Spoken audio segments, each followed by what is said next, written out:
All right, all right. Welcome in, welcome in. Big stream for Dynasty Savvy.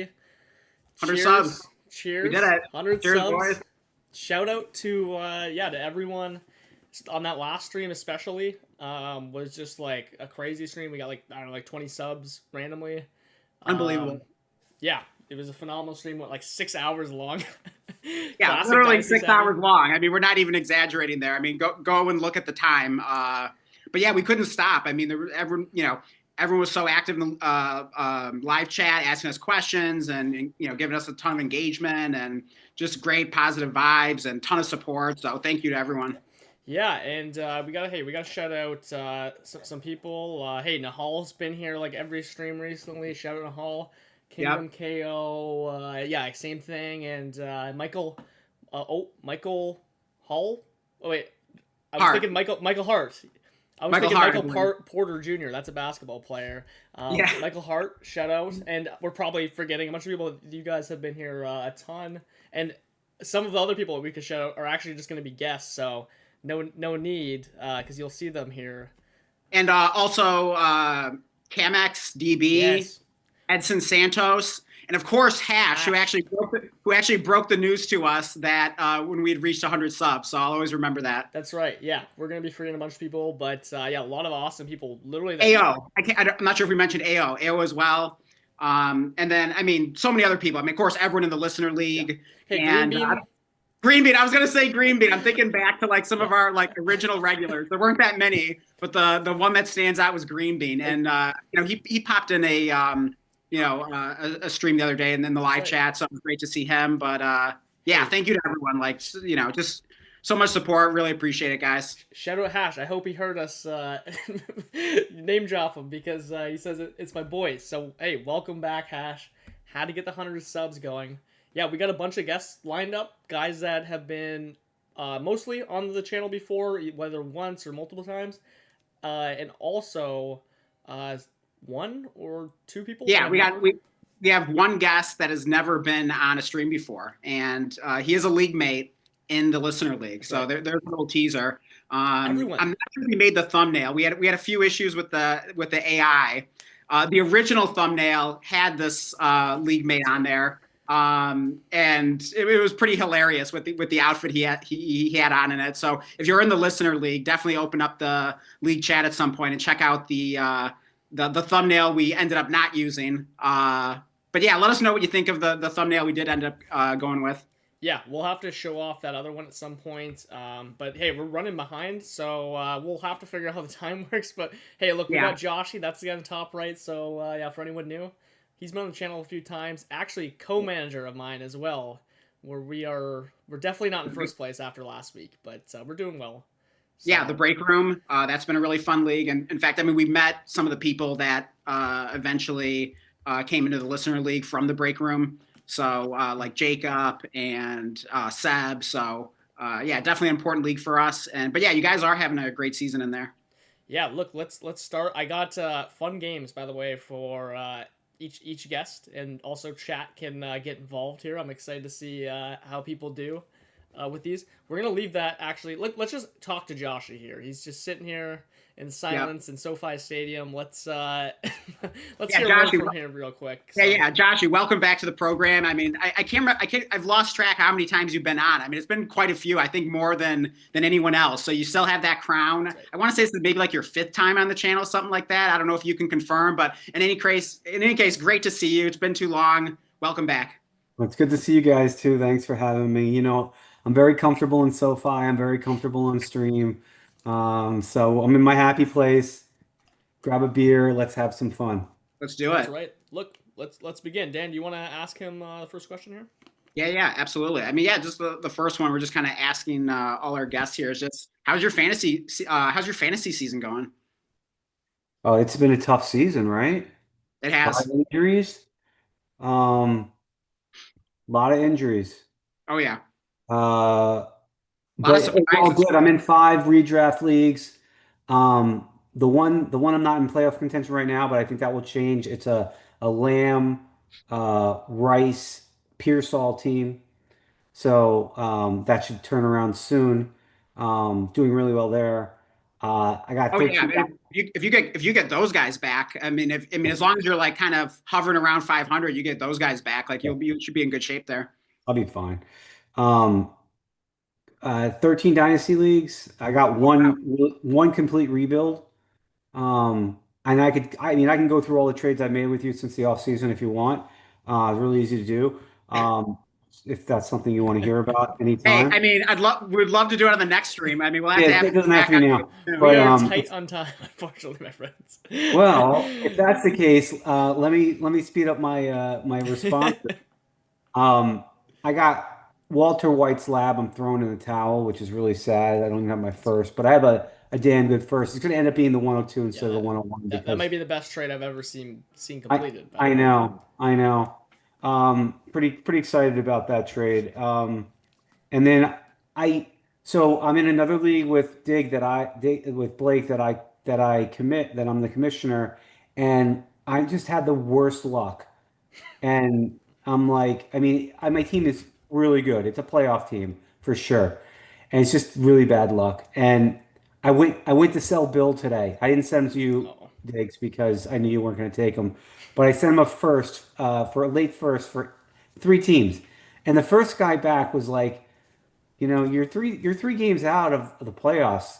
Anything can happen. I'm like, so I pulled one of the other offers. The other guy said it was a little too high for him, but he's not ready to make that deal. And he's asking me about my other players, and I'm like, all right. I mean, if I can put together a win this week, I'll just go week to week. hey, just Whatever. don't worry about that. Just after the stream, just send an offer into my inbox and donate me a little bill action.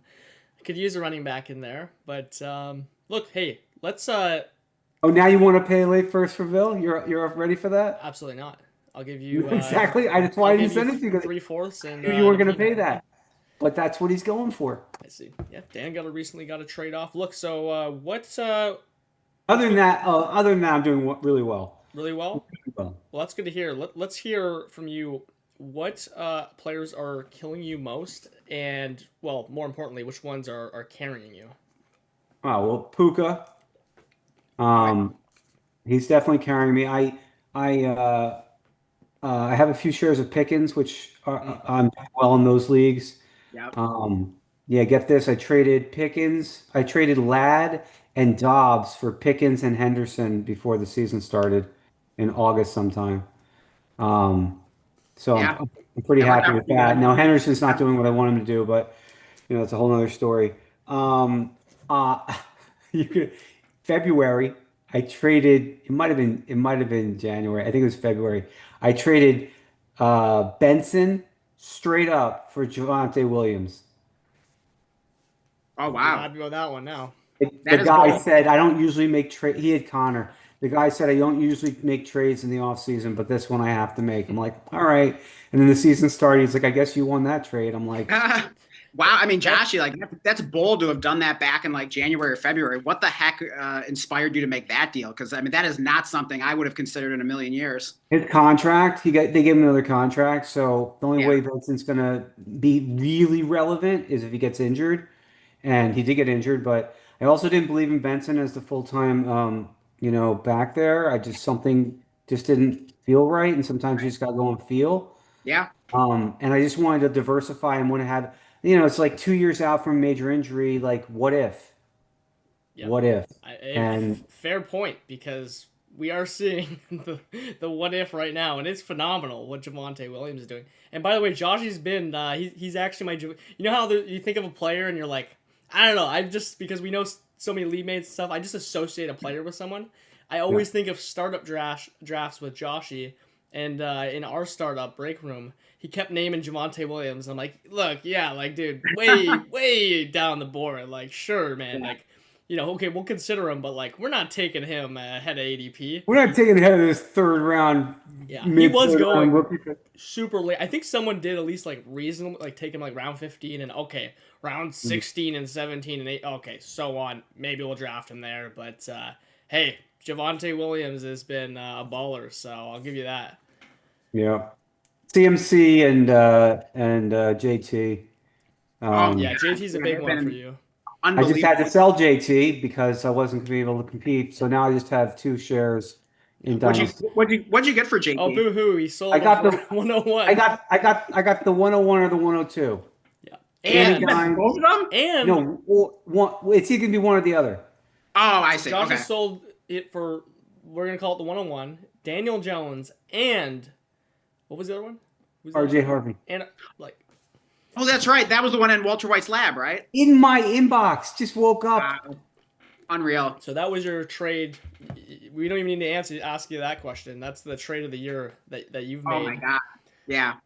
I mean, it's certainly sad to have to throw in the towel and give up JT because I mean he's definitely looking like a league winner. But Yeah. to get a return like that, you got to be over the moon. I mean, it's unheard of. And then the same guy was saying that the trade that I made a trade with Hoxie in another league where I gave him his pick back, I gave him Travis Hunter, I gave him another first, and I gave him Tootin, and I'm not sure if there's anything else, and I got Chase. His first is going to be the 101, and I got Chase and CMC. Yeah, I remember actually. Yeah, I think I was discussing something about that with you, and that was certainly was a fair deal. Name by the way. So you gave us some players carrying you. Let's hear the 3 top players right now that are killing you. Oh well, Purdy, Bucky, Lamb. Purdy, Bucky, Lamb. I mean, that's a good list to have. They're all good players, but they're just hurt. I mean, I did have Mac Jones in I think I am up to 8 Purdy shares out of 13 dynasty leagues. Team How Purdy, many baby. You said 8? I have 8 Purdy, yeah. Hopefully you have Holy 8 Mac cow. Jones. Yeah, I traded Hunter and who's the quarterback for Bryce Young for Purdy midseason. Oh, I think Bryce Young in a 27 third. Yeah.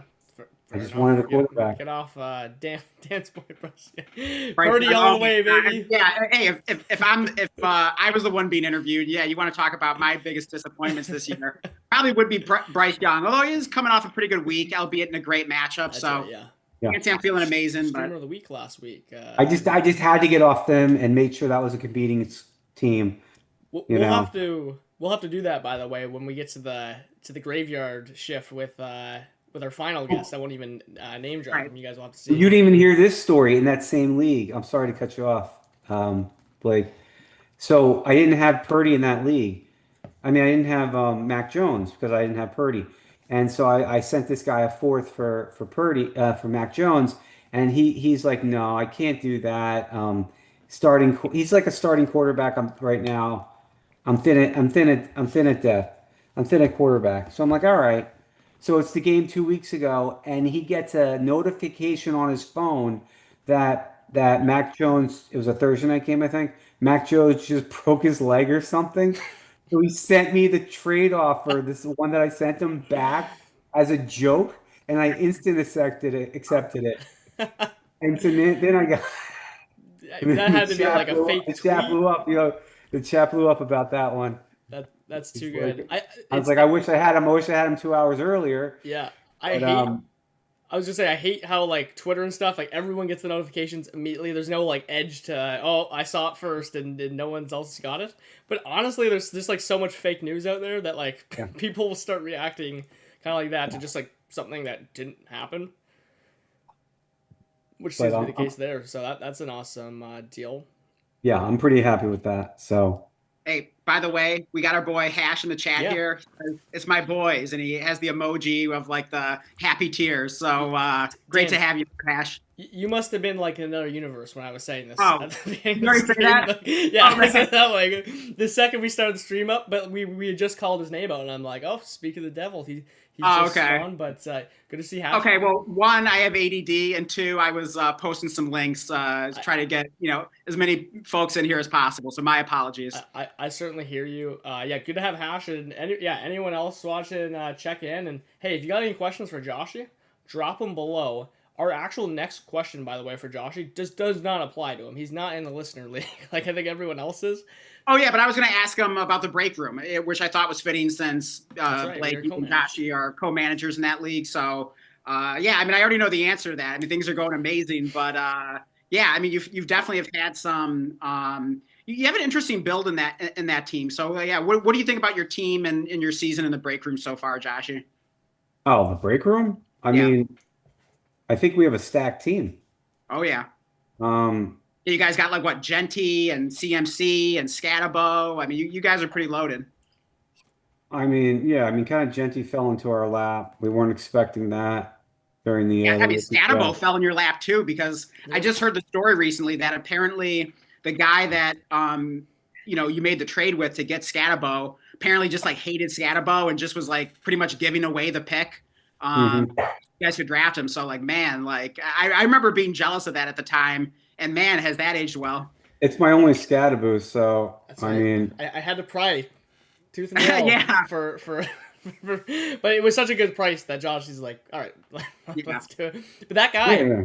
that guy did not like Scatabo at all. Dylan is our best friend because he helped us trade for Genty, and we actually probably didn't even need to move up for Scatabo, but maybe someone else could have traded up. So I'll tell you this though, Scadaboo went into 201 in some drafts that I was in. Oh, did he? Yeah, like some people were really high on him, and it, and it's showing like why. Like I didn't think he's going to be able to run over NFL players, and look at him go. Like that, that's surprising to me. Like he's one of the most surprising things so far, um, that I've seen. Hey, Blake, how do you want me to do it with like sending the Zoom link to like the next person? And especially with us like kind of running over on time. Like, do you want me to send it now just so like Randy knows that we're not we didn't forget about him? And worst case, if he pops up here, we could always like be on with Joshy for a few minutes while we finish with Joshy, or what do you think? yeah, send him the link. Let's go into the game here with Joshy. Yeah, just Yeah, try and get back on time here. yeah, sounds good. And hey, he can join in if you if Yeah, he wants. yeah. Joshy, we got I think I've screen shared. This is a good one for chat here as well. We have a blind comp of two players. Okay, I'll Okay. give you their position for this one. I think I'll probably give the position for each one. You're gonna try to guess who is who. It's gonna be very difficult, by the way. In the off season, we've heard numbers thrown around. In season, no one knows people's yards per route run and targets per route Right. run, which makes it all the more fun. So I've tried to make these very, very tough. This one here is yours, Joshi. Oh, great. You can see this correct? Yeah. All right. So for you and again, put some guesses in chat if you guys got any ideas. I'm interested to see who can get these first. Any At all. positions? These Are are these? this is tight end, okay? Oh, tight end. So just to go through real quick, targets per Yeah. route run is at the top, yards per route run, obviously touchdowns, and okay, fantasy points per game. Okay. Uh-huh. For the audio listeners out there, we got Wait, is this tight end premium or? this is just PPR. This is Yeah, just yeah, yeah, full PPR for tight end. No Mhm. tight end premium. Player A has a 24% targets per route run. Player B 23% targets per route run. Player A 2.03 yards per route run. Very good. Player B 2.79 yards per route run. I'll give you a bonus. That's the number one yards per route run at the tight end position. Player A with 0 touchdowns. Player B with 3 touchdowns. Fantasy points, player A with 10.9, full PPR, player B with 13.3. Any guesses at Yes, I know who player B is. okay. Who oh I'm so sorry for chat here. I completely messed up. There we go. Sorry, you guys should be able to see it now. I'm trying to think about player A. So just give me a second. I'm thinking could be Njoku, but I think he had a touchdown. Um, um, Also, does the chat have any guesses? Yeah. Tucker Josh, you Craft. can get Tucker that. Craft is player B. That's my No. no. Good guess. He was almost Oh in my this. gosh, really? So this is very, very yeah. And thanks to Reed for pointing out, by the way, that that I just completely had. Oh, Trent, what is he doing here? Okay, Hey, also we got Okay. I stand back. hold This on is here. I've already sent you a text about this. You, I don't know if you remember trade target. Dalton Kincaid is player B. He is player B. Okay, I'm trying to. Jesus Aha! Christ. Okay, hold on. I'm just trying to pull these all up. Something happened. Give me a moment. We're all. Yeah, and also I was just saying we have Code in the chat. Welcome, and he had guessed Tyler Warren for B. Yeah. So Yeah, not quite. good try, buddy. Okay, Nahal's got some guesses. He says Hunter Henry and Ferg. Oh wait, has more than 3 touchdowns. Yeah, see that I included the touchdowns to at least give you guys like a hope in hell of guessing it. Oh Player- yeah, so player A is Mason Taylor. No, he's not. Player B. Oh, he hasn't. He's short. He's short yards. Never mind. Player B is Dalton Kincaid, number 1 in yards per route run. Yes. Very impressive. He's basically like top in everything, by the way. Now, player A, let's figure this one out. Coda's get the laugh of that random picture of Trent popping up. I have no idea where that even came from. I mean, who could that be? I'm like, no touchdowns. I'll give you a hint though. I'll help you narrow it down. This player has missed 2 games already. Oh, So definitely affecting the touchdown, but obviously the routes. Brendan Strange. No. Really? Okay, Dakota gets it. He says Bowers. It is Brock Bowers. Oh wow. Very good numbers, obviously, per route on Brock Bowers. That was probably the giveaway. 0 touchdowns he's had. And just been disappointing with 10.9 fantasy points per game. Probably like one of the worst picks so far, like redraft with his ADP. Oh, yeah. I mean, Chase Brown and stuff up there too. But Dalton Kincaid. Oh, that was a Bowers. Phenomenal he's been. I think in tight end premiums, you're looking at like 16 plus points per game. Mm-hmm. I have not heard like a word about Dalton Kincaid. I don't know about you guys. No, I mean, I feel like he's really has gone under the radar. I mean, we did mention him on that recent stream where we were talking about like the most surprising fantasy heroes this season. But yeah, I barely have heard him even talked about it. It just seems like people just like left him for dead and they don't even care that like, oh wait, he's good now. No, yeah, and they didn't care in the offseason. And you know what? Even I, who then drafted him in a really nice, full like 2 tight end premium, Trent and I packaged him away for a first. So, like, even we who were like happy with the points, we're like, yeah, we'll just take our first. So, I mean, I don't know about that one anymore. I know Kincaid. I think he missed the last game. Actually, did he? Did he not? Oh yeah, Dawson Knox started. We might get bailed out on that one temporarily. Off injury, but I sent you a potential trade offer. His name was in there. I don't know if you saw that. It was conversation, Blake. You should go through your text. Right now. Is this a live trade negotiation? No. Let's see. You were busy day. You missed it. You're gonna like it. You're gonna like the idea. It's very interesting that you brought this up. By the way, we got 9 people watching right now. Great to have everyone here as we're celebrating 100 subs. If you're not subscribed, make sure you are. We're on the road to 200 now, so really helps us, keep going. So if you're enjoying these streams, definitely make sure you're subscribed. Hit the bell if you want to be notified when we're live, and yeah, drop us a like. Yeah, hey, love the guesses. Yeah, that was a tough one. We had Warren, Nahal with. Yeah, I think we guessed all. I guessed every tight end. I really thought people would say like Nahal Ferg for player B. That would have been like just kind of me. I think I would have guessed that would have been my first guess is Ferg. Any thoughts on what to do? I think he has too many touchdowns. He's more than 3. I think he has 4. He's maybe leads in touchdowns. Yeah. Also, I mean, I wouldn't be surprised if Jake Ferguson's points per game was a little higher than 13.3, even in a non-tight end premium. But still with the full PPR. Yeah, for sure. Any quick thoughts here? I don't know how much time we got left, Joshy, because I mean, I sent Randy the link, so I mean, Joshy, I mean, you're welcome to stay at least until Randy gets here. But any quick thoughts on Bowers? I believe you at least own 1 Bowers. I don't even own it. Like I just don't know. I own 2. One's in a not a sleeper league. I see. Yeah, I can't speak as a Bowers owner, but as far as your impression, whether it's redraft, whether it's dynasty, what are your thoughts on what's going on with him, and what are you planning on doing? He's injured. I mean, no one's trading him no one's paying for what he's worth.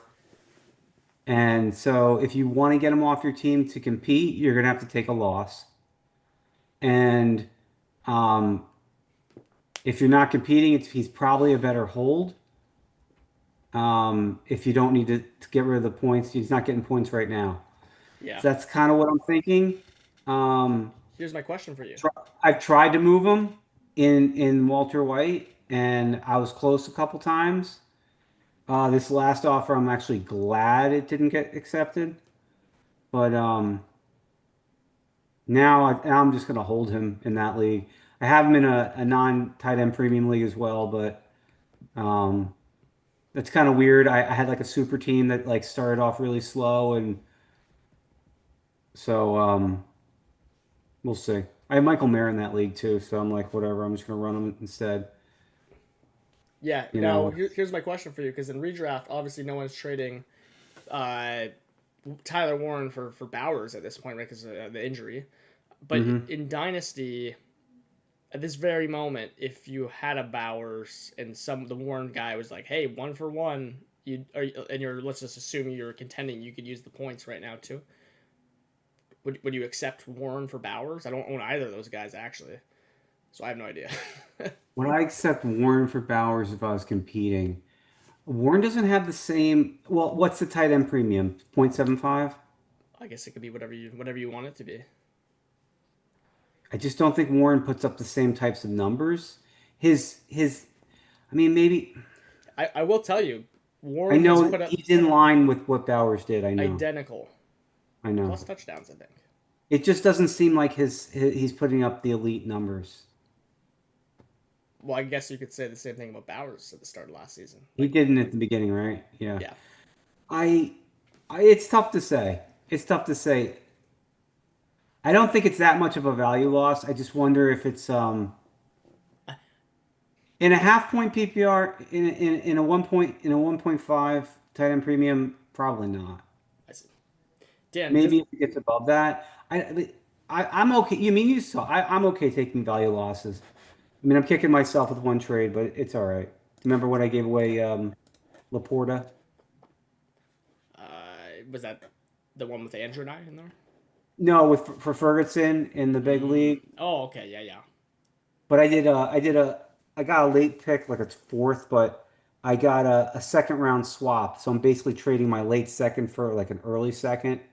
So I'm like, that could be an actionable player, you know. So Mhm. it's valuable, or I might have another piece that I can trade. That's more valuable down the Yeah. road. By the way, Coda chimes in on the conversation, Yep. says he would not send Warren to Bowers for Bowers, like as a Warren owner, which is interesting. And I mean, I can't really like comment because I don't own either of those guys. I just really, I I think I would just keep the one scoring. Oh, a little read action here. Welcome, Hey, welcome. Reed, welcome.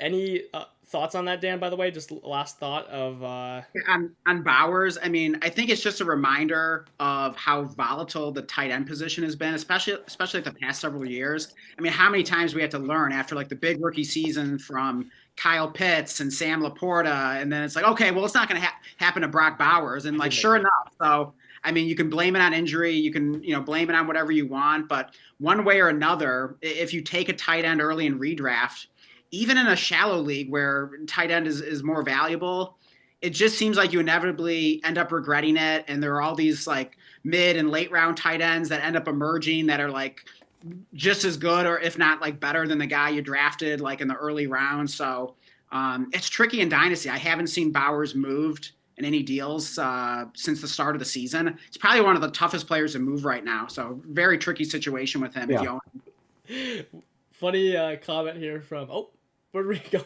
From Dakota, which I was just thinking. I was just thinking like, okay, if you put some like a wig on Reed that looked like Dexter's hair, I'm like, I can kind of see him looking like Dexter. No, no, no. Oh yeah. No. Dakota has a better one. He's Brock Bowers but with hair, and dark hair. I gotta see it. Interesting. Oh, I look like Brock Bowers? Yeah, you say Brock Bowers, but obviously, Yeah, I'm not that bald yet. yeah, you do have hair, which is I'm good. getting there. Hey, you're going to be wearing a yellow beanie in no time. That's right. Oh no, I'm down, dude. Or About to Reed, order you and I one. are gonna be in Turkey sometime soon, getting some transplant action. Say going. Brock Bowers, but obviously. Oh, anyways, yeah, okay. Well, we gotta keep the show moving. Joshy, your old. Hey, you're going to be wearing a. You Right. Kicking me to the curb. sorry. Reed, just make sure that's muted there because it's like echoing in my ear. Yeah, no, I got you. But yeah, Trying to put Joshy, that in. thank Yeah. you for joining us there. The show must go on. You're a lot of times over. We're never talking to you again. But no, thanks for Until the next time. Yeah, until next time. Thanks for joining. Thanks for Yeah, having absolutely, me. Guys. Josh. Yeah, we'll definitely do it again soon. Yeah, we'll get you on Action-packed. the sixth time or whatever we're on. But hey, just want to thank you, Joshy, like for coming on the channel so many times. Like, really appreciate your contributions. And hey, you're part of us reaching 100 subs. So I really appreciate you, Joshy. Excellent. Always happy to be a part of this.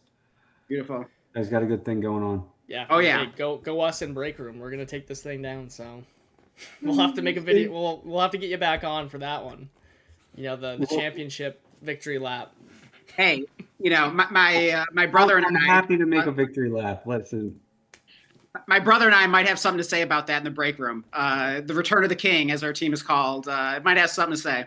I don't know. Coda's team's looking pretty good. You know, he's got the best running back in the game. Like, that guy is no joke.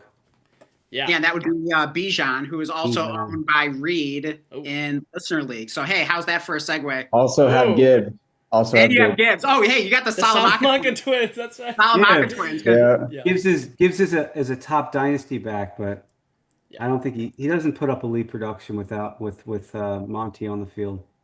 Hey, don't trigger me right before you're about to leave here, Tashy. I got to. Don't trigger me. The numbers. Go look at the numbers last year before he got injured. All right, we will pick up this conversation the next time you join us. He's an elite running back, but the way they use him is to save him. I mean, so he's not going to put up the numbers. All right. Hey, to be continued, my friend. All right. I got your feathers ruffled. I like it. All right. Got you right where I want you. All right, play the Oscar music, you know. Play the Oscar music. That's too good. All right, well, guys. hey. Thank you. Hey, thank you again, Josh. We'll see you soon. Right, thanks, guys. Have a good night. All right, time for Brock Bowers here to be pushed up against Brock the table here. Bowers. Brock Bowers with hair. Bro, I called Randy. He didn't answer. Uh-oh. Oh man. Uh-oh. Well, What a hey, shame. You might have to do a double shift then. yeah, We should kick him out of the league. Yeah. Let me take over fully. yeah, definitely a party foul. Not showing up to the 100 sub celebration when he's on the schedule. But hey, you know, we'll ad lib here. We got Reed here ahead of schedule. Welcome to the show, and hey, thank you for making that thumbnail. Turned out awesome. Yes, sir. Yeah, that was wicked. And the other thumbnail was also awesome. It was just Oh yeah. It was just missing me and then also the jersey. I want to I see how you pull realized that up. I realized it was missing y'all too, and I uploaded it. Yeah. I'm But just yeah, gonna pull it up quick. they both turned out great. It was tough choosing between them. Yeah, maybe at some point we'll find a way to show the thumbnail that we didn't use. But yeah, they're both awesome. Thank you again for that. And yeah, great to have you here. Let's get into our questions. Like the first one is just like catching up with you. Like, how is your fantasy season going so far? I mean, I'm in like 10 to 12 leagues. Not as much as last year, but Okay. good. Our dynasty league, you know, we've lost some tough ones. Are you talking about the listener league or? Listener league, yeah. Some letdown performances. This past week was what we needed. Scored over like 200. It was much needed. It was a great week. Oh yeah. Having quarterback problems. Gino is absolutely terrible. That was rough. Tell me about it. Yep. Yeah, I've had to start him in a league. I've had to start him in the break room league we were just talking about because I got Lamar hurt, and he's been brutal every time I started him. And like the 2 weeks that I didn't start him were like his only like 2 good weeks of the season, so he's been so frustrating. Yeah, no, Randy and I were talking about it this past week, how like Daniel Jones is right there. We went Gino. I mean, I didn't think Jones was gonna. I should have, but we had some bad picks. The McLaurin one was my fault, and that was rough. Traded him. Hey, I got him now. Gave him Oh, that's right. Yeah. Hey, kind of gave him a bag. It's like 2 firsts McLaurin for BTJ, which I mean, it's 2 firsts gone. We don't really have any value left, but and you got Shakir kickback, so I thought that was a pretty fair deal. You guys were buying Brian Thomas low. I thought that was fair. And then, yeah, I guess you know if I'm kind of rebuilding. I don't know. I haven't completely given up on contending, but I was okay with rolling the dice on McLaurin in exchange for Shakir. So yeah, it was an interesting deal.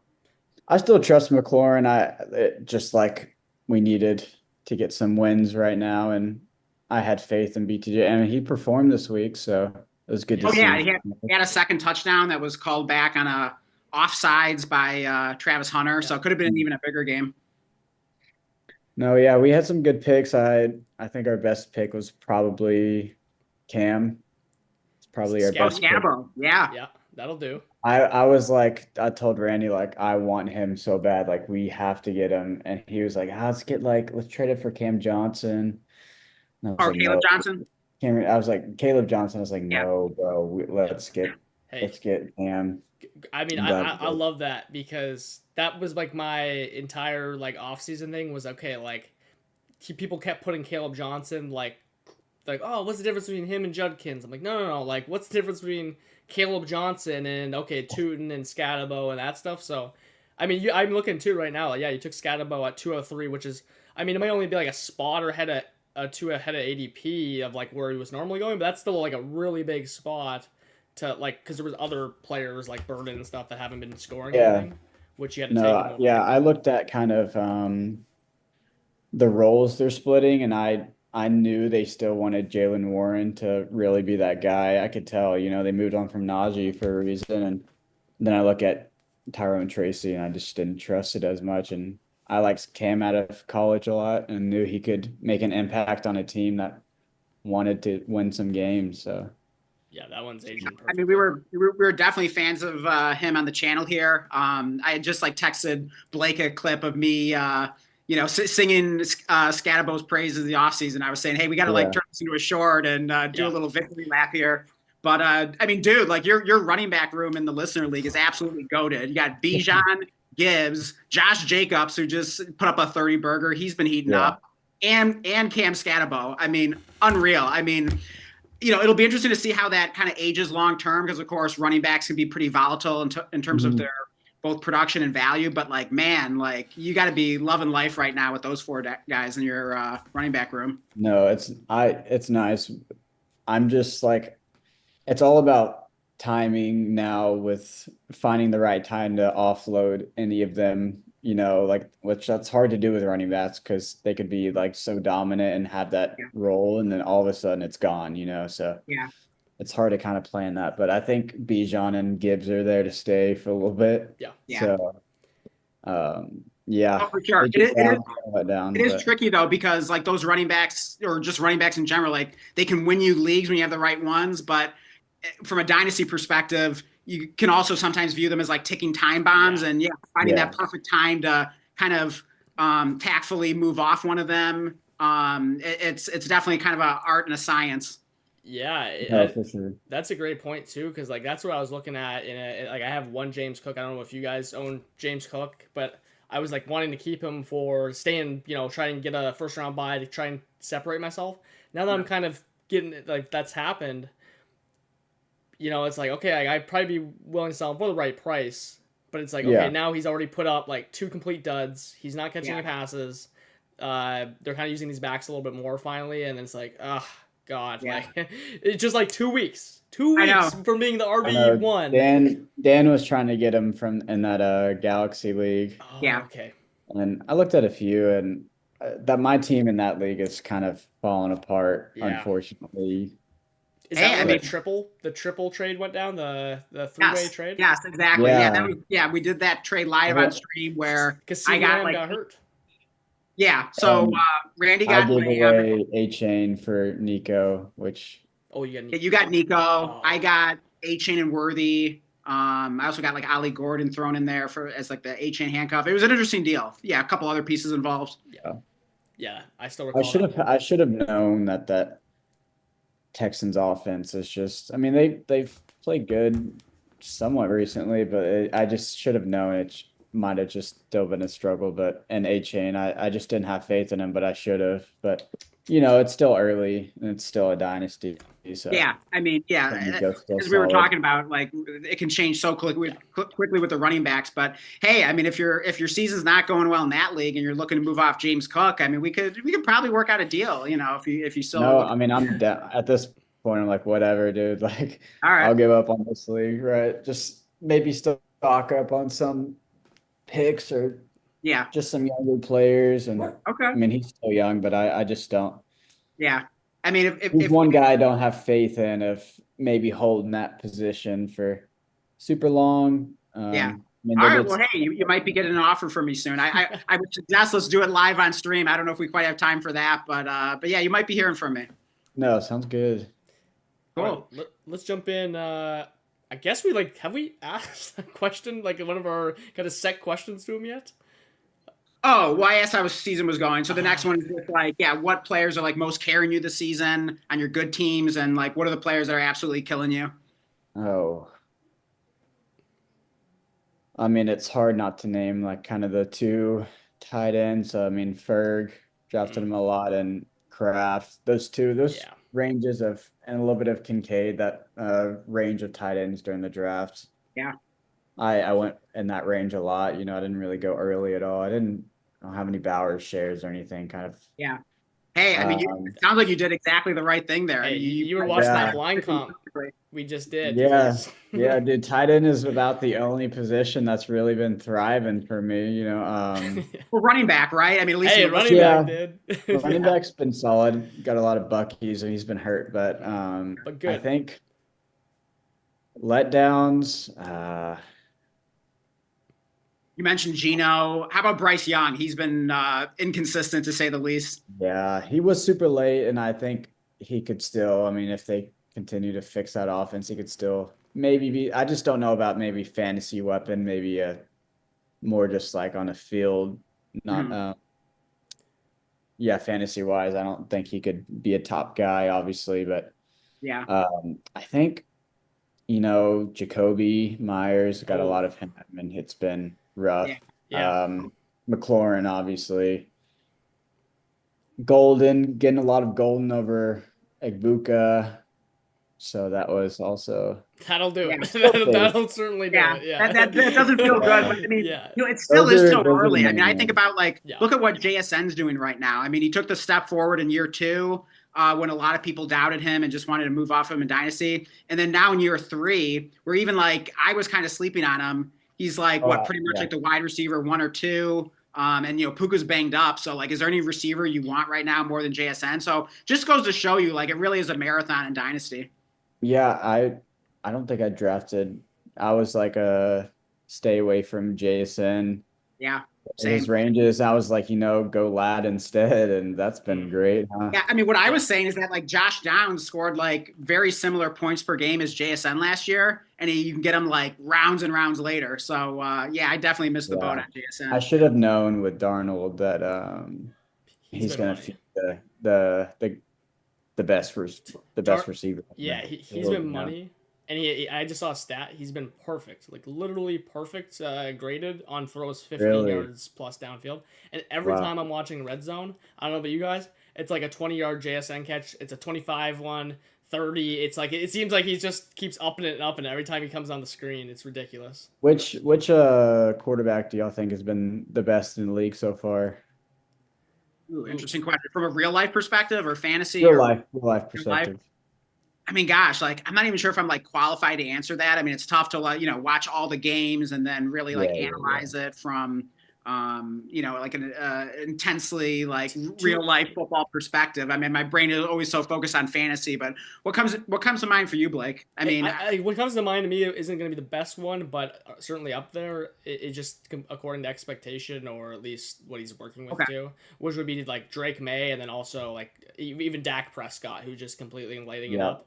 But Dak makes a little more sense. He's got weapons. I know Lamb's been out. Drake May is throwing to Demario Douglas and Booty and a half running Diggs right now. So that's probably been the most impressive one to me, at least. Yeah, they're all saying Baker, which that's also Baker, the great top choice. 3 in my opinion. I mean, what about quarterback fantasy wise, based off what their ADP was? Who do you think's? I mean, I guess Drake May is. He's been not for Dynasty though. Not for Dynasty. You can say he's okay. Not Dynasty. I guess in a Dynasty. Redraft though. Who do you? I mean, it's got to be Darnold. Daniel I mean, I'm sure Jones? Darnold didn't even get drafted in a lot of redraft leagues. He was probably gotten off waivers, right? I mean, who the heck was drafting Darnold in redraft? Fair, yeah, definitely Darnold or Dak, because Dak's the QB3. He's been just. Do any of you guys know who the QB1 is? Oh, Hold on. Let me. hold on. Who is that? Well, yeah, I mean, I know, but I It's mean, I'll double Mahomes. check. It's totally Mahomes. Mahomes. Yeah, it's Patrick Mahomes. So, Really? Yeah. if anyone gambled on him in Dynasty, it kind of taking the discount on him, it worked out pretty well. I gotta thank Matt because that's I my know only. it was. That's my only Mahomes. Yeah. So who's 3? 3 Dak's is 3. Dak Who's Prescott. 2? Who's 2? Baker Ooh. I or have to look that up. Here, I'll pull it up on Sleeper right Josh now. Allen. Gotta be Josh. no? He had a bye week and then he had that been down down a week little bit. No, last his week. bye is No, he has a bye week this week. this Sorry. week. Yeah, it's gotta be Josh. I thought he's had like 2 dud weeks though. It might be Baker. But he had that Okay. like 40-point game. It actually is Yeah. Josh Allen at number 2. Oh, okay. Yeah, 3 is Dak, 4 is Baker, 5 is Drake May, 6 Hurts, 7 Goff, 8 Daniel Jones, 8 Daniel Jones. 7 off. 9 Stafford. That was another surprise. 10 Stafford. Herbert, 11 Darnold, 12 Caleb Williams. We also got some people in chat giving their opinion on the best quarterback, at least probably like redraft or expectation. Let's just say Right. and Baker from Coda, Seb, and then Augie, and then Baker MVP they're saying so. Hey, those Yeah. MVP chants were for Tez Johnson. Yeah, That's obviously. Yeah. Who do y'all think's been y'all's best sleeper pick this year? I know Dan's what his will be. Let's do Aronde it. Gaston. It's got to be Aronde Gaston from a dynasty perspective. Yeah. I mean, you want to talk about being all in on a player. I believe I'm in like 13 dynasty leagues, something like that. And I took Gaston I drafted him most of the time, but I even acquired a few shares of him via trade. Basically ended up with 11 shares of him in like 13 dynasty leagues. So, but yeah, that's looking pretty good. I mean, most of those are tight end premium leagues. He's had really two really big weeks in the last 4 weeks since he started getting playing time. Definitely trending up. Yeah, feeling good about that one. I don't even know what to answer for mine because like the my most invested guys are just like backup running backs as far as like rookie drafts and stuff. But I'd almost say like if I'm talking about my dynasty portfolio, it's like honestly Mac Jones and it's Darren Waller. Like, oh, okay, which is hilarious because I wouldn't consider those guys like some massive hit. Like I mean Mac Jones is about to hit ride the bench and who knows with Darren Waller, but I have an unreasonable high amount of Darren Waller and I've been starting him and I don't know what the hell to even think, but he's been awesome. Oh yeah, No, he's been good. What about you? Cam Dynasty. I guess that's but I mean, a lot of people say he's got like 3 years on him because he's a brawler, but I don't think that's the case. I think he's gonna play longer. He's been healthy. I mean, he hasn't had like any serious injuries maybe he has. I don't know, but there's been brawlers in the NFL who have lasted, 8+ years at least. And so I think he's good enough and works hard enough to where he can play longer than what people predict right now. I think it's kind of I've been 3 seeing years. I think it's more than that. I don't know. I've been seeing that a lot too. In my opinion on that is just like, sure, it sounds like a right take and maybe but like who knows? He actually had one injury in college. I mean, he played a lot of seasons in college. He had one injury. He missed one game, and it was like a shoulder injury. Like, to me, like sure, okay, maybe diving in with your neck and your head. Yeah, sure, maybe you have people get hurt. Like I always say this all the time. People get hurt literally walking backwards, like tripping on their teammates out of the play, and neighbors tore his ACL and meniscus falling while trying to catch a ball. Like things just happen. I'm not trying to be some like whatever like genie predicting wizard right? Like like he believes with his head like sure I don't know, anyone can get hurt, man. So yeah, I completely agree with you. I mean, I'd rather someone try to run someone over than try to make these crazy cuts and could tear a ACL or something, But I also think that I mean, even if he does have those 4 to 5 years, that's 4 to 5 solid years of a second, third round pick, Yeah. Oh, I mean, yeah, for sure. If he just gives you like a few years of like elite or borderline elite production, like I think you'd be pretty happy with that. I mean, of course, like the listener league, I think will be here for the long haul. But a lot of leagues, like you just never even know like how long they're going to last. So exactly, it's really not smart to look more than like a few years ahead, and at least in most leagues. So yeah, I don't think it's like too much of a concern. And also, I'm trying to think back to like some running backs from like recent history that maybe had like a similar kind of, battering ram, tough kind of playing style like that. I mean, like Marshawn Lloyd comes to mind. I mean, he had a great career for like many years. So I mean, it's certainly been done before. I'm sure there are other examples. I mean, like Steven Jackson's another one on the Rams, if anyone remembers him. I'm sure we can think of a bunch of others, but and if I own Scatabo, like I'm just happy I got him. Not only that, I was just gonna add, like, dude, like I think it's the dumbest thing ever to try and project running backs beyond like literally a year. Like, sure, okay, my guy Gibbs and these guys feel like you're saying, dude, Todd Gurley, he's always the classic example. Look, even Dalvin Cook, who was like felt like he was just absolutely a monster, was for fantasy, just literally ceased to exist after randomly getting, cut and changing teams. Like running backs, I'm not trying to play predicting their career. Things can happen in the blink of an eye. So yeah, I completely agree with you. Hey, we got Bay Zelenka in the chat. He says, "What?" I was like, he's calling us out. I mean, this was bound to happen. We've been too good. But wait a minute, this isn't even a bad deal. I'm assuming this is redraft, right? So he says, y'all told me to trade Drake London last week with a crying emoji. And he says, yeah, London for Ted McMillan and Quinshot Judkins. This was Dynasty. This was Dynasty, Bay. This was Dynasty. Dynasty? Dude, this is an awesome trade. Oh, dude, I'd still make that trade. I would still make that trade. Yeah, I'd make that trade and I'd add. Yes, absolutely. Like, hey, what's the problem here? Yeah. I mean, we'll take our L's when we deserve them, but like, too. Yeah.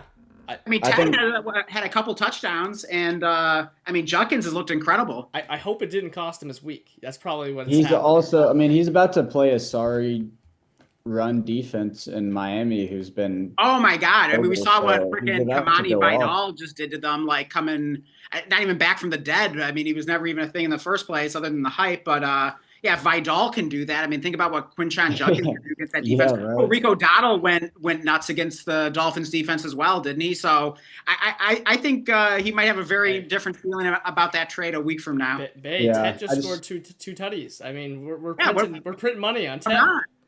Yeah, I just made a trade with Randy in my cousin's league because he has Hubbard. Yeah, redraft.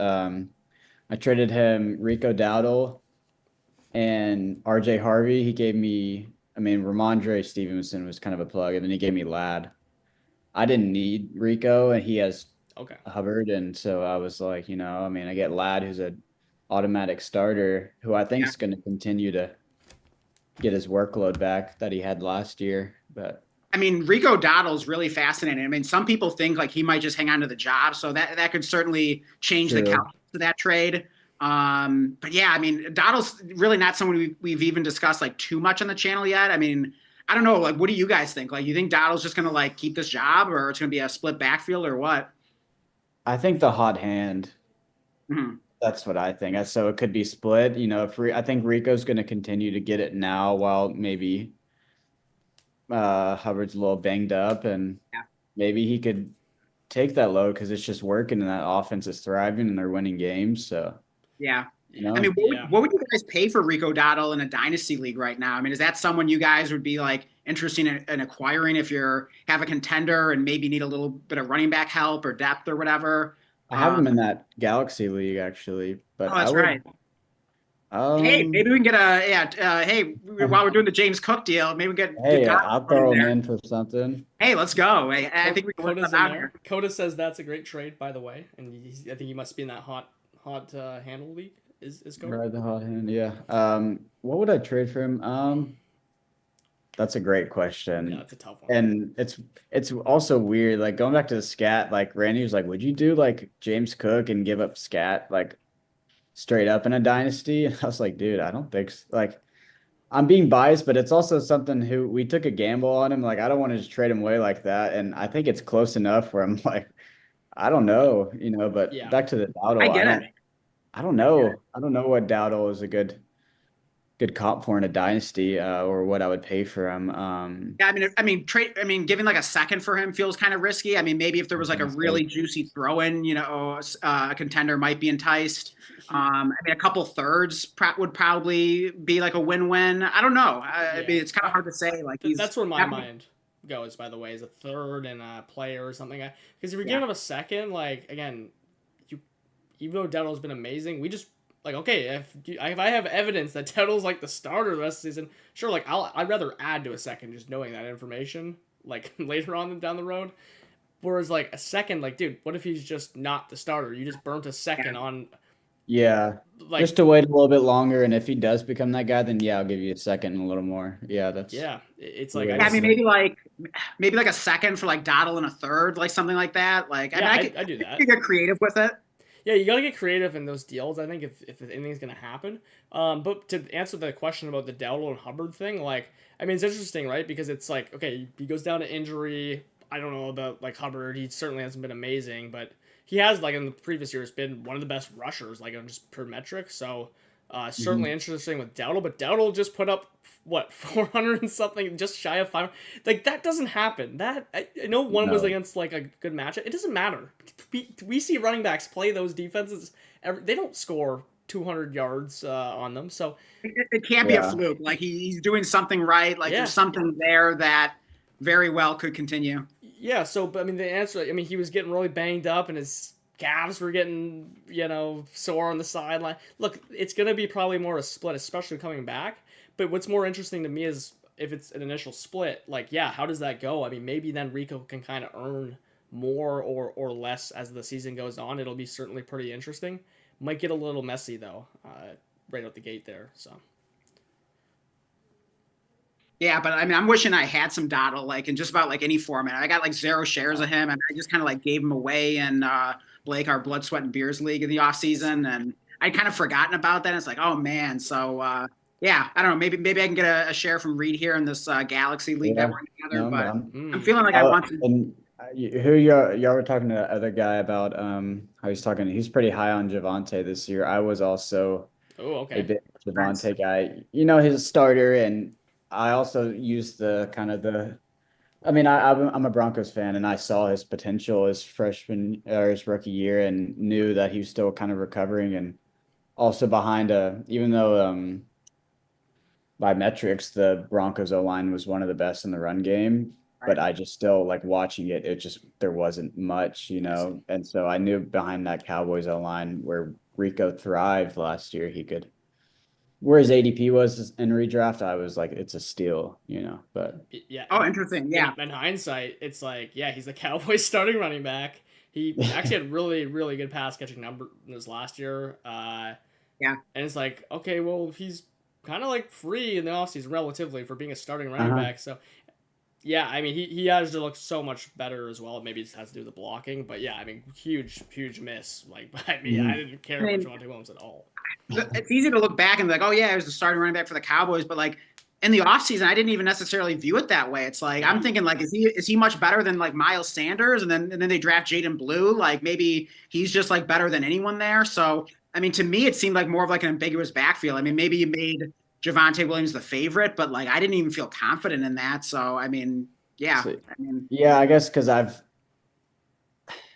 Miles Sanders the past 3, 4, 5, 6, 7 years has been just, Miles Sanders, and I've like watched Jaden Blue on UT, and he wasn't really like it's kind of a split backfield. I don't know. I just didn't think he was good enough to kind of be that main guy, and it seemed like a smoke screen. People were kind of like jumping on the train of, oh, get him, and so I trust. Also, I'm a Broncos fan. I was biased. I love Javonte. So yeah. Well, do you have any other Broncos insight for us? Like, while we got you here, I mean, I got Bo Nix, who's kind of been up and down in a dynasty league. Also, I got RJ Harvey, who's like my RB2 in a 14-team dynasty league, who's been like killing me every week. I'm wondering if I need to like trade for Kamani Vidal or something like that. Can you give me any reason for hope that things are going to get better for Harvey and maybe even Bo Nix? Bo Nix, yes, I think so. I think I don't know why Sean seems to still have kind of this hold on letting Bo kind of do his thing. He, like, during the Jets that first quarter, he let him kind of sling the ball, and he was slinging it, and then it seems like back to like the run game, which has been working the past weeks, because I love J.K. Dobbins. I also was high on fantasy, but it's been working, so he kind of just has limited him with these deep balls and which that's what Bo Nix thrives on, is kind of going out of the pocket or learn his deep balls. It seems like this. I don't know what's. He's also been off, so it's not just play calling. He's been off, but I think he's still a guy you hold. Obviously, he's not. It's not like he's losing his job, and he has that upside of rushing when it matters. And um, with Harvey, I think it's just. I think for now it's kind of a Dobbins show, and maybe if I also Dobbins has that injury history, and you never know. As soon as he's down, RJ Harvey is gonna be phenomenal. So I think he's a great back to hold on to. Yeah, I mean, have you seen any like good flashes from Harvey? I mean, even like whether like in the preseason or since the season started. I mean, do you think there's something there, and he just is kind of waiting for the opportunity? And Dobbins, Yeah, good. I think he has flat. I mean, he's played great when he's in. It's just he's Okay. not in that Yeah. much. But he has that He's got the catching burst. ability as well. He great with his hands. He's quick. He can get downfield. No, I think he's a great. I think he's a good back, and I like watching. Yeah, I'm turning into a Harvey guy. Like, I did not care about him at all. I did draft him like a point per carry league because it was like I had to. Because that's like the only pick to make there at my slot. I was like kind of like forced into it. But like, I think I bought Harvey. I bought him at least in like a league or two. Actually, yeah, I bought him in like 2 leagues since the season started. Obviously, the Dobbins show is really helping that, and no one really is caring about Harvey. I think it's like a buy now in a dynasty. I don't think it gets any lower than this, and people want to see that he's not performing and kind of want to make some changes. And I think he's a buy. If Dobbins went down, I mean, like quite literally, RJ Harvey would be like the hottest name in all of fantasy football. Yes. That's all I really care about. Does it happen? I don't know. But, and I actually hate to like predict injury. That's like one of my favorite things to do is like go against that. But also, with that being said, like if there is a running back that's a betting favorite to get hurt, it's definitely J.K. Dobbins. Like there's no doubt about it. So yeah, and I'm not trading for Kamani. I mean, I'm also thinking, the back that's ahead of him, who they drafted in the first round. Yeah, he's hurt, but he's still a guy, Yeah. And Kamani went off against a horrible, and he played great. He went against the Miami run defense. So I'm excited to see how he does against a much tougher defense. Who do they play this week? I don't. Is it Broncos? Texans?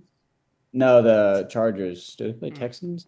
I don't know. Chargers play the Giants, I believe. Wait, maybe I'm making that up. Let's double check on that. No. Seattle. Oh no. Sorry, not Seattle. We're talking about Indianapolis. Chargers. And the Colts. Yeah. I don't really know how they're run. I don't know. That'll be interesting. I feel like they're like at least the middle of the pack. Not Miami. Miami's been like one of the best. By the way, every single running back that's ran against Miami has put up 100+ yards. By the way, so including Rico Dowdle, including Kamani Vidal, and some other names. I don't know what that team's gonna do. They have a lot of decisions to make. Yeah, probably not gonna. Even the head coaching. Coach, quarterback, everything is. I mean, Hill's gonna be gone. Everything, but Devon really seems free game to trade. Pretty much, yeah. I mean, I don't know. Maybe if they drafted like a rookie, that's good or something. He's probably off the table. There's no reason why Devon and Chain would be. So, that team's probably gonna look a lot different.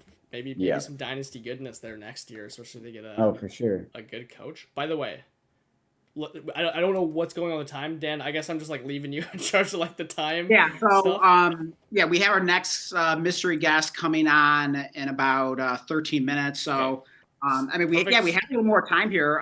Do we want to pull up the game that you planned, Blake? Perfect time then to get the game going here. It's goes by so fast. Golly. Yeah, I know, right? Yeah, we'll have to get you back on. Having a blast, Reed. No, yeah, it's fun, dude. It's been a minute. Oh yeah, for sure. Boy, do I have a good one for you though. Oh gosh. Running backs. Okay, so this is what it is. Did you see how this went last time, Reed? Yes, kind of. I was watching a little bit. Just essentially guess which player I think is which, right? Yeah. I'll kind of run through it especially for the people in chat that are listening. Also, Bobber2, what's up? maybe a new guy, maybe a new person. I've been pretty good with who the new people are. Yeah, I think that looks new to me. So hey, welcome to the channel. It does to me, but I'm actually kind of questioning it now. But welcome to the channel. Playing a fun game as you join, by the way. So yeah, this is a blind comp of and also Blake, it looks cut off. It looks cut off right now. Are you able to fix that? Like the lower left corner. Good point. Because Reed told me that after. I got to remember to change that. The overlay is the overlay is gone. You guys will be able to see it now. But any of these players have buys yet? No, they've played all their games. Like it still doesn't look right. I'm looking at like the live feed on YouTube. Now it's better. Yeah. So these are two running backs. I can't give you anything more for now, at least until I go through it. But for the audio listeners, player A has scored 5 touchdowns. Player B, 4. Player A has 493 total rushing and receiving yards. Player B, 462, so 30 less. And one more catch for player A. He has 20 versus 19 for player B. And fantasy points per game, 16.6 for player A. Probably enough to get him as an RB1 for now. And player B, 14.9 points per game. So probably just outside of RB1, RB2 range. So, Reed, any names? This is very difficult, by the way. Like, I think the touchdowns are important because maybe you can kind of get there with knowing who scored touchdowns and not.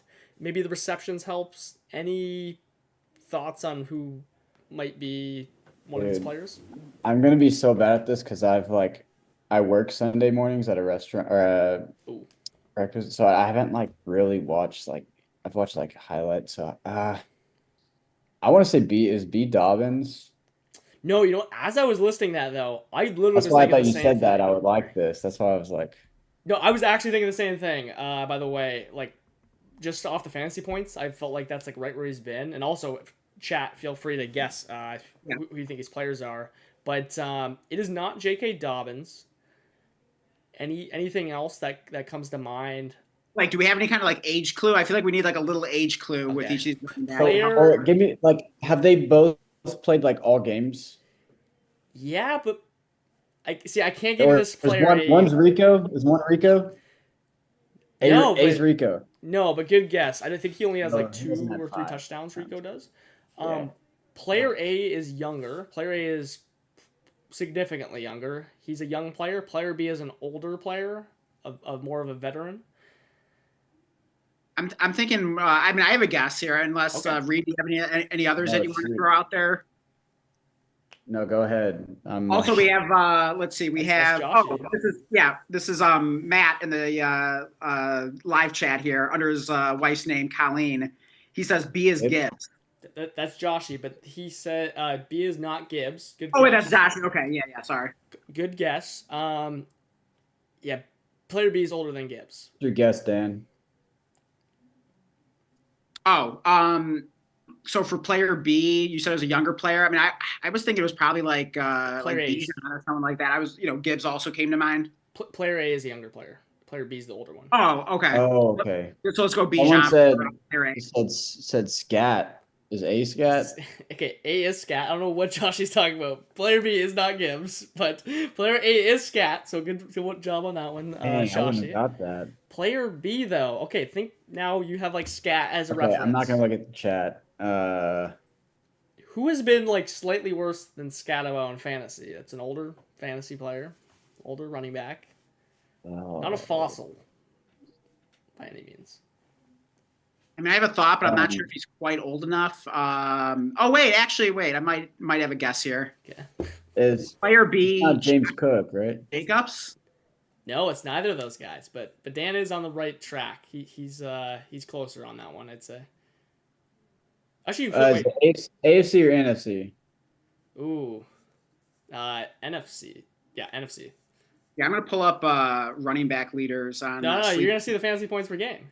Oh shoot! Okay, never mind. You got an NFC running back. It's NFC, a little bit on the older side. It's so tough because I'll give you the hint right now. You would not associate this guy for being worse than Scanapo in fantasy points. Yeah, so I don't even know if those stats are good enough to be Saquon with how bad he's stats. It's not Saquon, is it? Oh, it is Saquon. It is Saquon. That's a great guess. It is Saquon. Yeah. I mean, to be fair, what's the yards per carry here? Yeah, I mean, if I included that, it would probably look even worse for like Saquon's yards per carry is not very good. I feel like he hadn't been getting the ball. No, yeah, he had a game with like under 10 carries. He's been That game against the Broncos. You know, he had 1 carry in the second half. Wow, which is absurd. Is insane. That was the game he did have like a big touchdown catch on that one, right? That Yeah. Because I don't even want to talk about that. Our middle linebacker Singleton is, yeah. Greenlaw is off the IR, which is amazing. So that's great. But anyways, yeah, I would not have guessed Scat or Saquon. That's why I was like, this is perfect for you. Wow. I mean, the hilarious thing is, like, I even thought, based on how disappointing it has felt to own Saquon this year, I even thought that the stats for player B, like, oh no, those are too good for Saquon. Like, Saquon stats have to be worse than that. And here they're like better than I even thought, but yet they're still worse than Scatabo. So that's crazy. No, I was the same way. To think, and I'm looking at Scat's really, he's only really started. He missed his first game, basically. Like, he barely didn't play his first game. Second game played half. So he hasn't been starting like super long. He's just been getting the rock and running people over. Playing his first games of his career, too. And like, yeah, I didn't even want to mention that about the game thing because you were kind of asking that. I'm like, no, he has played them all, but I didn't want to be like, oh, well, his first game doesn't really count. Like, obviously that's going to give it away. So, yeah, I mean, like his first, like, I'll just say his first game. I mean, like, sure, he was active, but like, he wasn't a starting running back. I mean, you could basically eliminate that. No, yeah, that's why I was so big on him because I knew he could be that guy that comes in the league and like just does not look like a rookie, Yeah, I mean, he's like an older rookie. He's experienced, like, 23 already, and like, I mean, yeah, Dan and I in our conversation in the offseason on a video talking about the Giants' backfield, we basically summed it up perfectly. It was like, okay, there's one thing that Tracy has better. He's like technically a more explosive player, but like Scadabo's still really explosive. He just doesn't have the top end speed. That's really all that Tracy has over him. Other than that, how can you say Tracy's better at anything else? I mean, Scadabo's one of the best pass catchers out of the class. He's going to be a goal line back. He can be a workhorse, and we're just seeing it come to fruition. No, yeah. And he's tough. You can give him the ball at the goal line. I mean, we just saw that with the 3 touchdowns against the Eagles. So, I mean, he's just been like everything we thought he could be and more. I think the tricky thing with him is that, he had that injury kind of like later in the offseason. And I mean, I think that can really hurt a rookie. I mean, we saw that last year with, like a Roman Wilson or some like other guys where it's just like hard to catch up once you've like kind of fallen behind.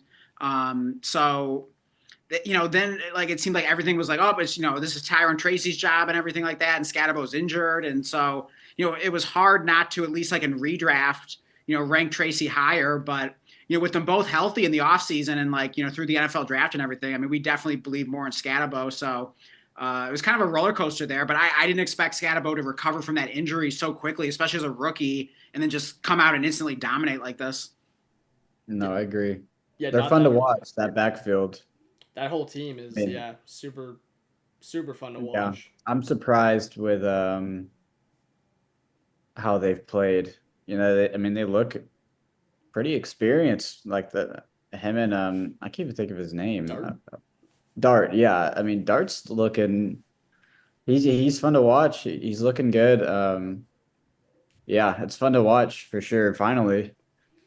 Yeah, I mean, Giants fans got to be pretty pumped about that. Yeah, no, I would be too. Also, Scadabo is just like the most hilarious player to watch, like on celebrations and stuff too. He's just like ripping back flips left and right. Yeah. There's a new one every. Drugs someone and just does a backflip. I'm like, what? Yeah, I saw some good highlights of like him, like instead of running in the end zone, he like still runs in the end zone, but like he purposely goes out of his way to just like completely kill a guy, and then scores. It's like, oh my god, this guy's a psycho. Dude, to me it was like, because I was like, obviously Genty probably the better running back, but I was big on like, I don't think Scat's that far. Like for teams that maybe skill set, yeah, but like if I'm in a win now situation, I want a guy that's like that, that wants to run someone over even though they're in the end zone damn near, like yeah. Well, who would not want, any NFL team right now would want Scat, like who would not want him?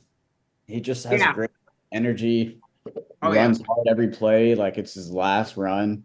Honestly, like Pacheco before injury, where he's just like looks like he's like full sprinting.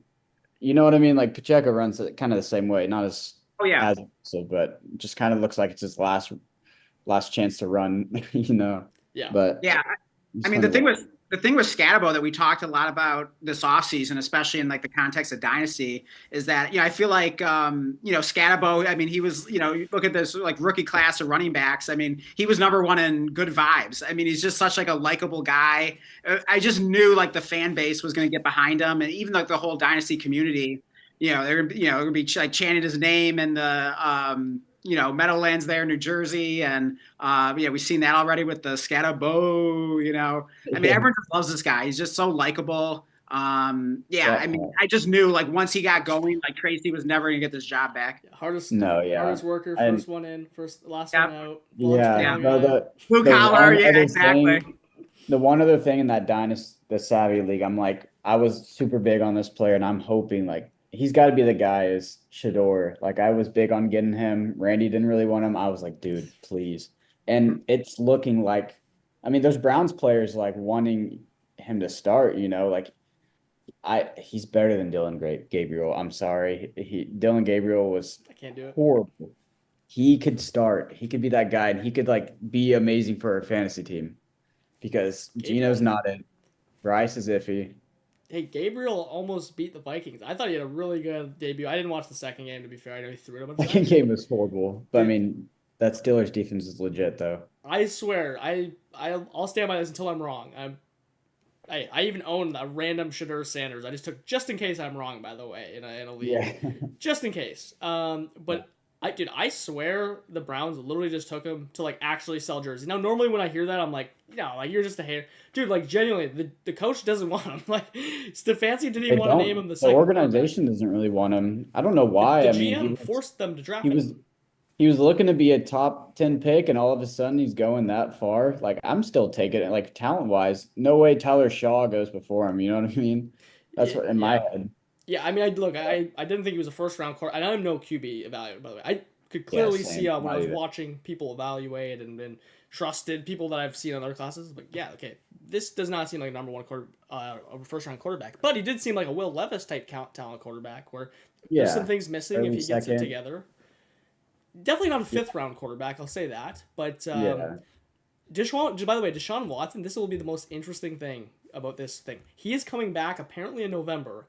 And I guarantee you, that's my guarantee, that's my bet, is if Deshaun Watson comes back, he will see the field, like if it happens when he's back. Of course, if he can't do it if he's not back, but once he's back, if there's a choice to go to another quarterback, it'll be Deshaun Watson somehow, some way, which I don't even want to believe. That's true. I like it. I like what you're thinking.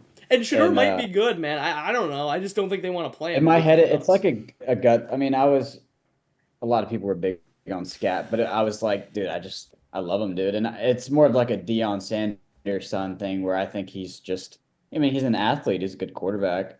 And I think he can, it'll kind of be a story. Like it's scripted, it's like planted in there. He's gonna be something, whether it's for a year, 2 years, he's gonna be at least be starting at some point. So it was worth it for me, I guess. That's fair. Hey, man, you can keep telling yourself. I'm gonna keep hoping, dude. I'm gonna keep hoping Sanders is that guy. I know a lot. Josh, he's a big Sanders guy. I don't know. I know a bunch of like Shedeur guys. I just honestly, I really wanted to I thought he would be a really underrated guy going in. But after the whole draft thing, I was just completely out, and I don't know. Yeah, still to be seen. He is very, very hated. Which I get to some degree, but also I don't get, Certainly overhated, and that's why I really thought for a third string he's getting that much hate. I'm like, come on. I really thought he could be a strong pick going into the season. I love when people are overhated, and okay, well, I'll draft that player because he's getting a discount. By the way, that's what I was like. Do you want to do a quick start sit here? We got a new chatter. Top 5 wall. He says half PPR. We got to sit one of these guys, okay? Sutton, Debo, BTJ, Brees. Half PPR. Sutton, Debo, BTJ, and Brees. In my mind goes to Brees. I mean, been kind of no. rough this season so far. I mean, maybe still like a good buy low and Dynasty, maybe even in redraft. I don't know, but hasn't been that great. See, I'm between Brees or Debo. I think Sutton is an automatic no. I also think BTJ is. Yeah, you gotta start. Yeah, it's between. I just don't like that Jets offense really. And also Debo.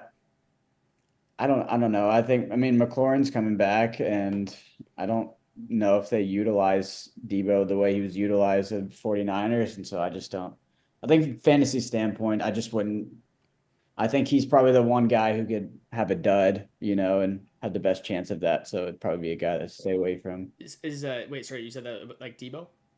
Yeah, he's probably the one guy out of those four that's probably gonna have a dud week and could ruin your week of winning. So yeah, I mean, Debo has been really good though. I mean, I'm still a little nervous about Brian Thomas. I mean, I hope that what we saw this past Sunday is a sign of things to come, but I don't know. Maybe I have to look at who the Jags playing? They're playing the Rams, right?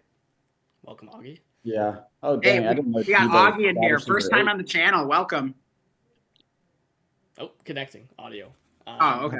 I didn't know Debo's wide receiver 8. That's pretty. He's interesting. Yeah, he's been awesome. But by the way, yeah, I mean, my mind does go to Brees, but the one thing about Brees, although the fantasy points just haven't been there, he hasn't been going in the end zone. It is half PPR, so it's like, like his pass catching has been really boosting him in the games where he's been solid again without touchdowns. But the one thing about Brees is if you just look at the work he's getting, like, okay, if he actually scores a touchdown and they are not the worst offense in football, I can't guarantee that doesn't happen.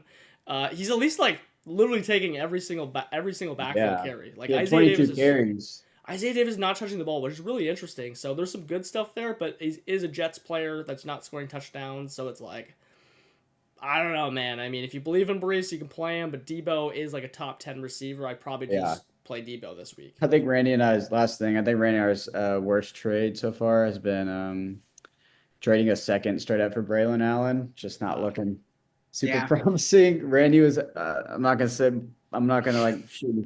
I'm throwing him under the bus, is what you're saying. But I'm probably throwing him under the bus for this one. Well, hey, I'm co-managing a team with Randy in another league, and we also drafted Braylon Allen in that league. So I think we can safely let's both blame Randy for that one. Yeah.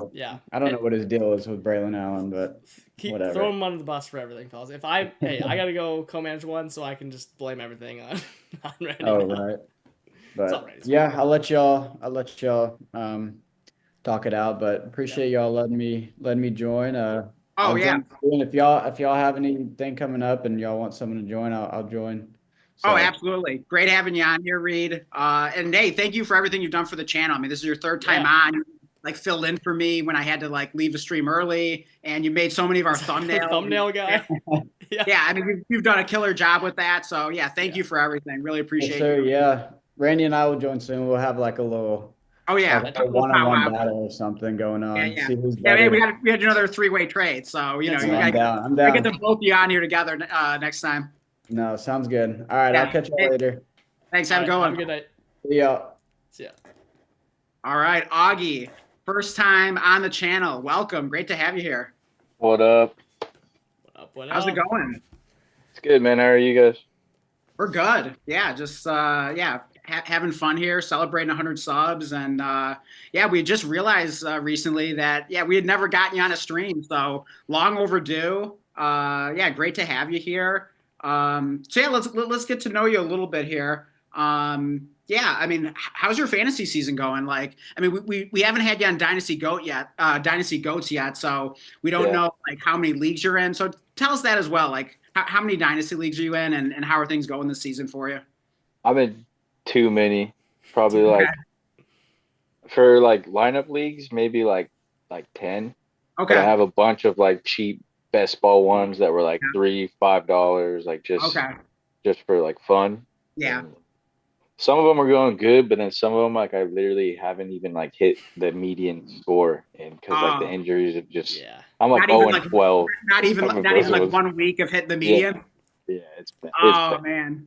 Hey, I mean, it's been a crazy season so far. So, I mean, I definitely have had some brutal teams as well, kind of off to some bad starts. So I feel like I'm starting to trend up a little bit, but I mean it's been a crazy season so far. I just wanted to chime in, by the way, because Augie, we actually met in a best ball league, my only best ball league. And that's a really interesting one because it's the only best ball league I play in. The scoring's like also the only point per carry somehow. I crazy. And by the way, I don't know if like you've seen my team randomly in there. Like I've done a good job now, like trading all my injured players away, but it's like sucks because I like them. I'm like, what do I do? There's no IR. If you looked at my bench, dude, I have it in a while, but I know what you mean. Like you have all these players and you don't want to let them go. I had 10, they're good. 10 injured players. Seriously, I'm looking at other people I'm competing against. It's best ball. I need these slots. 10 good injured players. Like, I'm like, dude, what do I do? Like I don't want to sell these guys low, so I don't know. I mean, you have any thoughts on like that because you're in some more best ball leagues? Honestly, sometimes I'm like, man, I'm really starting to get this stuff down, and then another time I'll send a trade and the person will get like upset, and I'm like, oh man, I guess I really don't know what I'm doing anymore. It's tough. So like, I can't tell you, dude. Yeah, I mean, basketball's very, very hard to know. Like, yeah, it's a lot different. I mean, it's like a whole other ball game. Yeah, I mean Go ahead. I was just saying, if you think about it, like I was thinking about this Augie when I was like making trades. I'm like, okay, well, if I just like kept trading my hurt guys, because everyone is getting hurt every single week. I'm missing 2 guys each week, it seems like, which is just unlucky. But like, I'm like, dude, if I just keep trading and then getting another guy hurt, like, eventually I'm gonna turn like I don't know, like Xavier Worthy into like Kayshawn Booty. Like this is just like not sustainable.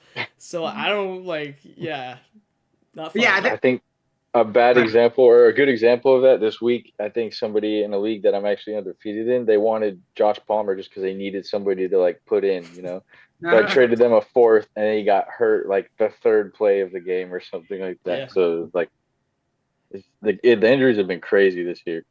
Yeah. I mean, it definitely hurts you a lot in best ball because you just can't afford to take those zeros. So, yeah, I mean, I'm in one best ball league, just like a free dynasty best ball that like Randy got me in. I just thought it'd be fun to try it. Nothing really on the line. And yeah, the thing that's kind of the push and pull, like the struggle that you sort of like vacillate between, like in terms of choosing like what to prioritize is, like winning now versus the long term, because I mean, normally you can kind of just go like fully in one direction or the other, but like in best ball, you're really kind of torn because you don't want to take those zeros each week. So it really makes it hard to like, hang on to like too many of these like stash players and like rookies and players with upside. Because if you're trying to contend, it kind of hurts you too much to have to be guys. Yeah. Yeah. Like the Will Levises or the Will Howards that you would just randomly hold on to. They can't do anything for you right now. So you might not even want to drop them. There's no value there, but who knows, down the line. But yeah, I mean, I think, don't want them. The values probably differ a lot. Like, I mean, there might be some guys like that might still have a little value left in like a lineup league, but like in a best ball, like maybe like no one even wants to like touch, Will Levis or they'll barely give you any fab for any of those guys. Yeah, that's been my approach. I think it's probably a similar one. Is like I'm just looking at these players. I think I maybe sold Jordan James, and it's like, hey, like if an injury happens, like look, like we're seeing Bam Knight all of a sudden run. I mean, hey, I'd love to have Jordan James, but I gotta get this guy off my roster in this one. I need someone that can contribute, and I just need to pick off some random receiver off the waiver wire.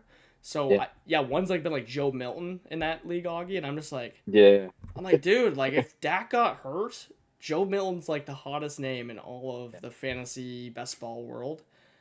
To me, he's like the new Jen Jameis. He's just gonna huck the ball down the field and hope somebody catches. The thing is, he's worth absolutely nothing. I can't do anything with him, and he's just eating up a roster spot. It's so annoying. Yeah, but Joe Milton definitely seems like we call them the YOLO quarterbacks, just the DGAF quarterbacks. They just like go out there and don't give an F and just sling it around, and they're usually like really great for fantasy. So like whether it's like Flacco or Jameis or who's the other? Oh, Ryan Fitzpatrick I loved, and then even going way back in the day, I always bring up Billy Volek was like one of my favorite guys from the early 2000s. Yeah, but I mean, they're usually good for fantasy. So I love when QBs come in and just start slinging it around. Yeah. I was hoping the Bengals traded for Jameis instead of Flacco, but I mean, it is what it is. Yeah. The season was over when Burrow went down, so Yeah. for fantasy That's right, purposes. yeah, you're a Bengals fan, right? You're a Bengals fan? Yeah. I was just about to ask that. I was like, I don't know. I feel like other people I know who they're a fan of. I don't know if you have that in like your sleeper thing. Like that sometimes helps. But a Bengals fan. So hey, Joe Flacco, not too bad of a first game.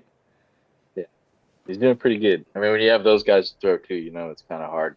Yeah, I mean, you saw it in that one. But Jake Browning did pretty bad. So. Yeah. Oh my God. Yeah, I mean, I got so burned on Browning. Randy and I co-manage a team, and it's like 200 fab for the year.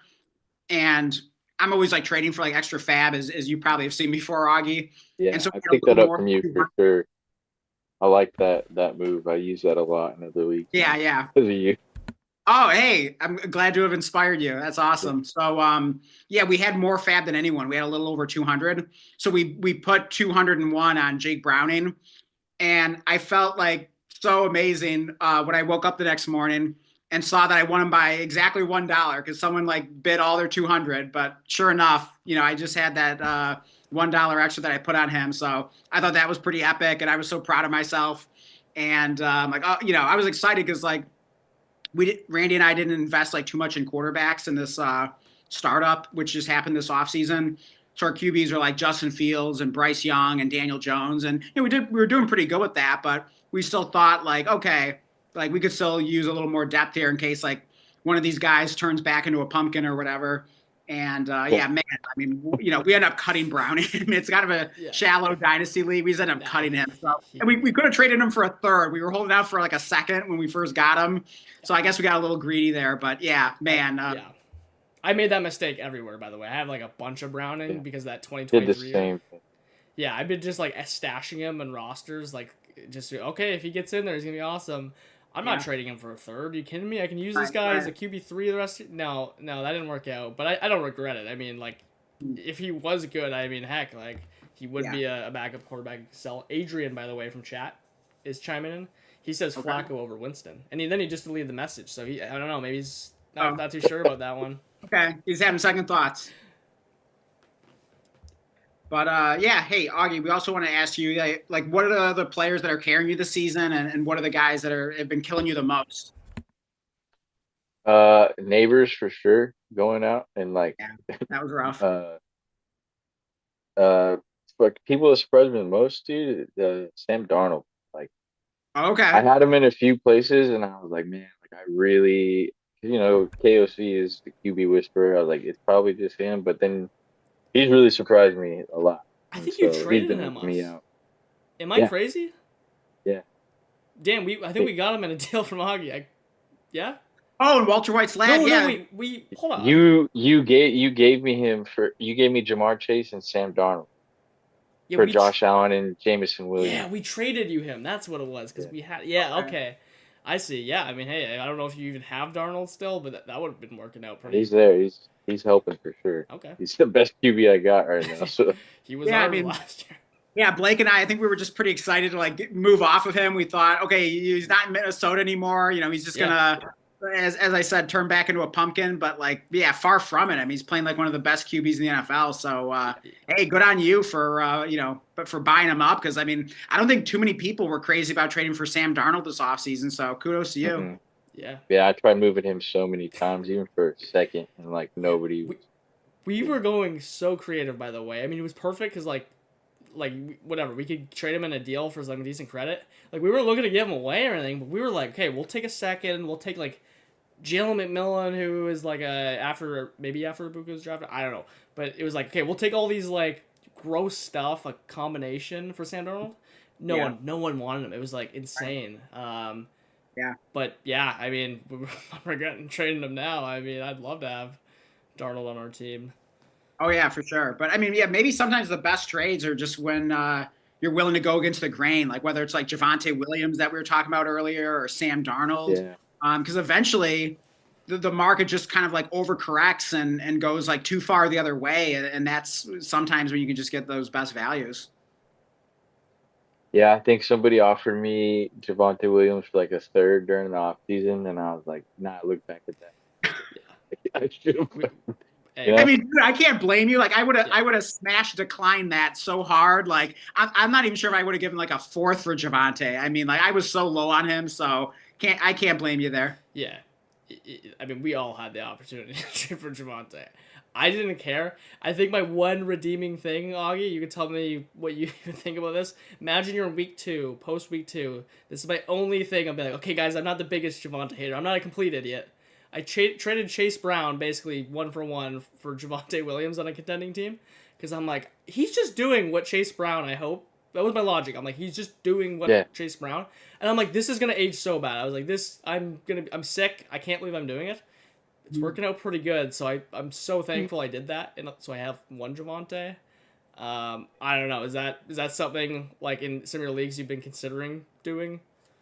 I mean, yeah, that's pretty clever, especially how high people were on Chase Brown going into the season. Now he's like non-existent. Yeah, I mean, at the time, I actually just traded for him, by the way, the week before. And at the time, it was like, okay, this guy's worth a first plus easy. And I'm trading for him for Javonte. Getting humbled by the fantasy season early. Yeah. Hey, by the way, we got Seb in the chat. He says, Augie, I like this guy. He is the first person ever to obtain Josh Downs for me. Congratulations. Still, and I'm still over here a little sad about it with a little sad tear emoji. Hopefully it pays off. So yeah. Yeah. For both of us, for sure. The comments, Seb. Although it's like Seb concussed him or something on his way out the door because I hear Josh Downs got like a random. He like played a game with like a concussion or something. Oh really? Yeah, wow. He said he's in protocol right now or something. Oh jeez. Mm-hmm. Maybe he needs to get concussed more. It was a good game. Yeah. Right. Yeah. Yeah. He finally had a pretty good game there. So yeah, I mean Downs has been kind of like disappointing though. Like I thought he was gonna be pretty good this year, but didn't totally factor in the impact of like Tyler Warren and then if like Pittman's healthy. But random quick question for Augie. I for some reason associate you with Michael Pittman because I think you have him in like Walter White's lab, but I don't know if you have him in the other one. I just for some reason feel like you're a Pittman guy. I don't know is that true? I do have him in Walter White's, and I think I had him in the Shark Tank that we were in for a while, but I like traded him last year or something. I see. But yeah, I don't know if you remember, but when I got into that league, that was my first dynasty league ever. Oh, and I traded that bold Phoenix guy. I didn't know what I was doing, but he like had the 102 in the startup, and I traded like my future first, my second, my third, and my fourth round startup, all for Patrick Mahomes. Oh wow! Yeah, I do remember that now. It was horrible because I remember you were saying I didn't know what I was doing. Yeah, you were like, oh, Bold knows how to play best ball, I guess. Yeah. Well, I remember you were like saying something about a trade, and you're like, yeah, look, man, I can't make a trade. I gotta go get my first back. Like, I gotta go find a way. But yeah, that was my first best ball one. Like, I've been all right in there, but like, it's been challenging for sure. I mean, let alone your first dynasty league. I mean, my God. Yeah, but how long ago was that? Was that like this was last year? Last year? Okay. Yeah, really, like NFL playoffs were like going on or something when we drafted that. It was like the Super Bowl just maybe finished. I don't know. But. Interesting. Okay, so this is really just like your second NFL season, like since like getting into Dynasty. Okay, interesting. So like, how did you get into it? Like, how did you like hear about Dynasty and get interested in it? I think I was watching like Hayden I forget the other guy's name, but Underdog, like their and then the Flock Fantasy guys.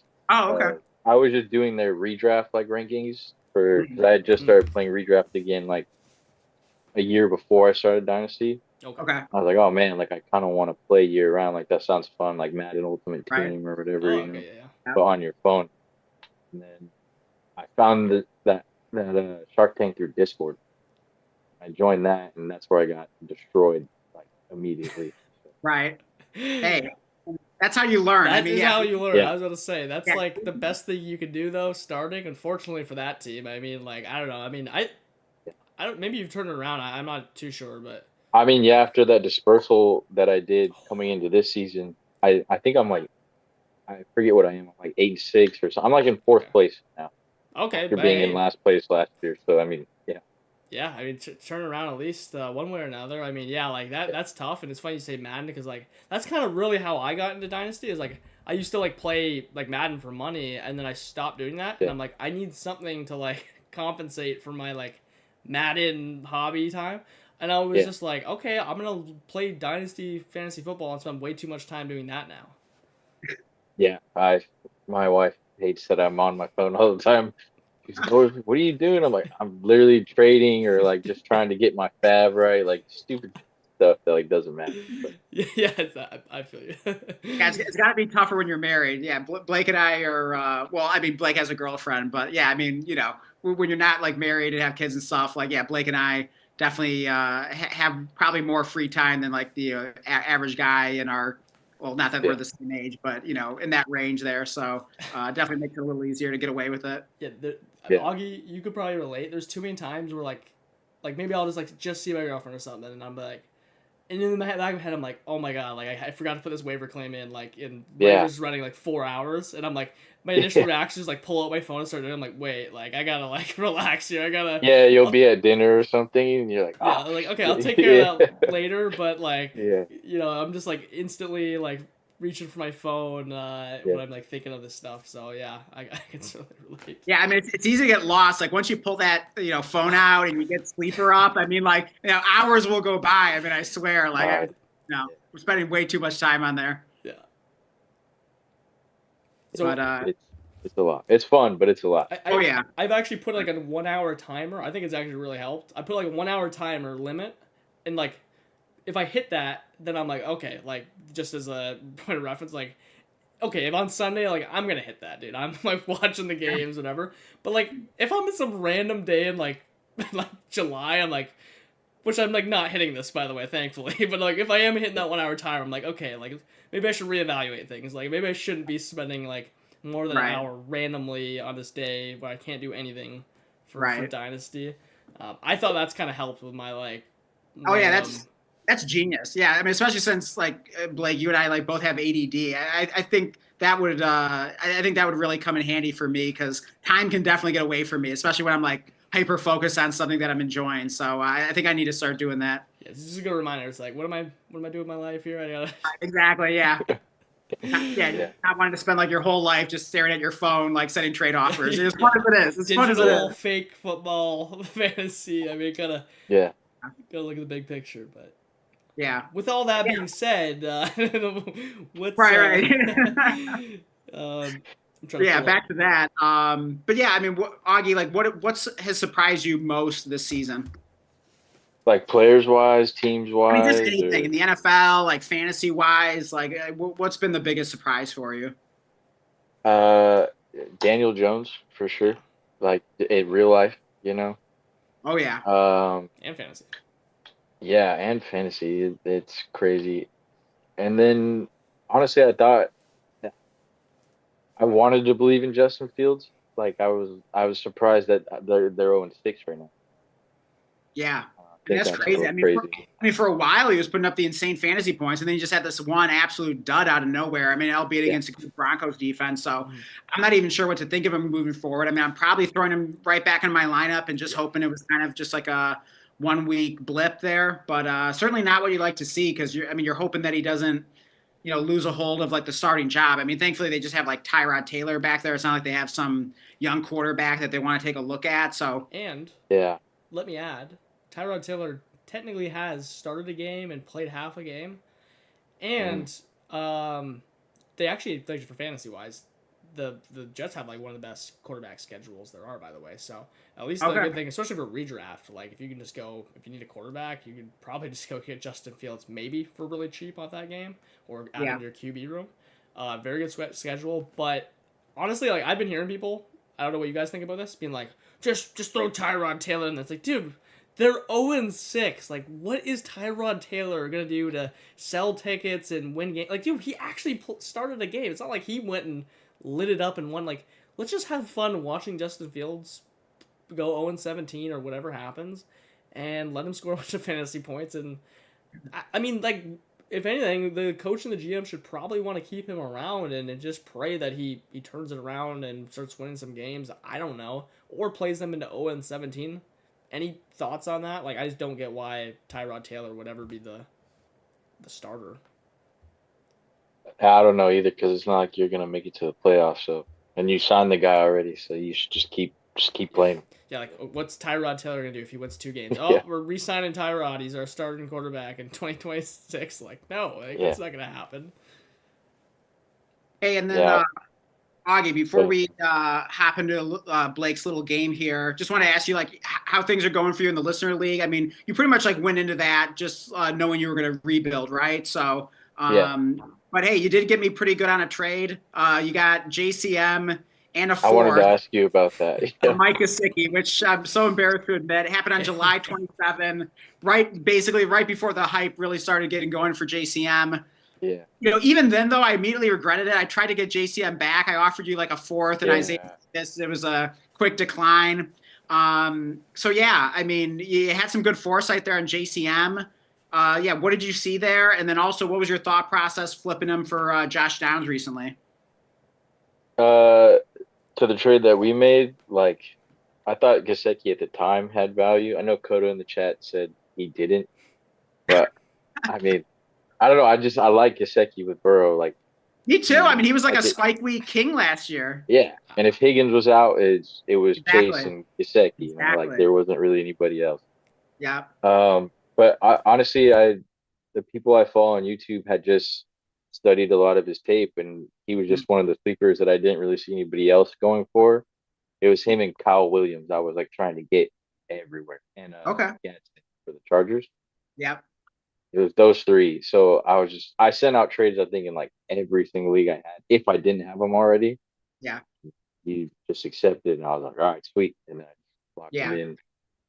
And then making that trade with Seb, yeah, his co-owner. I'm not trying to like trash talk him or nothing. I don't know if he knows what he's doing yet, but he was just sending me like ridiculous offers. Like I can't even remember them, but I think one time I sent him. It was like 10 players for one because they kept asking me about Rome. Oh, good Lord. And then Seb hit me up and he's like, I want to do real trade. So I just sent that for Downs because I mean I don't need RB right now. Like, and I don't know if Bill's value is going to be any higher than it will be this season. Like if he continues to be like RB 15 or 20 or something like that. Yeah, I'd rather have the wide receiver. Yeah, we were talking earlier about just how volatile the value is for running backs. So, could be a very smart move pivoting to a wide receiver, kind of a similar value there. Yeah. Yeah, I'm just taking a look at your listener league team real quick. By the way, any just like quick like thought on maybe a plan there or what you're planning on doing? Because it looks like you aren't the 101. I just pulled up like max points for. You're like the 102 because Jacob has less max points for. But you're whoever like Tank Schrader is. Yeah. Tank Schrader. What a name. That's Jacob. Oh wait, no, that's Jacob. Yeah. That's Jacob. Yeah, you guys are gonna tank off. He's got the edge right now, but you're on pace for that 102. Any thoughts on where the team goes? Like, are you gonna have it ready for next season, or what are you thinking? I mean, if Io Manor pans out to being the wide receiver 1 for Cam, I still believe in Cam. Like, I think Cam could like be really good. They just suck right now. But if they pan out, and then I have Hunter, who I also really believe in, that guy just doesn't know how to play football right now. But I don't know. I think my team could be really good. And then if Dart pans out and his value presumably rises throughout the year, go and get some key players that I could use to go at least maybe make the playoffs next year. That's right. Yeah, you got Dart and Dart and Neighbors just like hiding on IR and Taxi, which is big. You got a ton of picks. And then some nice guys, Hunter and Nix and stuff, Caleb for the future. So I mean, certainly could be a nice team going forward. Yeah, Mason Taylor's looking nice too. He was my favorite rookie. He was, I was gonna say, like, he's a guy I kind of just like draft a couple of, but like I really didn't believe in him like at all. It was just like, good enough situation, I guess. But I mean, like he's really impressed me with what he's done so far. And hey, Garrett Wilson missing time. It sounds like so. Yeah. Big opportunity for him. Yeah, Tez he has to Johnson. compete with. Yeah, Tez Johnson too, who's just randomly picked up in a few leagues because like, he's fast. Maybe he'll do something, you know. Yeah. Yeah. Yeah, I mean, he didn't run like the best 40 time, but I mean, he looks fast. He's quick. He's kind of like a Tank Dell type. So, yeah, I really liked him. I mean, I wish he had gotten better draft capital, but yeah, I got him stashed a few places too. And you know, I mean, I'm a Lions fan, but I am looking forward to seeing low key how Tez Johnson looks on. I believe they play on the Monday night game. Yeah. Yeah. But I mean, dude, he made that unbelievable catch. So like, guy might be a baller. I mean, he was a baller in college. So He was really good. not the, fastest in a straight line. He's not the he's certainly not the biggest. He's like what, like 5'6". He's like 160 or something. 160, yeah. So I mean, but hey, like these days in the NFL, like I mean, more and more, it seems like that can kind of work at times if you're good enough at like getting open and everything else. So it'll be interesting to see if he kind of is able to become anything. I literally think it was like 2 weeks ago, Dan. I don't know if it was on the phone or text. I swear I said, like, why is no one talking about like Tez Johnson? Because like he's getting the opportunity, and then now the bodies keep dropping, and then I saw you picked him up in a league. I'm like, dude, how did I not know he was on the waiver wire? Funny enough, that like the couple Tez Johnsons I have, I think every single one of them is because Dan had like too much roster space or too little. Yeah. And he had to like drop Tez Johnson. I was just like scooping him, and then there was like Quentin Allen he was dropping a couple of, and all those like guys that I didn't get on the initial wave because I liked someone else more or whatever, or lost some bids. I was just like scooping up all of Dan's like leftovers. Man, I didn't realize like what a favor I was doing you. I mean, it pained me to like drop some of those guys, especially Tez, who I just really liked as a player. But yeah, I'm always struggling with. I never have enough roster room, so inevitably I'm forced to cut some guys I wish I didn't have to cut. I really wish I was able to steal another Tez from you there, but you got him back. So hey, what are we doing for time here? So we should jump in that game now.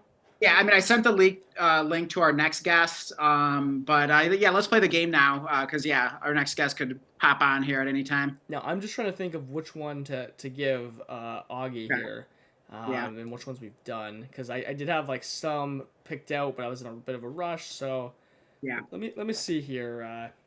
That one I want to save for Jacob. Ooh, okay. This is the one I want to do with Augie here. Okay. So let me see which one is this. I think it's this one here. Yeah, it's this one here. Seb says about his co-manager. Denny has been sending BS trades left and right. It's insane, some of these trades. Yeah. I think I've gotten one or two of those from Denny, otherwise known as Inked Rugrat, and in the listener league. He joined like not too long ago. Just like a handful of weeks ago or so. He's co-manager with Seb now because originally Chase was the co-manager, but then he took over his own team. I see. Yeah, I think this is the only league those kind of offers don't bug me either, because I know they're not coming from like a place of like I'm trying to take advantage of these. Right. Yeah. By the way, I do have a question for you, Augie. Would you rather do like a blind comp? I do have like one random. It's called Say My Name, where it's like kind of like stats and like stuff, and then you have to try to guess the player. Would you rather have like this blind comp or this like random Say My Name guy and you have to try to guess him? Let's try to Say My Name, because I don't even know what this is that I'm looking at. And by the way, are you a fan of Breaking Bad by any chance? Yeah, I watched it a few years ago all the way through. Yeah, I think like during COVID time. Yeah, the name is a reference to Breaking Bad. Yeah, famous scene there. You guys can't see my screen right now, like my screensaver, right? Just making sure. Wait, let me. All I see is files and a deer behind it. Shoot. Okay, hold on. I'm just trying to make sure I don't want to like ruin it or anything. I might like literally need you to close your eyes because I think I like actually have to click download on this one real quick because just don't look for a moment. Yeah, anyone in the chat that wants to guess, I'm covering it up for them. Yeah, just give me a moment here. We're pulling this bad boy up. Okay, we'll let you know if you're closing your eyes right now. We'll let you know when you can safely look back at your screen. I have my whole screen blocked, so just not the camera. Beautiful. All right, perfect. Should be. Okay, yeah, perfect. The stream's covered up. Okay. Yeah. This will do. Give me one moment still. it doesn't have it like titled. ChatGPT was using it to help build it. It's bugging out a bit, but this is certainly due. All right, you are good to go. I will uncover the stream.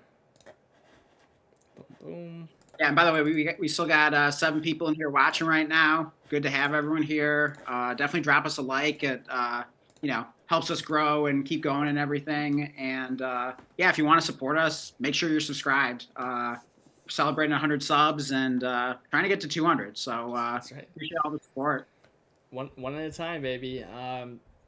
Say my name. So it was supposed to be titled, by the way. I like getting the title.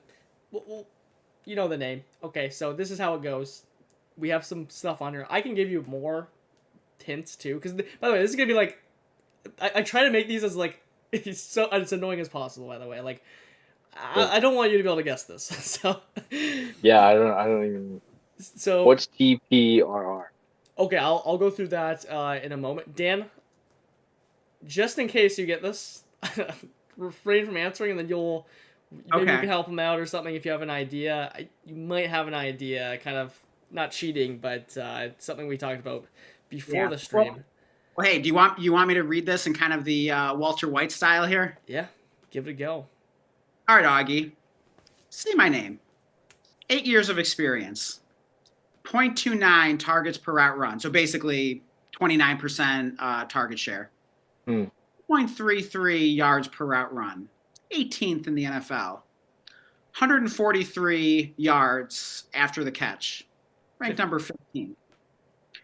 Played in 5 out of 6 games so far this season. Say my name. This is a receiver, by the way, just to make it so much easier for you. I was going to say Dallas Goedert because I was like... Oh, he's been amazing this season. Yeah, especially in tight end. I think 8 years receiver. So an older guy. I guess he could be in quite a big range of ages, right? People come in between 20 to 24. Trying to think because I purposely avoid older guys in Dynasty always. Yeah. Where does the mind go? Just older guys, I'm thinking Ridley, or Keenan Allen. Oh, okay, interesting. Or I don't know. I mean, I think the 5 out of 6 games is kind of a clue. So I'm trying to think of what receiver around that age range has missed a game. But yeah, I guess Ridley has missed a game. So I'll give you guys a little hint here. And if you get it, Dan, just refrain because that's right. That's right. Sorry, but the game missed. It might be due to injury. It might be due to some other circumstance. Whether I don't know, maybe that's a suspension, inactive, whatever it might be, trade or something. So I'm just throwing many possible. It may or may not have been from injury. Yeah. Recently not. Yeah. I mean, obviously, this guy is going to be on a lot of starting rosters, but maybe a little bit of a surprise. I mean, just kind of try to talk through this a little bit. Maybe get Augie's brain kind of. I'm trying to think. It's a very tough one. This is extreme difficulty. Yeah, I mean, my thoughts here, just kind of looking at this. I mean, obviously, it's someone that's commanding a very high target share, nearly 30% of the targets on their team. Pretty darn efficient at 2.33 yards per route run. Mike Evans missed more than one game. He has, hasn't he? He's missed 3 weeks. Oh, yeah. Yes, I can tell you it is not him because it is not Mike Evans. It is not Mike Evans. What I will give you a hint, just in general, is your mind's probably going to Hall of Fame type guys. Mike, this is not a Hall of Fame caliber player, to say the absolute least. Oh, so that is a pretty big hint. I know it now, and I will not say it. Okay, I felt like you might have caught on based on what I was saying earlier, but this is gonna be fun to see. And also, by people in chat, let us know what you're thinking if you got any guesses. Okay. 8-year player. And dude, honestly, pull up the sleeper rankings or like look at people's teams or something. Yeah, I was looking at some of my teams right now, trying to think. I would pull up like some kind of scoring or leaders or something, and just scroll through to see if any names like pop out to you. That would probably help. It's definitely a player we've talked about it on recent streams. Oh, okay, wait. I will Is it give you. Devontae Adams? No, it isn't. It's just like. Oh, you said non-Hall It's of Fame. just such a worse player than that. It'll jump out if you look through like receiving leaders or like points per game. Like once you see the name, you probably know. That's the thing. No, that's it. Points per game probably won't actually reveal him. Oh, okay. Yeah. Maybe if you look at Hollywood Brown. Ooh, okay, good guess. Like that's getting on track. It is not Hollywood Brown though. Seb has a few guesses in the chat. You want me to read those, Blake? Yeah. Let's it says Rashid Shaheed, Trey Tucker, Juwan Jennings. Ooh, okay. Trey Tucker and like Juwan, those guys are getting warm. Okay. Those guys are just too young and inexperienced. Does their team have a winning record this year? Yes. Okay. All right. We can start to give like random hints to like help narrow it down because it's just so hard of one. Like honestly, you're probably like this is guy. You probably just like forget he's in the NFL. Like to be completely honest, that's a big enough. Yeah. Yeah, I mean, how about this as a clue? Is it is he on the Bucks? No. I was gonna say, what's his name, Sterling Shepard or whatever. whatever. That's a good one. Okay, that's like red hot though of like a player. Well, Blake, it's someone that changed NFL teams this offseason, correct? It is a player that changed. It like you're so on it with Sterling Shepard. That is like such a you're right on pace with that. I gotta think about all these moves. I'll give you another hint. Cooper, would you consider Cooper Kupp as like Hall of Fame, right? Like trust me, he's probably done more in like one season than this guy's done like his entire career. It's definitely been a hot waiver wire ad if my guess is correct here, which I'm not going to say. Yeah, hot waiver wire ad over the last couple weeks, and also he is 30 years old. I'll give you that. Yeah. And definitely a fantasy zombie, although, it's not that he was ever that amazing. Although Blake and I always kind of like that. Here's another hint. Dan and I, in the Walter White's lab startup, he was like a priority player in the 20th round. He was. True story. And we were a year early. We were a year early, man. He was our priority guy here, I'll give you a clue. Because there were like 3 gross receivers like 2 off seasons ago that when Blake and I were doing the startup were like priority must-draft players. One was DeMarcus Robinson, and then one is this player, and then who was the third? I'm trying to remember, Blake. Oh my God. Shoot, it was like these 3 guys. That wasn't been one of them. No, it wasn't him. Shoot, I can't remember offhand, but yeah, the name comes to me. But yeah, these 2 though really were the dudes that. But I mean, DeMarcus Robinson is like a pretty good same type of player, Yeah. Actually, I just saw it in the chat, so someone in the chat got it. Yeah. Okay. I hopefully Augie doesn't have it up because I can't see the chat. Yeah. So, Adrian has got it right. Yeah, Adrian has got it right. So yeah, great job, Adrian. You got it. It's so. Dude, you probably just don't have this guy because if you own this guy on a roster, you probably have got it by now. Yeah, I'm thinking of all the old people I've had. Just think old, and then they're off by like 2 years. Old. He played for the Patriots last year. Thornton? Oh, actually, nobody because he's too young. But that's also technically minus the age a good guess. Yeah. But no, it is not. It's a 30-year-old version of Tyquan Thornton. I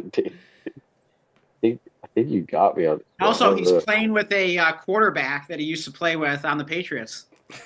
That's good. Oh. Is he on the 49ers? 49ers. Sure. Is it Kendrick Bourne? You got it. We finally got it. Harder.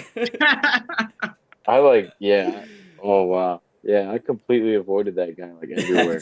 When you I was said, like, it's one game, Yeah. dude, whatever. I didn't Right. even think when you about it. said you're like, like I could just totally tell you like he is not on your radar. Like you didn't Right. Yeah. look at this guy and he. The funny thing is, it's only been like 2 games, but like when he's been on the field, just like absurd numbers. So I was like, this is the perfect candidate to just completely screw with someone that's a on good- stream. Because my first guess was like, well, the 8 years experience threw me off. So I was like, Yeah. but Booty for the Patriots, I was like, that guy he had might that as well. gambling problem, and now he's just like wide receiver 2, low end, you know? What's the difference between him and Kendrick Bourne? Just age? They're the same dude. Yeah. Yeah. Just one's 23, one's 30. That's what I always think. It's even like KB is like their initials. Kendrick Mhm. Bourne and Keyshawn Boutte. I always like almost get them mixed up, minus the fact that they're not even on the same team now at age. But yeah, I mean that was a very difficult one, but you got it. I mean this is just like these numbers are just like so They're stupid. mini hints. Yeah, we got it. That's right. And hey, shout out for Adrian. No, you didn't ruin anything. Not your bad for saying it. He couldn't see chat. Good guess Yeah, on Bourne. I mean that I don't have it open. that was a fun one. Oh yeah. Hey, never wrong. Just early for Dan and I. I mean we were just like unreasonably. What's hilarious? I mean, I'm sure we dropped him a long time ago, but we actually managed to pick him back up on waivers. So we do have again, yeah. Yeah, he's right back where he belongs on Gray Matter Technologies. And we play Augie this week, and we're so gonna start him against Augie. Oh, we have to. That's great. Yeah, he's gonna remember his name now. Yeah. Say my name. Say my name. Yeah. That's what he's gonna say to you. That's too good. Oh man, that's somebody that's been burning me everywhere. Jawan Jennings. Ooh, I had high hopes for him everywhere, and now he has broken ribs. And yeah. can't even. Yeah, and they couldn't report that like before this week. I just like assumed he was healthy, rolled him out there on the one team I had him, and could have played JMO instead. So yeah, a little salty about that, but thankfully I still won. Yeah, I did the same thing. I rolled him in two redraft lineups. It just keeps such a good value. I just like randomly ended up with a couple of Jawan Jennings. Was actually, by the way, one of my earliest like dynasty this offseason favorite guys to draft. But then everyone just like caught on, and then he became like, dare I say, overdrafted because like then you had to start taking like actually like good players over him. Like I don't know. I do think he's good. I think he could be a good buy. The issue is like, hey, he has 5 broken ribs now that we know, and 2 what do you say? 2 sprained ankles and a broken shoulder. Yeah. Like Shoulders all messed up. I mean, as far as redraft goes, I mean, I'd probably say just take whatever you can get for him. I mean, I don't have much hope at this point, hearing all that. Can you get one no? I mean, I'm not dropping him. I'm just like leaving him on my team, obviously, but as long as I can for the. I mean, hopefully he becomes like IR eligible and you just like stick him there for a bit, let him get healthy. I mean, that'd be the best thing. But in a shallow redraft league, I don't even know if you can justify keeping Jawan Jennings. I mean, at least that's my feeling on it. There was a question, by the way, I totally want to ask every guest here before they left. And by the way, what's the situation here? Yeah, we should get Jacob on soon because we're definitely over time, and I got to be getting to bed soon. So. Gotcha. Okay. Yeah, I got to go take care of my kid here. Okay. Well, hey, we'll just let you go then. You can ask your question. Go ahead. I was just gonna say, what's the first name then that comes to mind as far as think of Chase Brown last year, just the second half of the season, like league winner. Who's the first name that comes to your mind? I mean, if Dowdle beats out Chuba, I think it's got to be Dowdle. Interesting. I like it. Or if Iowa Mander gets, maybe not so much, but if Ridley stays hurt and we're just throwing to strictly Iowa Mander, he'd be like a sick flex option like every week. Maybe not a league winner, but somebody you could just throw in the flex and not worry about it. Might start next week. Yeah. Interesting. Hey, good choices there. Yeah. Augie, great having you on here. We'll have to get you back on here sometime. But thanks for joining us and being in the listener league. And we will have to see you again soon. Yeah. Thanks for having me. Absolutely. Yeah. Awesome. Good to meet you guys finally. Yeah. Oh, absolutely. Yeah. Good to finally see your face. And I mean, that was kind of like the whole idea of once we started like getting guests on this off season is like, hey, like let's meet some of our league mates. So yeah, good to finally meet you. And we'll definitely have to do this again soon. And Augie, buckle up, buddy. We're coming for you. Oh, no. I was just looking at the matchup. I'm like, oh, man. Kendrick Bourne. We're missing like Josh Allen. Doesn't matter. Kendrick Bourne in our super flex. Kendrick Bourne got this. Buckle up. Maybe we'll have to go trade for Rico Dowdle in Alec Manor. Yeah. There's an idea. Yeah. All right, man. You guys take care. All right. Yeah. Have a good night. And yeah, I think Jacob's watching, so he'll probably know to jump on here now. Yeah, you know, completely forgot about any time, and I mean, we must have had Augie on there for maybe close to an hour or something. Going on it. But hey, you know, it was his first time on the channel, so gave him a little extra time. Yeah, I'll message Jacob now. Time really does blow by. Yeah, close to 40, and there he is. There's the man. Hey, Jacob. How's it going? It's good. How are you guys? Good. Thanks for having me on. Congrats on 100. That's cool.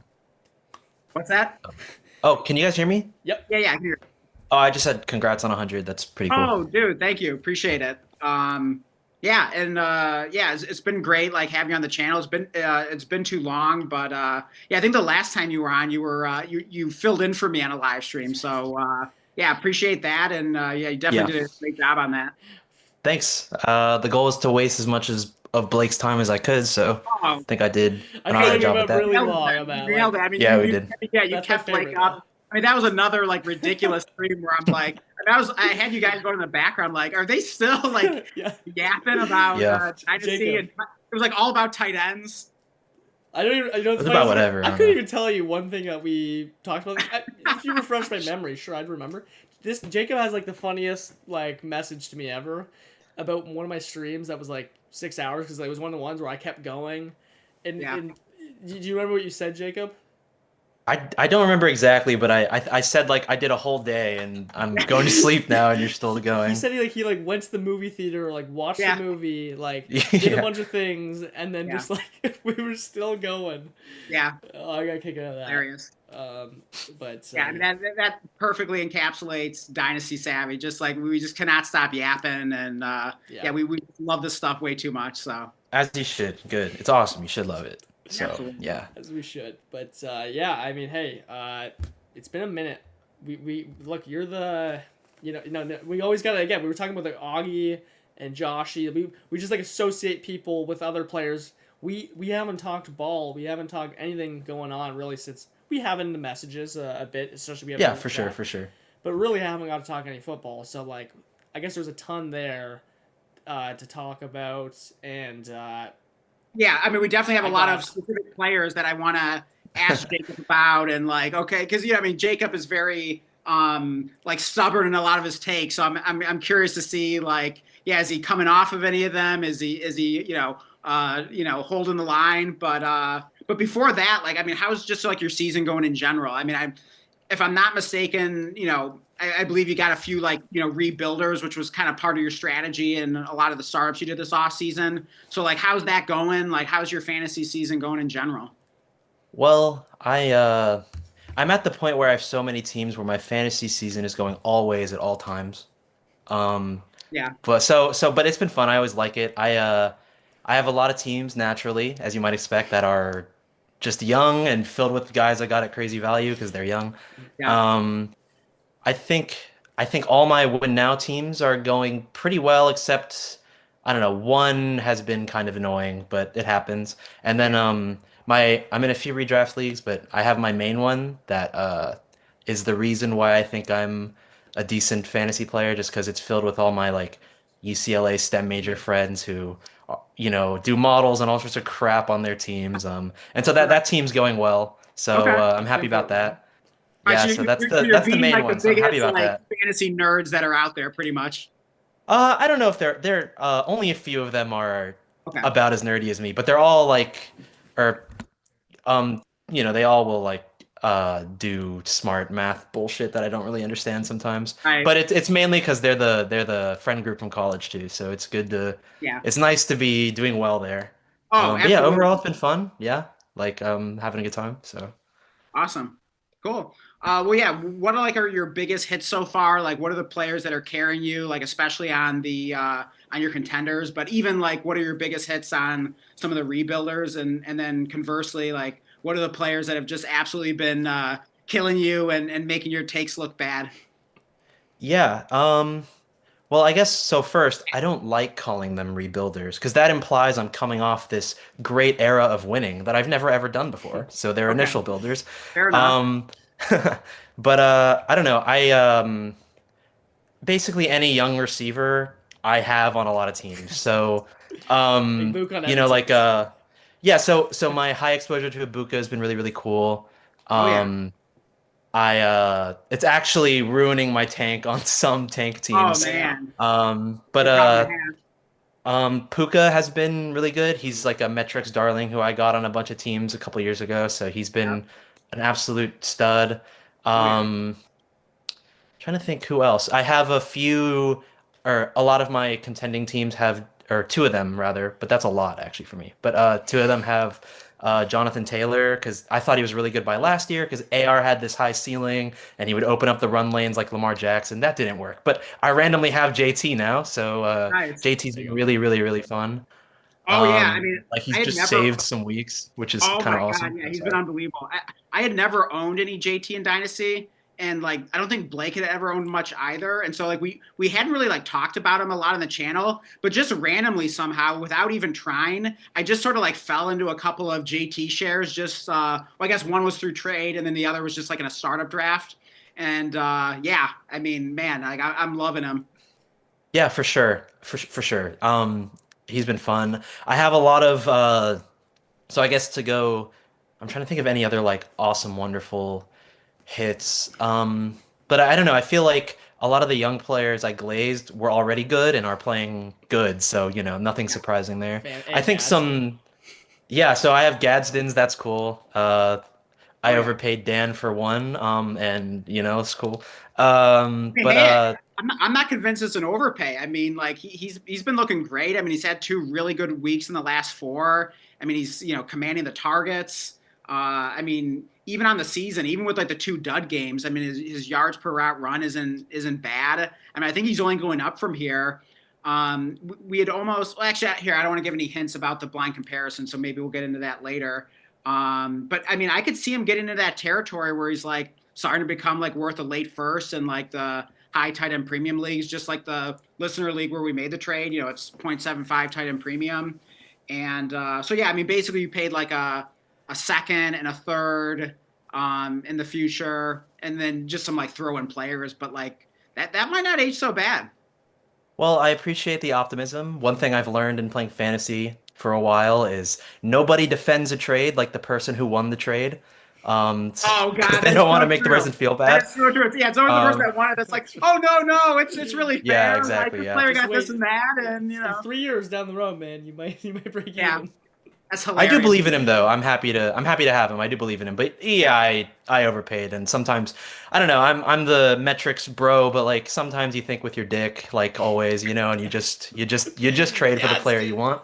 Yeah. Yeah. Exactly, yeah. Get me in, bro. Um but yeah, I'm trying to think. I think well, we're about to see what will happen, but my most overexposed player, as you might remember, is definitely Rashi Rice. I have him Mm. basically anywhere I could have possibly gotten him.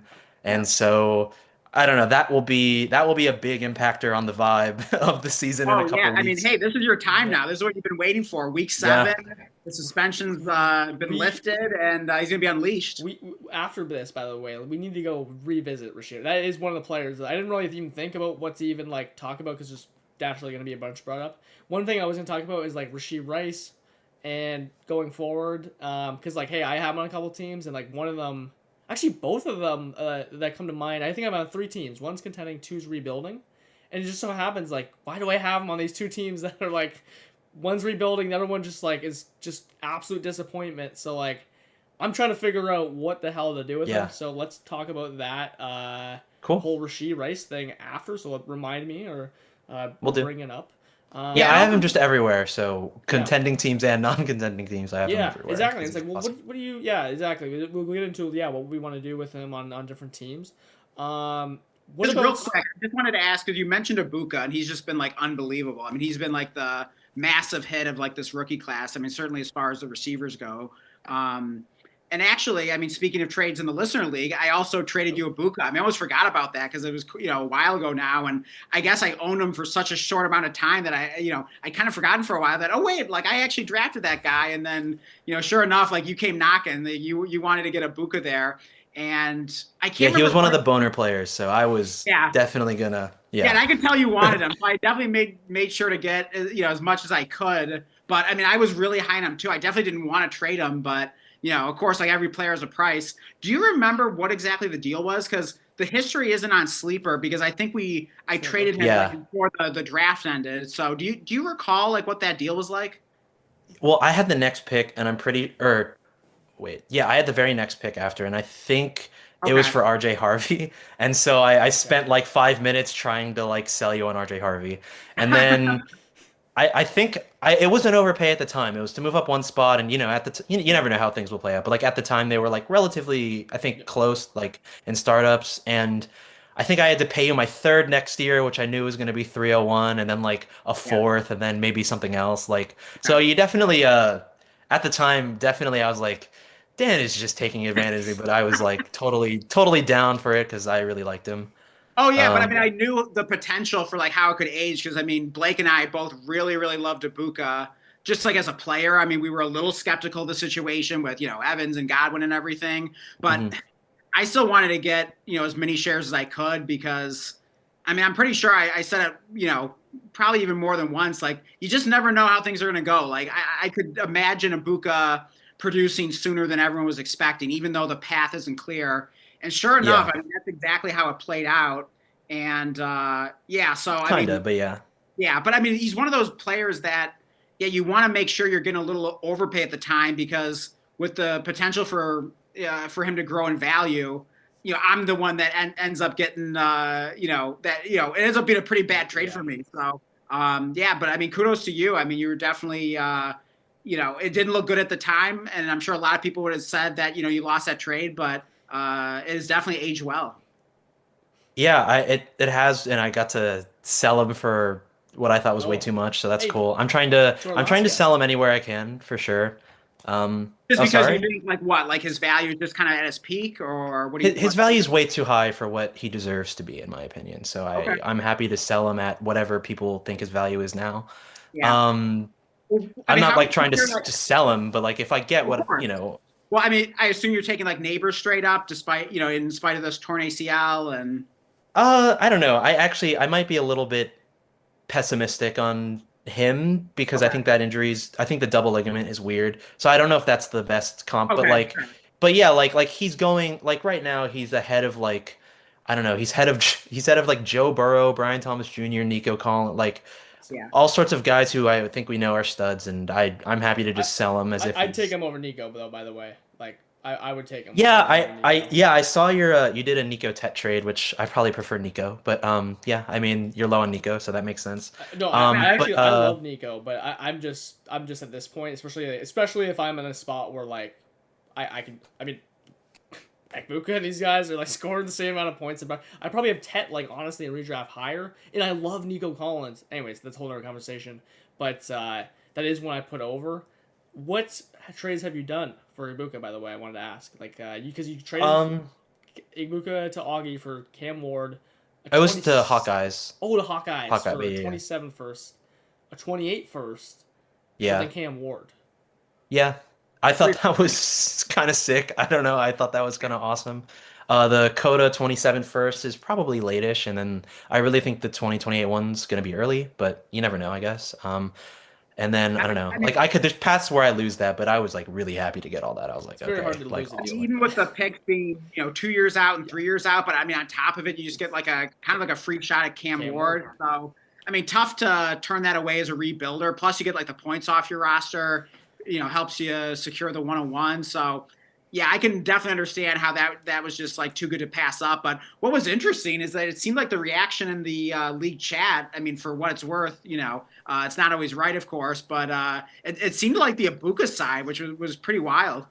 Yeah, I don't know. I think, or I mean, I read Seb's reasoning why, and it makes sense. He just doesn't value 28 first. I mean, I do. Like, that's a real year, and that pick is going to be early. Like, it will be early. Like, that pick will be early, so I'm I mean, You know, I'm Savage happy just has with like that. such like a win now mindset. I mean, he's not messing around. Like he's trying to win some Yeah. money. Here, He so. might he might think that partially of us, but like that's the thing where it's like, okay, look, I'm not trading away 28 first, but I'm also not gonna like, oh yeah, 28 first. That's the same thing, which obviously you didn't do this trade, by the way. Yeah, same thing as a 26 or a 27. Yeah. Like no, it's such a weird asset. By the way, in the beginning with where it's like, I don't even want to really ask for the manager because I don't want my first in compensation in a deal to be all the way in 2028. And they're like, well, this guy's worth a first. I'm giving you one in 2028, so I'll add a fourth in. No, like I don't want that. So it's like rare to get a deal line like that. But that was one where absolutely, hey, I'll take a 2028. You know, that's kind of a creative way to do it.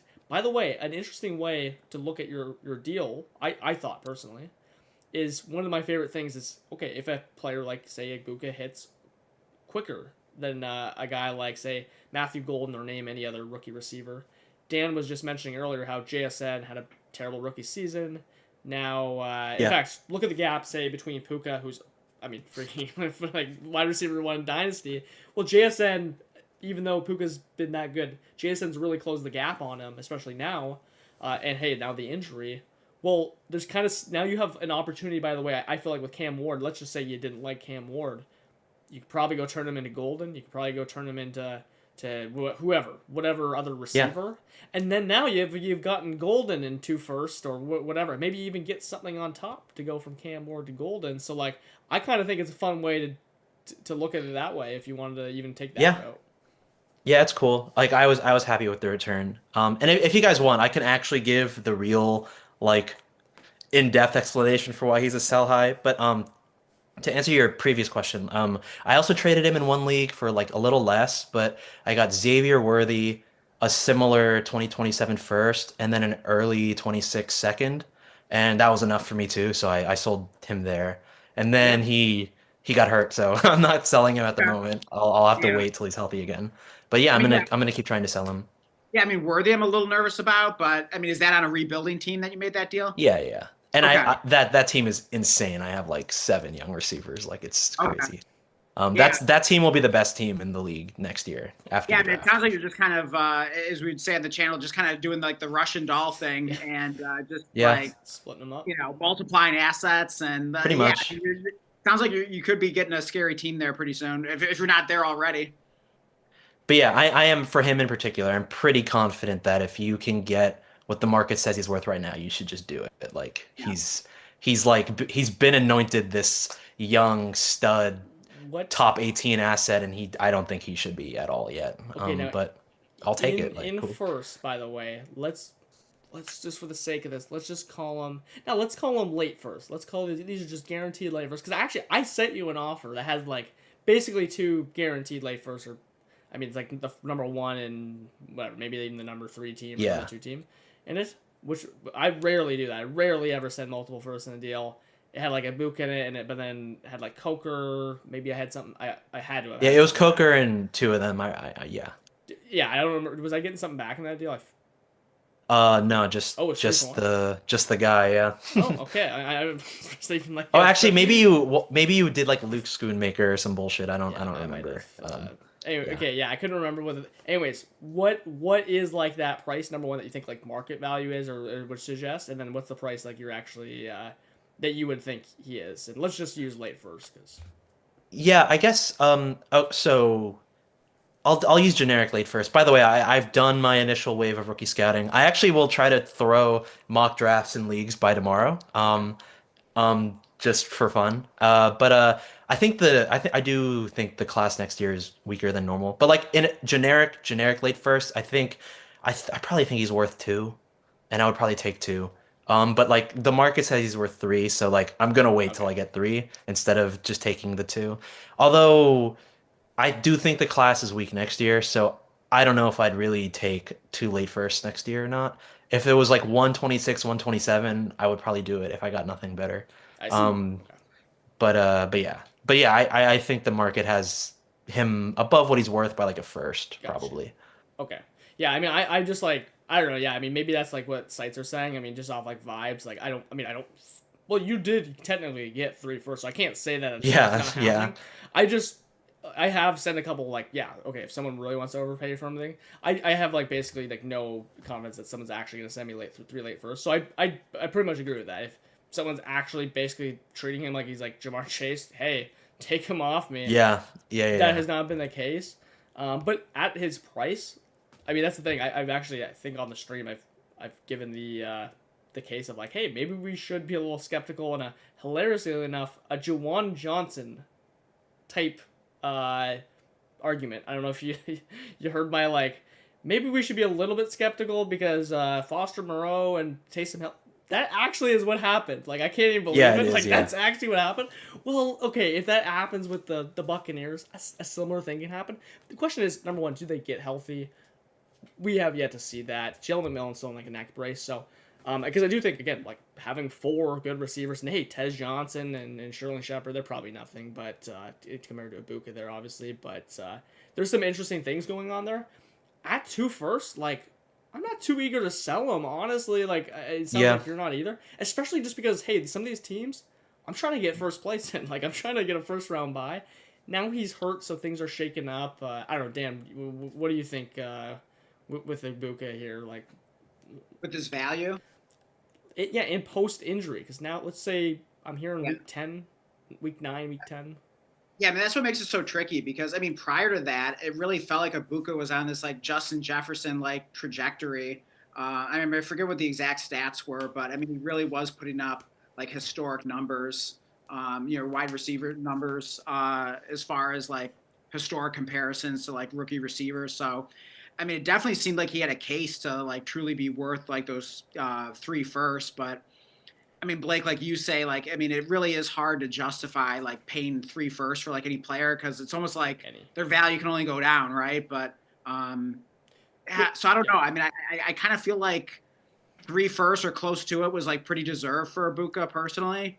But yeah, now with the injury, I mean, his value definitely takes a hit. I mean, I'm not sure exactly how long he's going to be out for. It's tricky because he plays in the Monday night game against the Lions. And then do they have a bye after this week, I believe, I want to say? Week 9 bye, yeah. So, yeah, you might not really have him for, like, the next couple weeks. I mean, I don't know. Maybe you have, like, Tez Johnson or Cameron Johnson that you can use as, like, an emergency handcuff if you're waiting to see if he plays on Monday. But, you might really not have him for, like, at least, like, the next couple weeks. Hopefully he's able to return after that. So, I mean, it definitely doesn't like, destroy his value or anything like that from a dynasty perspective. I mean, you're still thrilled if you own him. But if you are a contender, I don't know, maybe you're like a little more open to like moving him. And if you're a dynasty owner that doesn't have any Ibuka shares and feeling a bit left out, like maybe this could be a good trade window to get him. If you're able to get him 100%. for, like, 2 firsts and maybe a little, plus thrown on top or something, maybe you could wrestle him away from someone. Here's how you get him. By the way. This happened to Nico Collins. Like, I got so much Nico Collins, or, well, I don't know, at least a couple last year when he was going nuts, just like Ibuka is now. Then he went to IR, and then I waited a couple weeks for it to kind of cool off. I then jumped in, and the key is not to send a couple firsts for Ibuka. What people need if they're sending Ibuka is a player scoring good points. So I was like, okay, DJ Moore off a hot game, and like my contending first. Like, whatever it is this year is like, dude, absolutely. Even though he's a really hot name, he's hurt. Well, hey, maybe Godwin's going to be back. I mean, I don't know. Who knows? But Evans will be back. So, like, things will happen. And, well, hey, maybe on week 9, if, say, Ibuka's back week 10, maybe before week 9 on their bye week, then you're looking in to this guy that desperately needs points. And you're actually giving him, like a good asset and a first or whatever needs to be done. So I do think, like, anytime a player's hurt, especially if you don't have much of, huge opportunity right now if you have no Ibuka to, like, actually get back in and get some shares. Yeah, and I guess, are you going to be looking to do that personally, Blake? Or, I mean, you think he's, like, pretty attainable right now because of the injury? I'd be so much more, like, desperate to do that if I just like never got back in on like on Ibuka like for like shares wise. I bailed myself out by like just buying high like in the off season before he touched the field. So I luckily do have 3. I'm 100% interested though in getting him. Here's my question, Jacob.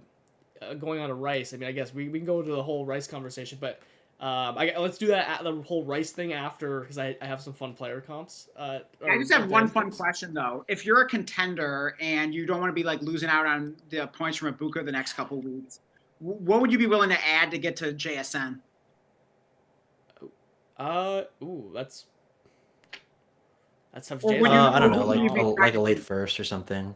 Late first. Oh, okay. Yeah, I wouldn't be. I'd be looking to like somehow get that like maybe give up that value, but like not by actually giving up a first. Yeah, like add a fake first, like trying second. to get sure, creative. Yeah. By the way, Rice and Ibuka, what are you doing between those two? Because here's the thing: now Ibuka's like the one that's not scoring points for the next few weeks, and Rice is the one that's actually active. Okay, you're a contender, Jacob. Like, are you setting Ibuka for Rice straight up right now? Yeah. But I think I mean I've been the highest person you've ever met on Rashi Rice, so I'm probably not the person to ask. But this whole time, even when Ibuka was awesome, Rashi Rice was more valuable, like actually. Okay. So I don't um and by the way, I'll do it quickly just because I'm insane. But like like he's being rated as if he is already a stud, and he just isn't playing that way. And so if you sell him at a stud price and in the future he becomes a stud, then you broke even and you completely didn't have to deal with the risk where he doesn't. But like his target rate is like 30th or something, and like his yards per out run are like not in the top 10. And if you look at his game logs, he's only out targeted Mike Evans in the game he got hurt, and only out targeted Godwin in the game he got hurt. He's not even out targeting them. So he hasn't actually done any in real life evidence that he's actually like really elite or anything. I mean, like if you look at, any other elite rookie from any superstar now, like Neighbors or Puka or whoever that everyone's saying this guy will become, like they're way better on all these metrics. Like their target rate's way higher, their yards per run are higher. So every metric but fantasy points, because that's like the one thing that he has is obviously the fantasy points, what everyone cares about, which he is literally on pace with Neighbors and Jefferson. Yeah, for sure. Yeah, all the underlying metrics, I see what you mean. Is like his target per run. And off fantasy points, it's partly because he's in a really high volume offense randomly, which changes year to year completely with the wind. And he had 5 touchdowns for the first 5 weeks, which is obviously unsustainable. So like he was super to me he was very much a bubble. So I don't know. Hopefully that bubble continues so I can sell him. But I probably just popped it. I like basically everything you're saying, like I personally agree with, but the funny thing is like I also like don't agree at the same time like at all. Simply because like I think you're like I guess maybe it's just because like you're going from the view of like everyone else, and I don't even look at keep trade cut, by the way. I don't even know the last time I looked at keep trade cut and things like that. But like maybe like everyone's like 101 like Ibuka, he's a first round starter pick. Like to me like no, he just I don't know. Wherever I'm valuing him is probably is literally whatever you're saying. He's an awesome player. He's inflated by touchdowns, but he can be a phenomenal player if he continues to get better. But I still question all the situations. Totally. So basically, whatever you're saying is like that's actually just how I view him. So I kind of just assume everyone else views him like that, but that's probably a mistake. Is like okay, well that's just how I view him. So it's kind of funny like hearing your perspective. Exact same, but my view of the market is completely different. So, I don't know about you. Yeah. Oh, sorry. Oh. Well, I was just gonna say, I mean, you're definitely the metrics guy, Jacob, and I mean, you're certainly holding him to a high standard, saying, okay, well, he's not like top 10 in yards per route run or whatever, but I mean, he's only a rookie. I mean, he's far exceeded most people's expectations. He is in a good situation, but he sure as heck is taking advantage of it. I mean, he's probably only going to get better in terms of like as a player. I'm sure like the metrics will only improve. But I mean, he definitely has been elite, at least in terms of the counting numbers and the fantasy production, which isn't necessarily like the best thing to look at in terms of like projecting it forward. But I do wonder if maybe you're just like overthinking it a little. But I mean, I know obviously you being the metrics guy, like you're going to put the priority on that. So I guess I'm not too surprised. Oh, I mean, well, what I was going to say is don't get me wrong. Like, I think he's going to be really, really good. I would actually bet on him to become like one day, like whatever Amon-Ra does. But like, I'm getting peak Amon-Ra value right now before he even has done it. And like, this is just like, I would bet on him to do that one day, but like, I can't see, like, he might just, like, fizzle and, like, be, like, whatever Zay Flowers is. So, like, I can get off all that risk and already get like what his best possible value could possibly be right now, like okay, I'll take it right now. Yeah. But yeah, like he was like I was really high on him. He was like my favorite rookie. I hope that came across. And like so yeah, I think he's gonna be really good for sure. Yeah. Okay. Yeah. For sure. When you exactly like that's pretty you just summed up like basically how I figure because it's so funny like again here like sell like Ibuka but it's like again you're just selling him only if people are like so unreasonably like absolutely he's a top 2 dynasty receivers basically what the price is if people are setting 3 first absolutely I agree I'm selling him in that case I'm just kind of working on the assumption people aren't likely doing that and that's why I'm more of like I don't know I'm kind of on the fence here. Yeah, I don't know exactly what to do. We got Yeet in the chat. Welcome back to the channel. He says, is he trying to say he's going to bust later on? Is he serious? With a thinking emoji. Well, I think we just clarified that. Yeah, he's awesome. That, he just clarified it. Oh, David Nella, welcome back. Yeah. Do we want to answer a question from David Nella real quick here? Let's do it. Maybe Jacob can chime in as well. He says QB is Fields. Kind of want to move to a more consistent quarterback. You think Fields and Pickens for Daniels and Diggs is fair? Or should you add a Matthew Golden to sweeten the deal? Or just keep what he's got, which is interesting. I did mention earlier, by the way, Fields at least has the best quarterbacks, or one of the best quarterback schedules going forward. And at least in 4 of the 4 games he started, 3 of them are 30 points per game in each. So one bust, and they're 0-6. But I look, to me, like honestly, like Fields is a redraft buy. I don't care. Like assuming you're talking about redraft, I'm like actually looking to buy Fields and just like let me pair him with another quarterback for the consistency part. What do you guys think? I mean, especially if it's like a league with like only 4 points per passing touchdown. I mean, you really value those quarterbacks that give you the rushing stats, and there aren't too many better than Fields. I mean, of course, yeah, you're going to rather have Josh Allen, Lamar Jackson, and Jaden Daniels. But I mean, Fields has been ridiculous with the rushing stats. I mean, pretty much always has been, at least since like year 2 or whatever. So yeah, I mean, looking at this trade, so let's see. Fields and Pickens for Jaden Daniels and Stephon Diggs. I mean, I'd probably. I'll say I don't mind the trade, by the way, like at all.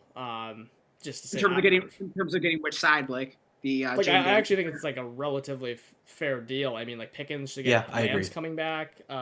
Diggs, I think his snaps are going to keep going up. I think he's an awesome target. So it's like. Yeah.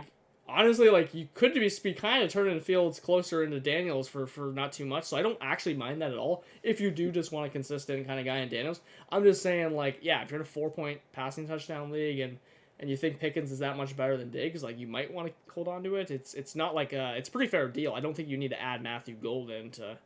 Yeah, I agree. To get that done, I'd rather keep Matthew Golden in that case than on your side. Yeah, it feels like Jaden Daniels has been like a little disappointing. I mean, partially because he missed a couple games with injury, and in the other games, I mean, I own a couple of Jaden Daniels in Dynasty. He hasn't like set the world on fire, but he's been probably get better. He's been really good. It's just like he hasn't scored 30 points yet. Like, also he doesn't have a ton of great weapons right now. I mean, McLaurin's been injured. I mean, Debo's like his number 1 receiver, and he's been better than we thought he'd be this year, but I mean, still, he's like an older receiver, not quite what he used to be. Yeah. And then beyond that, it's just like, an ancient Zach Ertz and like nothing else. So maybe that has something to do with it, but it'll probably get better as the season goes on. I'm not too worried about Daniels, but I mean, Fields, until that last game, he was just absolute fire. So yeah, it's kind of a tricky deal, but yeah, I do think it's pretty fair. Any thoughts, Jacob? I would probably do that. Or so Fields is awesome. I think my dynasty take on him being a 1-year guy is probably correct because in real life he's not playing well. Yeah. I think my take was he's a 1-year awesome asset to a contender, and hopefully I don't know, he was an avoid for me from that. But he's my most overexposed redraft quarterback. Exactly. He's awesome. I defrost him like the Winter Soldier when Sleeper says the defense is green, and then I freeze him when it's red. But I would do this. I mean, Diggs's route participation's gone up, like you said, and CD's about to come back, and Pickens probably regresses. Like they might be even rest of season, Pickens and Diggs. Yeah, closer and then than not, yeah. I would still rather have Jaden over Fields, even if Fields' pure ceiling is like a little higher. Like Jaden also won't drop 3 points if the defense is competent. So Yeah, I would just totally do that. I don't think you have to add Matthew Golden though. But yeah, I think yeah. I would hold firm. I would say probably like, take it or leave it to the other manager unless they just want some like bench roster clogger thrown in or whatever. But I wouldn't put Golden in that category because I mean we see how rookie receivers second half of the season can just really go nuts and win you leagues. So Yeah, and he's coming on too, so I would hold him for sure. He's been looking better and better. So yeah, I would hold firm there if he's willing to do it. I do think it's a trade that could age pretty well because I think Daniels could get better as the season goes along. And I got to believe the same thing about Diggs. Just the further away he gets from that ACL injury, he'll probably just be looking better and better. Yeah, no, exactly. So, I mean, yeah, I'm not too mad if he declines it, but I'm pretty much sitting with you guys, like, especially with how I'm feeling on Diggs. Like, I do think it's a very big redraft. And Pickens is obviously, like, okay, it's not a matter of if he regresses it's a matter of how much does he regress. He's like wide receiver 4 right now, by the way. So yeah, I mean that's a really interesting one. I actually really like that just as an offer in general. So hopefully that's helpful. Yeah, Dave Nella said, "Thanks, fellas, our pleasure." So, back to the conversation. Did we finish talking about Rashee Rice, or did we want to jump into the next question? I was just going to ask Jacob, like, what have like the biggest surprises for you been? What have been the biggest surprises for you this season? Both like, positive, like players surpassing expectations, and negative, like players disappointing you. Or should we talk about Rashee Rice a little longer? Well, almost like because I don't even know if we even talked like at all about Rashee Rice. I want to like go. Let's do that after the blind comps. Also, Seb has a question about JSN. We'll go to that after the blind comp stuff. Yeah, you can answer the question though, Jacob. Like, what's your biggest surprises? I mean, there's a lot as there are every year. I think I don't know. I mean, JSN is one for sure. I was low on him at ADP, and clearly wrong. He's just insane. He's so awesome. Um, Quentin Johnston is the biggest surprise to me because he was basically whatever the tier is above roster clogger, where he's not on waivers, but like you kind of have to keep him, but he's like just a miss, and like sometimes you probably couldn't get a third round pick for him this offseason, or maybe you could.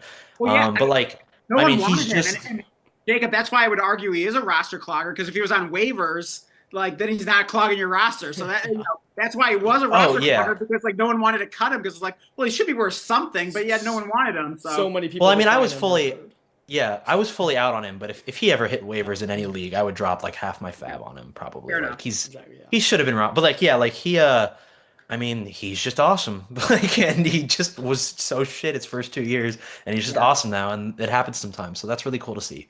But I don't know. I mean, coming out, like he was someone I was really high on. Like his college analytics were awesome, and so that was a guy. I mean, it's before I met you guys, but that was a guy that like I was high on who just busted. But like, it's cool seeing him randomly hit. That's kind of cool. Like, well, right. I mean, we got kind of like 2-3 year. I mean, I don't want to call it like a breakout for JSN because he was really good last year, but certainly like 2 ascensions in year 3 with both of these receivers taking their game to a whole different level, and definitely feels like a breakout for Quentin Johnston. But I mean, what do you think? Like, does that affect like your process at all? Just seeing like these 2 receivers in year 3, because I mean, the year 3 breakout for receivers like really used to be a thing, and then we got like so spoiled recently with all these like rookies like being awesome. And even like a lot of second year breakouts, we kind of forgot about the year 3 breakout. So like, what are your thoughts on that? Like, you think the year 3 breakouts kind of making a comeback here?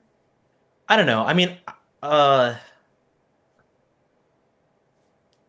well, okay, so JSN I think is a real like year 3 breakout in the traditional sense because, and by the way, like I was off him at ADP, stand by that take. I think that was the right process, but he's clearly wrong, and this was always in his range of outcomes. I just kind of thought that Darnold sucking and other things happening was also in his range of outcomes, so I preferred like the swing on like Tet or Lad who lad off an elite rig, but like whatever, like that was wrong. Okay, but like but like I don't really want to consider Quentin Johnston and bake him into the process because he's like old traditional year 3 breakouts are much more similar to JSN where they're like pretty good year 2 and then they break out year 3. I can't really think of the last time it was actually like this guy should get traded for a 6th round pick to a new team type to just being awesome like that. That's really rare. I honestly can't even like think of another guy who is like that.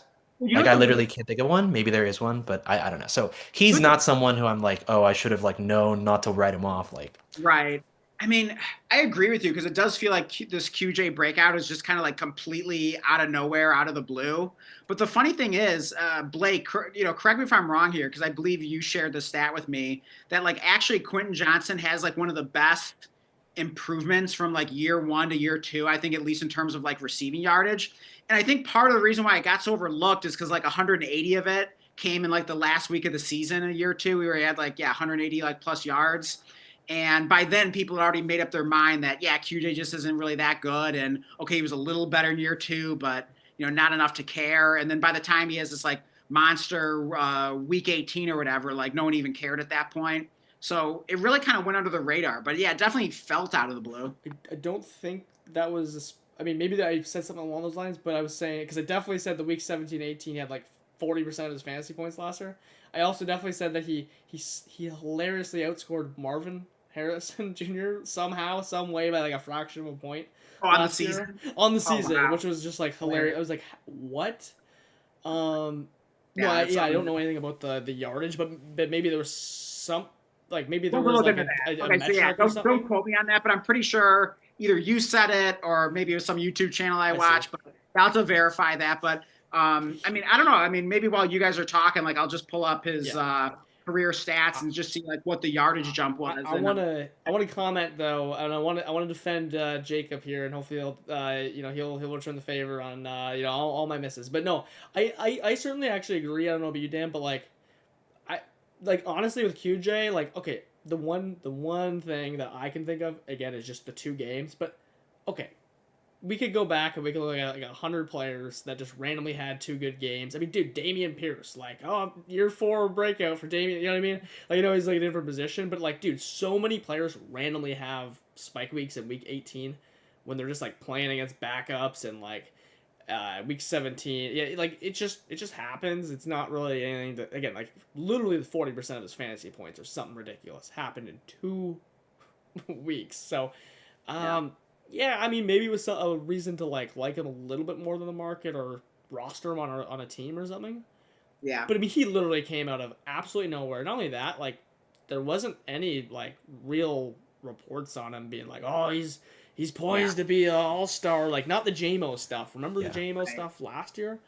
And also they drafted like basically 2 of his replacements. He got hurt in the preseason. Like, I mean, he couldn't have felt more dead in the water, and then he just like, wait, no, he's like actually good at football. So I don't think there's like really anything to learn there. Like, sure, people say the year 3 receiver thing. Jacob mentioned a point. I listened to a whole podcast on this. I don't know who was talking about it. They were saying that like the year 3 thing, even in the past, was basically a myth. It wasn't just that players randomly go from bad to really good in year 3. That never happens, like ever really. Except for, I guess, JMO in his case. And hey, another year of just QJ. So maybe now we got a trend of 1 player a year. Basically, they were saying that, just like Jacob said, they go from like maybe bad or okay, like JSN, to that, hey, they're pretty damn good, to, okay, now they're a superstar in year 3. Yeah. That's the 3rd year breakout route. It's not like 0 to 100, basically. For sure. Yeah. And I will say, go ahead. I thought like it's possible. Like I should go back. You're like probably right. Like maybe there was something, but I haven't seen anything. But like maybe there was something, and I should take that into account. But I don't think there was. The key is there would have been there probably is 100% something. You can find something on any player or thing. Oh, I should know this. There was so much overwhelming. Even the team's draft capital, I think, is like just the biggest one of all. Well, here's what's interesting. Just kind of looking back at Quentin Johnston's career stats by season, just in a basic full PPR league, his wide receiver finish going from his rookie season toward the present goes wide receiver 74 his rookie season, then wide receiver 39. I mean, that is like a pretty decent jump. I mean, I guess it wasn't enough. It was. I mean, he was again though. If you go back to like week 17, what was he? He was probably wide receiver like 79 again. Like, exactly. So I mean? I guess in a way it was kind of all the 1 week, but like it literally was. It still kind of counts, even though I guess like most people technically are still playing fantasy in like week 18 or whatever. And then so far this season, it looks like wide receiver 11, and that's even with missing a game. So, yeah, it really is kind of an interesting one, and maybe it's a bit of an outlier. But, yeah, in terms of his receiving yards, his rookie season, it was 431, and then second year, 711. But he did score 8 touchdowns kind of quietly his second year. He went from 2 touchdowns to 8. So I don't know. It's just kind of, maybe it's just a bit of an outlier, but yeah, I definitely did not see that one coming. If he is on this pace, by the way, speaking of outlier, he will join the category of just Devontae Adams of outlier. Like, literally, like just Devontae Adams. I mean, of receivers that have not reached 500 yards, Dakota loves like bringing this up. Oh, he didn't get 500 yards as a receiver. He's cuttable. Like, but like literally, like there's never been like a superstar receiver or like anything close to it that's actually not gotten 500. It's an arbitrary cutoff, but it's just one where there's like a million busts, and then Devontae Adams. And Devontae Adams, funny enough, is kind of like the same QJ breakout. So I'd say it's just one of those. All right, maybe it's Devontae Adams. I didn't know that. That's a little. He's the only one. He's cool. DeAndre Hopkins. I think it's DeAndre Hopkins had like a. Rome had a lot of comps to him of just like an abysmal rookie year, but not as bad as like QJ. So yeah, I mean outlier for sure. But yeah, I mean, Jacob, what do you think like moving forward between like Quentin Johnston and Ladd? I mean, like, do you still consider like Ladd to be the alpha there? Or want him more in dynasty? I mean, because it's weird because pointing and QJ has like surpassed expectations wildly. So yeah, how do you even compare the two of them now? I mean, it's so gross. Like I got a couple QJs before his dud game, and then he got hurt. But I still believe in him. Yeah. I think I way prefer Quentin Johnston at like his value. I see. Even with Ladd's baked in like lowness already, like whichever of them is cheaper is the one I want. I kind of have them. I think they should probably be even for dynasty purposes. Wow. For redraft. For redraft, Quentin's way better, but sorry, my bad. Oh yeah, no, I was just saying like it sounds so crazy to actually like hear that out loud, but it's not a crazy take, and like you're probably right, and yeah, I do think that's the right answer. It's probably just like whichever one is cheaper, which I'm assuming is probably still Quentin Johnston, because it seems like the dynasty market is always like so slow to catch up to things, and people always want to like cling to old values, especially when they were worth more and their values going down.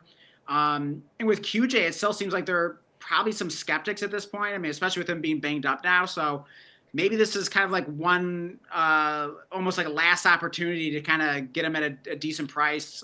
So yeah, I mean, I don't own any of him in Dynasty. So, I mean, maybe now's the time to strike here. Yeah, I managed to get a couple. And by the way, like, I know I'll have like a take I'm confident in or whatever, but like that's just because like I think about it for a while and look shit up. Like I'm very quick to adjust takes given new evidence, and like the evidence seems like they're even. Although Keenan got hurt, Ladd I think it was like a decent matchup. I forget who they played. Who did they play? Dolphins.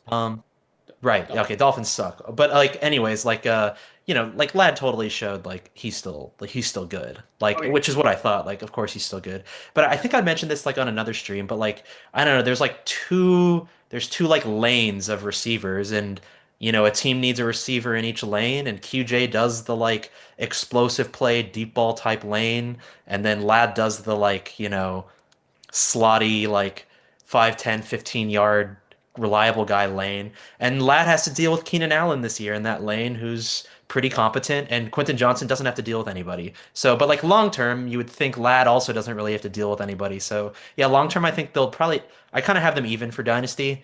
I don't know, gun to my head, like I had to pick one. I'd still probably pick Ladd, but like I think they should probably be even. Yeah. That's where I'm at, but I'm like, if I owned QJ and someone offered me Ladd, I'm like, I don't know, man. Like, I agree. That's pretty much where I'm at. Like, so basically, we said of like just even. Like, I just don't know. It's just kind of one of those ones where it's like, let's just wait and see, unless you really feel confident. I don't. But the thing is, too, is I get like, I mean, it would help both of them. It would be really interesting to see what happens when, like, if let's just say Keenan Allen drops dead for in the injury room, and it's just like QJ, Ladd, and then all the other guys. Is there a world where they can both like really thrive week to week and for the season? That would be really fun to see. Actually, sorry, I will quickly amend my take. I would rather have Quentin Johnston because Lad has to deal with Aronde Gadsden long term, which is going to be really annoying. Let's go! I love it. Dan and I were mentioning that, by the way. We're like, how can we because I think we were considering trading him or something, and we're like how can we have Lad? How can we like all of Lad? Okay, QJ now. Gadsden. I mean, hey, I'm even the KLS guy. I mean, he's coming in 2027, man. KLS is fake. Trey Harris is playing a bunch of snaps when QJ was out, but he's seemed to have earned his job over KLS back. Gadsden. Hey, the Hampton, not for target share, but Hampton just in general on the offense. Yeah. The O-line stinks right now, so it's like, how is everyone gonna get fed here? Right. I don't know. Is that enough of an actual tiebreaker for you? Yeah, I forgot he existed, but yeah, I would probably rather have Quentin Johnston just because Gadsden's clearly really good. He's clearly a guy. So, which is annoying, but that's the timeline we're in, I guess, where Quentin Johnston I like more. That's lame, but that's how it is. I think he should be worth more than Marv too. I think I told you that in a DM once, but he's good. I think he should be worth a lot. I mean, I hadn't even thought to compare those two, but yeah, I mean, it sounds nuts, but it really isn't. I mean, I'm not saying I agree or disagree with it. I mean, I have to let that process, but man, that's crazy. There's been a lot of crazy things with Quentin Johnston that have crossed my mind. That is one of them, and I was I don't even own Marv. I'm I don't even know if I'd be there yet, but I probably should be. But it's a tough one though because again, there's a lot of stuff with Marv, so it's I don't know. I mean, for points right now though. Yeah, I mean, redraft. Redraft. I'd of course take QJ. Just hope he continues it. I did get. Yeah, I think I have one. I bought 2 redraft. I don't know if you watched the stream. I made 2 in-person deals with buddies. One while golfing, one while at the gym. And Quentin Johnston just so happened to be in both of them. They clearly didn't believe. And then also I traded. I effectively when you boil down the trade, it was basically just Chase Brown for Quentin Johnston after I don't know week 3 or 2 or something like that. Yeah, week 2 because it was the same week I did the Javonte for Chase Brown trade. Or the inverse of that. But what have you been getting, Quentin Johnston? You bought a couple. So funny enough, you mentioned week 2. In one of I think this is one of my sharp leagues. It's on a competitive team, but I offered Chase Brown and Josh Downs for Quentin Johnston, and I got auto declined, and I was disgusted because they're right, they're definitely correct. And by the way, really quick, I'll say what I got him. I've been getting him for, but it's so funny being me and just an autistic nerd about fantasy or whatever, and having all these takes in the off season, and then you review the evidence week 2, and you're just ugh. You're oh, this is Quentin Johnston's amazing. That's so it's so disgusting. But whatever. It's heartening, right? I mean, it's just it really is throwing all process out the window with a guy like that. So yeah. Yeah, and you're just all right, whatever. But anyways, so in one league, the tight end premium's only 0.5, and I had Brock Bowers already, and I traded my boy Colston Loveland for him straight up. Which might end up being a value loss, but I really needed receivers. I don't really have good receivers in that league randomly. You traded Loveland for QJ. Yeah, straight up. And then, which I still you love Colston Loveland. I mean, you've been a huge he should still be elite. He needs to he needs to play, but I still think he'll be elite. But Quentin Johnston's already been elite already, so yeah. I mean, that's more positive for Quentin Johnston than it is any kind of negative on Loveland. Yeah, and then there was another league where I really thought I won. I traded Cam Ward and my 202 or 201 next year, wherever it lands, for Dak Prescott, Quentin Johnston, and the 211 or 212 next year. And I kind of think Dak and Ward are even for Dynasty. Maybe Dak's even worth a little more now. I think Dak's way more, and I like Ward, by the way. Okay, yeah, I would not even remotely consider that. Okay, cool. Yeah, well then I absolutely dominated then. But I basically in my head I got Quentin Johnston for the price of moving back from the 202 to the 211. So I was just all right, yeah. That's insane. That was it. I can answer that, by the way, Jacob, because I own Dak on a rebuilding team. You call me crazy. I mean, look, surely I'll trade him if if someone pays me the value to knowledge that Dak's on a pace to throw like nearly 5,000 yards and 40 touchdowns, hey, I'm gonna give you Dak Prescott. I'm not actually like gonna like kill you on it, but like I'm not turning Dak Prescott into one of like just literally like the 32nd best quarterback, like getting outproduced by. And here's the thing, I still like Cam Ward, and all the talents are there. He's like a whole nother conversation. I'm willing to buy Cam Ward, but like, dude, I'm gonna buy him at a price that's not his pre-draft cost. Like, I'll 100% buy Ward. I need a like. I don't even think you can get I doubt you can get a first for him right now. In a creative way, you can kind of do that fake first thing probably, or a player worth a first maybe. Yeah. I mean, I've been getting spam for Dak Prescott, just kind of like with these low ball off. Oh, here's Cam Ward in a 2028 fourth. Like, no, dude. I'm not gonna give you a league-winning quarterback for a guy in the Dan's in that league. That format, you can actually score like negative points as a quarterback. There was a point where he was like scoring 1 point per game, like a few weeks in the season. And I'm like, yeah, I'm all right, man, or whatever it was, 5 points per game. So because you get -1 for sacks. Yeah, so you're right. Dak's worth more for sure. Dak, like genuinely, Dak, like this is one where like. He's worth more than whatever our minds are believing right now. I don't want to like say, oh, he's worth 2 first, but like I would take a first or a player worth whatever you thought Dak was at the beginning of the season, and I would add a second, I'd add a player worth a second, and I'd do whatever it takes as a contender to go get Dak, because I mean, he's just gonna throw the ball 100 million times and 100 million touchdowns until. Oh yeah, I mean, just that whole offense. I mean, Pickens, Lamb, Jake Ferguson. I mean, you just want everyone on that passing offense, pretty much. I mean, you know, the comparison to like last year's Bengals seems pretty fitting there. So definitely offense you want pieces of. Hey guys, I just wanted to say real quick, I am going to have to jump off here soon, as I am teaching pretty early tomorrow. But before, and you know, you guys are welcome to keep talking. I'll definitely be listening if you do. But I was wondering, could we do the blind comp with Jacob before I go? Because I believe this was the one I came up with, right, Blake? Oh, wait, hold on. This is the one I came up with, but it has the same player. Okay. Yeah, I never did. I don't know if we want to do 2 blind comps with Jacob, but I would love to see mine before I got a dip here. There is I don't have yours made as a thing. I never had time to do that. Yeah, I guess. Okay, no worries. Well, yeah, we'll do yours then. There's overlap. Mine's like even. I won't even say another word. Mine's pretty funny. But. We'll at least talk about yours, Dan, when we unveil these players. So, okay, these are tight ends. Jacob's favorite thing. Ugh. Okay. All right. Again, I try to make these as funny as possible, if possible. So player A, and for our audio listeners, has a 23% target per route run. Player B has a 25% target per route run. Both players have a touchdown. Player A has 129 yards after the catch. I believe that was number 9 in the NFL.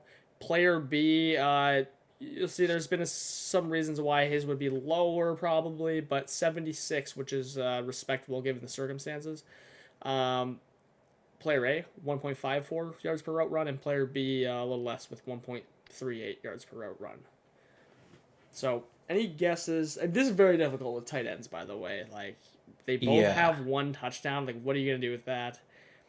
The yak I threw in there as maybe a way to kind of help decipher something.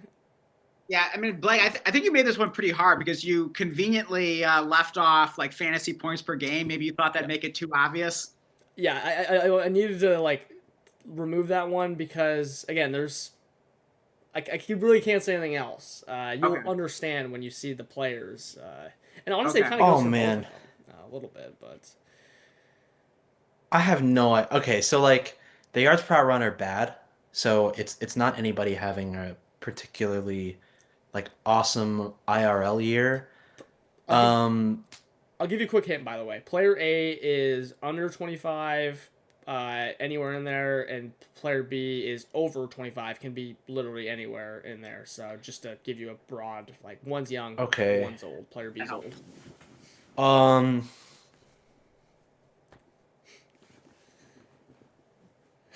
I'm just having too much fun. Like this is just so evil to like even have these. Yeah. It's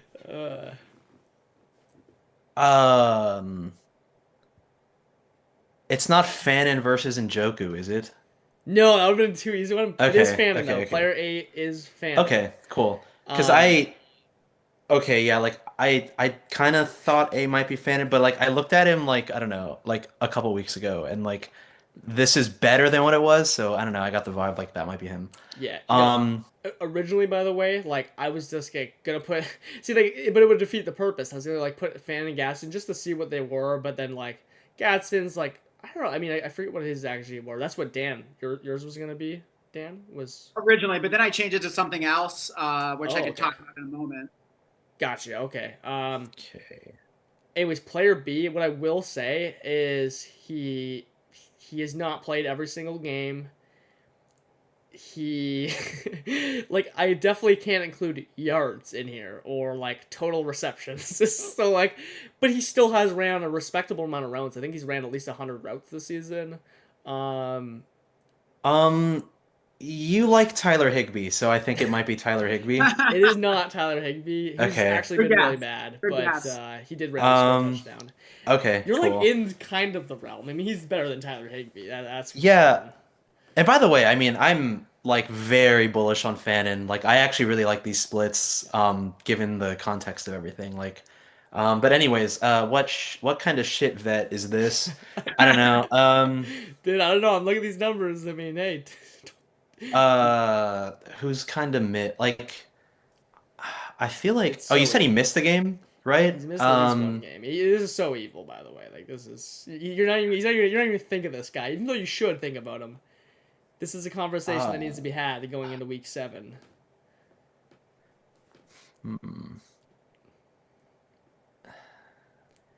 Who's missed a game? At least a game. In all of Dan's leagues, would be funny. In all of Dan's leagues, I believe Dan in at least one league started this guy last week. Interesting.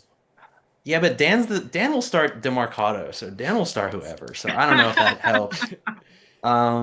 I liked him, by the way. Just a meme. Hey, I was gonna say, I got him from you, so what is that? Yeah, he's super efficient. Like, why isn't he getting to work? Whatever's. Anyway, 40 yards per carry. Right before he crossed the goal line. 40 yards per carry, man. You know, it didn't matter if it was 2 carries. It was really awesome till right then. I know. I mean, that was just like the end of his career right there, probably. Just kind of, yeah.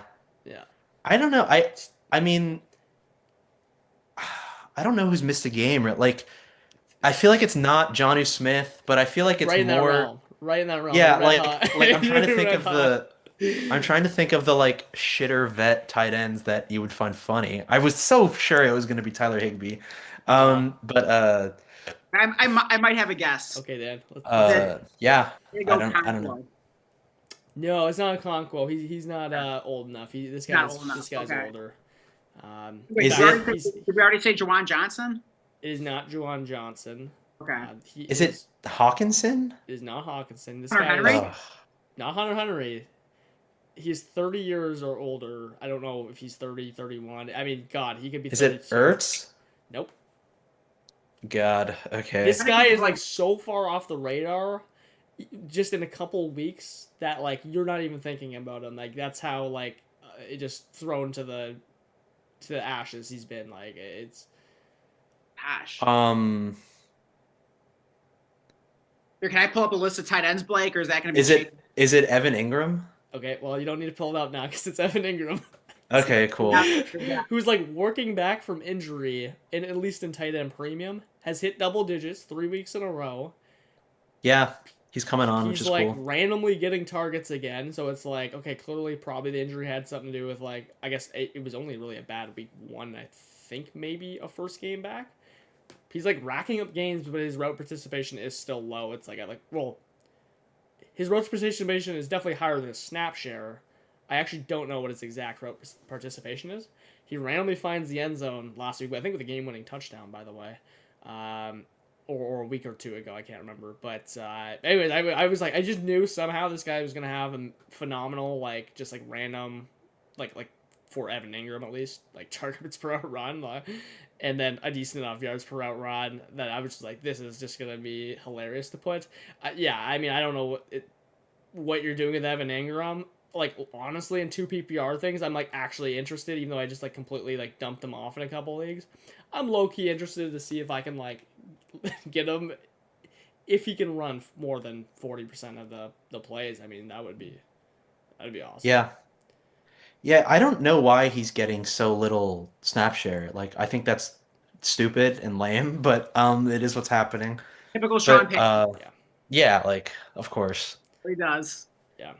Hey, real quick, before I got a dip here, maybe I can turn my blind comp into just say my name. Okay. Our Breaking Bad theme segment. All right, sure. So Jacob, say my name. Tight end, age 21 to 25. Targets per route run, 15.4%. Yards per route run, 1.67. Points per game, 12.5, which is good for tight end 16 on the season. Say my name. Michael Mayer. No, good guess. Okay. That was like the target rate is low. I mean, the target rate's really low. Target rate is low, and yet 12.5 points per game, at least in 0.75 tight end premium is where I got this from. So tight end 16 on the year. Yeah. Has he played every game? I believe he has. Oh, okay. Huh. So this is so much harder on your guys. The blind comp I came up with, I was comparing this guy to Harold Fannin. So it was like the idea was that like, okay, Harold Fannin's this like sexy name in Dynasty that everyone wants in these big tight end premium leagues. Oh, dude, I know exactly. Is just like a completely like gross name there. It's like, what was the yards per route run? I know exactly who this is, just based on what you said. If you look at a list of tight ends, like it'll probably jump out to you. Okay. Oh, actually, that'd be cheating. I'd be surprised if this guy was tight end 16 is all based off last week. Right. What was the yards per route run again? Yards per route run was 1.67. So not amazing. And then what was the last thing? You said, was it just tight end 16? Tight end 16, 12.5 points per game. 12.5. And 0.75 tight end premium. So yeah, this guy was higher. I don't want to like ruin it though if the guessing game if I do get it, but I don't think this is it though, so I'm gonna actually guess it. It is not Kyle Pitts, is it? No, it is not. Okay. I was gonna guess AJ Barner, but I feel like. Oh, really? Oh, okay, cool. I didn't know he scored that much. That's crazy. Yeah, isn't that crazy? Yeah. That is crazy. Yeah. I actually even just like traded for Barner, hilariously enough. Never thought I would see the day, but I basically gave like 2 26/4 for Barner and a 27. Yeah, that's good. That's a good move. Yeah, I thought that was good. And basically same scoring as Listener League. And I just kind of needed some depth because like Strange got injured, and I pretty much just have like Fannin and then like Gadsden on Taxi. So I guess I didn't like need them, but I don't know. It just felt good. I had like a ton of picks, so I'm like, yeah, just give me a little extra depth here. I've been trying to clear like a roster space in there for because like it's one of those ones where I randomly have like way too many like not cuttable players. Where normally you have like a couple, and I guess I have like Jameis Winston, but you just never know. You just never know. So I'm like, yeah. Anyways, I was pretty happy. I wish I could get more. Yeah, I mean, you couldn't get a fourth. I couldn't get any fourth the week before. Yeah, you were begging for a fourth, and then he had the monster game, and then simultaneously Strange got injured. So I'm like, all right, I'm going to take the bait here. So we'll see how that ages. He's just one of those weird players where, like, I don't know if it's sustainable or not, but, like, by hook or by crook, he just seems to score fantasy points each and every week. So. Yeah, he's weird. I don't know either. I think he's worth a fourth, though, for sure. I'll love it. I'm all for the AJ Barner breakout because Arroyo, which, by the way, like, as time goes on, I'll warm up a bit to Arroyo, although here clearly Barner has been a big issue. But like this was the Barner thing is like, dude, get at least like if you actually want to get a tight end in Seattle, hey, I'll take Barner for like literally nothing, which I do actually have him in a couple other leagues. But Arroyo actually, by the way, like I've seen him make a couple good catches. Like maybe he's good. But Barner is just like this blocking tight end. He's also young and hey, he's like the weirdest like. I don't know what the comp is. He's like Tucker Kraft if he like isn't actually that good at like route running or anything like that. He's just like the blocking and like all right, he can kind of make. He's just like Tucker Kraft, like minus the talent, but he can like somehow find a way to like fall into some fantasy points. He's like a worse version of what Gunnar Helm might be able to be. Like I don't know. Gunnar Helm is Jake Ferguson. Not super athletic, and I don't know if Barner's going to. I think of Gunnar Helm, by the way, just when I was like watching his college stuff. That's purely what I'm going off of, and I just think like this dude is Tucker Kraft, but like bad, like not like as good as Tucker Kraft.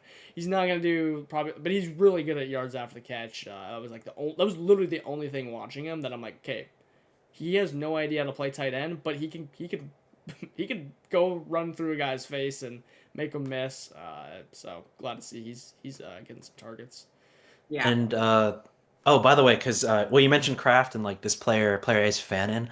In one league, I traded Kraft for Fannin straight up, and I got roasted. But I believe in that, so. That is, I think that will age correctly. But I don't know. Market says I got cooked, so like whatever. Jacob, last question before I dip here. Whom do you have rated higher in Dynasty, Gadsden or Fannin? Fannin by like a lot. Yeah. Oh, yeah. really? Like, okay. Yeah. I mean, Gadsden like is really cool, but like I don't know, like he should still probably be like worth a second or something. And he has to deal with Ladd and QJ long term, and he's not really full snap. But like Fannin immediately mogs David Njoku and like is putting up like real respectable numbers, and his target earning over like Jerry Jeudy and David, and like he's and the college analytics, even though Gadsden's are great, like Fannin's are like historic. It's like Bowers and Fannin all time on like some splits. So yeah, I would way rather have Fannin for sure. Yeah, I mean, I agree with you. I don't know if I'd quite say like way rather. I mean, I think there's a little bit of a gap, but I do feel like Gadsden's starting to close it, and I wouldn't be surprised if that trend continues to the point where like maybe by the end of the season, like they're kind of in a similar tier. That's kind of I think in Njoku, like a very clear difference is that like Fannin's already like Fannin, by the way, just like obviously like way more than Gadsden still, though, who's coming on. But here's the big kicker is, well, actually number one, there's like very clear things just in Dynasty that can happen that are very good for Fannin. Even a quarterback comes into town. Well, Gadsden already has Justin Herbert. Also, David Njoku just got hurt and is going to get traded. He won't be on that team next year. So basically, Fannin, like, I mean, we're only seeing a portion of him already. You can still say the same for Gadsden, but I do agree of like, if that's a deal I can make, though I only have a couple Gadsdens, I would 100%, like, I don't know what you were thinking, Dan, like what would... what would you add to Gadsden, like a second to get to Fannin? I'd easily add a second, especially if I was like, I feel like I'm scamming the guy, but what were you thinking if you had... I mean, I think that's about right now. I mean, if I have Fannin and, someone offers me, Gadsden in a third, like I'm probably kind of like bulking just on like market value. Dan, I will offer you that. Do you want to do that? I will offer you that. I was gonna say, like, do you have? Like, I'll do that. I have Gadsden. I'll do that. I was gonna say, like, Dan, like, I have Gadsden and I'm like, hey, do you have Fannin in Grease Bowl? Because hey, I'll get some picks out, but I don't think you do. So. Oh, you have you have you have Gadsden. Oh yeah, I don't have Fannin in Grease Bowl. I was like, hey, if you have Fannin, man, I'll. But yeah, that's what I'm saying is like I would need at minimum like a second in Gadsden to even be considering that. I mean, I do think that'd be interesting, but I don't know. It's a tough one. I just think about that a bit more. I mean, it could age off. Gadsden like really is that dude. It's just one where it's like, hey, like there's not really a question about Fannin. I mean, he is amazing. I get it. I just really believe a lot in both players. So yeah, I probably think the gap is smaller than the market does. But I mean, Fannin certainly has earned like where his value is at. Yeah. So yeah, definitely love both players.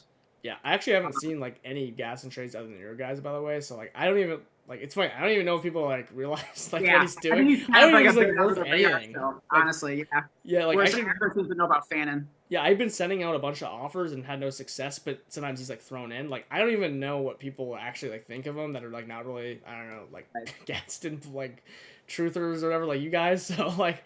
Yeah, I actually don't. I don't even think like people are even considering sending a second yet, but maybe in a week. That's like.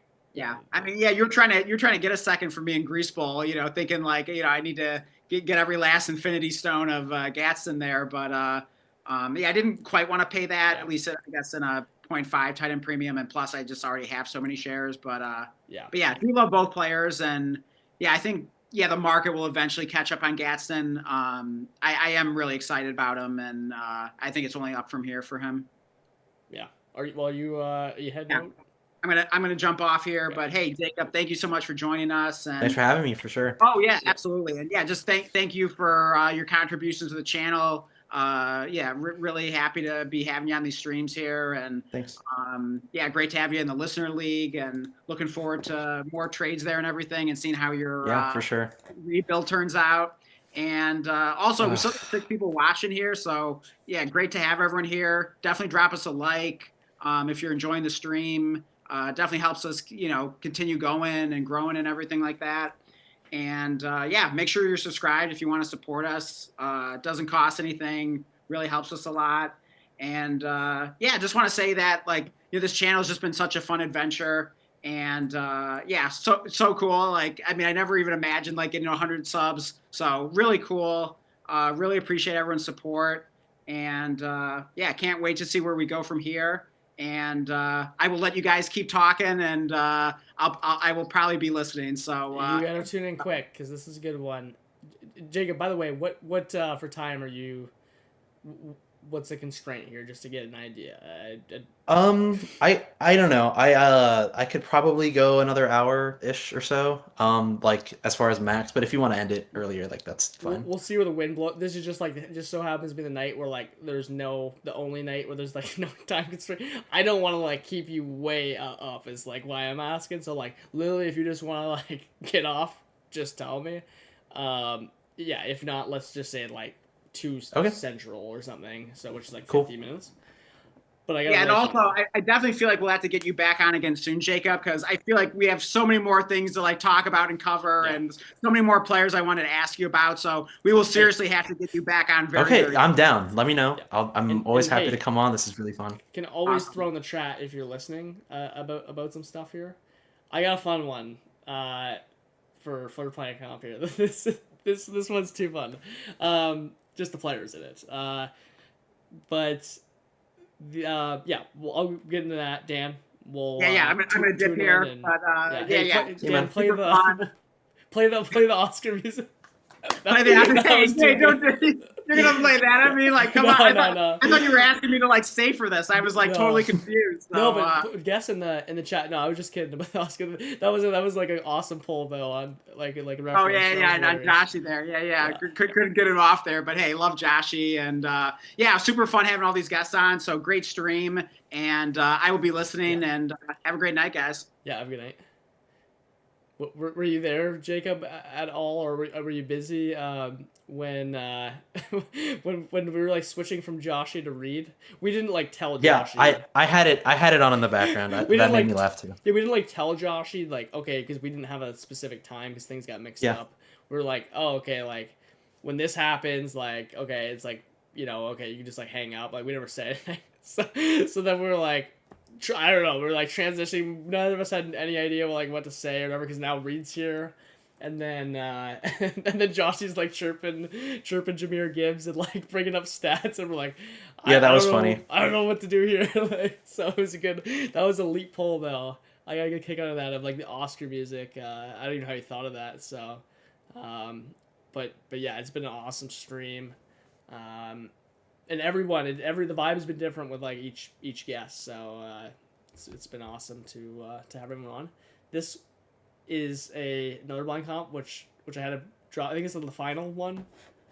Let me make sure of that, by the way. Let me just we did that. Did you see this one? Who this was the same name? Yeah, I did. It was it was Born, right? Yeah, I remember that. I saw that. I got to see that one. That one was a good one. Terrible person, making someone say Kendrick Bourne's name. And then this one was Scatabo and Saquon. Yeah. So here is one. This is wide receiver edition. We just gave you tight ends. Okay, so ignore the comma, or the commas there for some reason. ChatGPT, I got it to build these for me quick, and it just messed up here for some reason. Player A and player B here, pretty similar. Okay, I do have fantasy points per game in here. But yeah, targets per out run, 20% for player A, 21 for player B. Yards per route run nearly identical, 1.72, which is solid, but not like anything elite or anything. Player B just less, 1.66. Fantasy points per game, 12.7 for player A, exactly 2 less, 10.7 player B. And then I actually included this one because this is like just when the players are revealed, like it's explosive plays 7 for player A, 2 for player B. What does explosive play mean? Yeah, I believe it's a play of 15 plus yards. 15 or 50? 15 plus yards. Interesting. That's on a player profiler. You know how they have like explosive rating? Yeah. And this player A, was like out of the world. Like they were like a top. I think they were like top 10 or like at absolute worst they were top 15. Interesting. That might include quarterbacks and stuff too. I don't know. I can't speak on that, but nonetheless, 7 explosive plays was like really, really good. That's more than 1 a game. 2 is probably just like the average, like reasonably good player. I would have to guess without doing any research. Okay, where does your mind go with these numbers?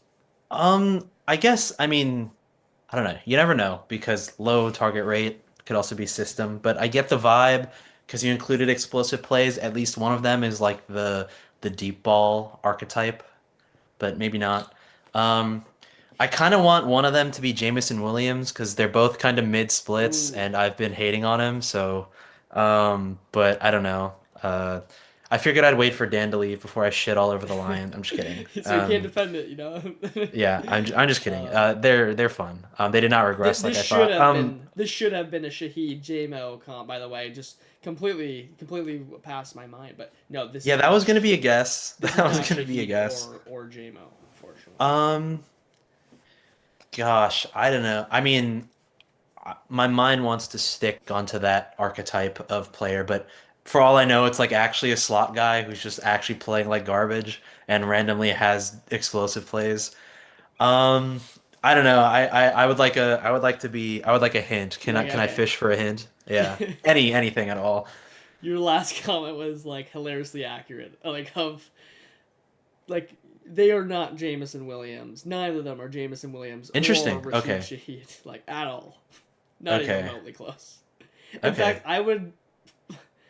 I'll save my comment, but I'll tell you what I was about to say afterwards because it'll make way too much sense. I actually, by the way, what I was about to say, I had actually somehow, some way, with my buddy at the gym today, actually said what I just was about to say, which is probably why I was about to say it, and we just so happened to be talking about Rashid Shaheed and this other one of these guys involved in here, which is hilarious. So, yeah, not Rashid Shaheed, not in that general archetype of Interesting. player. Well, I'm definitely a Shaheed guy, but anyway, well then I guess I'm trying to think of like underperforming like slot guys. Like Lad is certainly one of them, so I guess I wouldn't be surprised if like player B was like Lad randomly. Um, I don't know. Wait, did I get my hint? Oh wait, no, the hint was that they're not deep ball guys. Never mind. You're right. Gosh, I don't. That was by the way, not Lad. That's actually like that probably would be like player A off the fantasy points per game. It's not player A, but that honestly was a pretty good call there. Yeah, I'm trying to think of the underperforming. Oh, well, the Eagles are underperforming. I don't know if any of these are Brown or Smitty. But that might check out. Actually, AJ Brown's target rate's higher. Like he's still getting targets.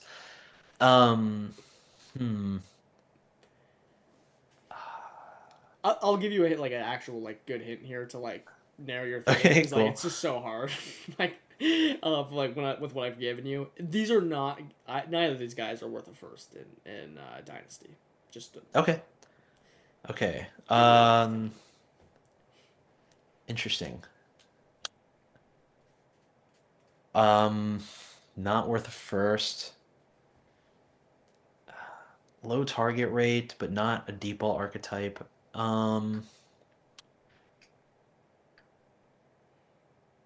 This is hard. I feel like well, to my credit, normally I'm quicker. I don't know. I don't know. One of them could be Shakir, like your victory lapping me liking Shakir. That is correct. I- No. Oh, really? Wait, actually? Because I've completely unfairly like put Khalil Shakir as like an associated player with you, which is like way too good when we're here to like. This was like a bonus one that I just like, dude. I gotta put like Shakir in one here.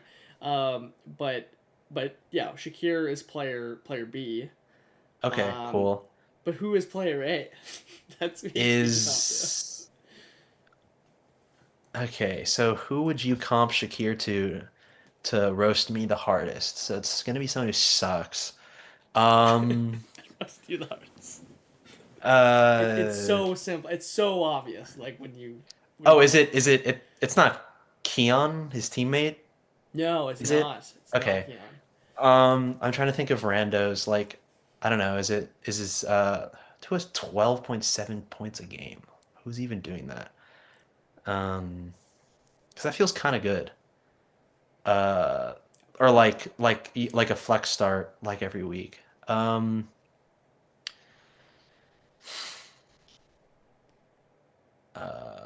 Also, definitely not worth a first, and never has been like remotely close in any. He's just never existed in the first range at all. Okay, so Shakir versus, gosh, who sucks? Who has 12.7 points per game and is garbage? It is so like blindingly obvious when you when it's revealed. Like maybe that's a hint of especially like think about the explosive plays, like what that might have. Yeah, to there's do a lot with it. I mean, that almost might really throw you off, but like it could also be a huge hint if you just like if you have I guess if you've like seen any of the games or the plays from this player, it would I don't know. make a lot of sense. I'm trying to think. Or actually, you're kind of right. I should like focus on the explosive plays. Okay, like I don't know, like Tyquan Thornton goes deep. Ooh. Um, Again, this guy is he like might be here. okay. Here's my like really obvious hint. If there was an exact actually Tyquan Thornton's even more perfect than Shahid because of I don't want to give that part away, but he's the if you took Rashid or Tyquan Thornton or JMO and you just like swapped everything on them, like every ability, every like role they have, if you just completely flipped it, that's who player A is.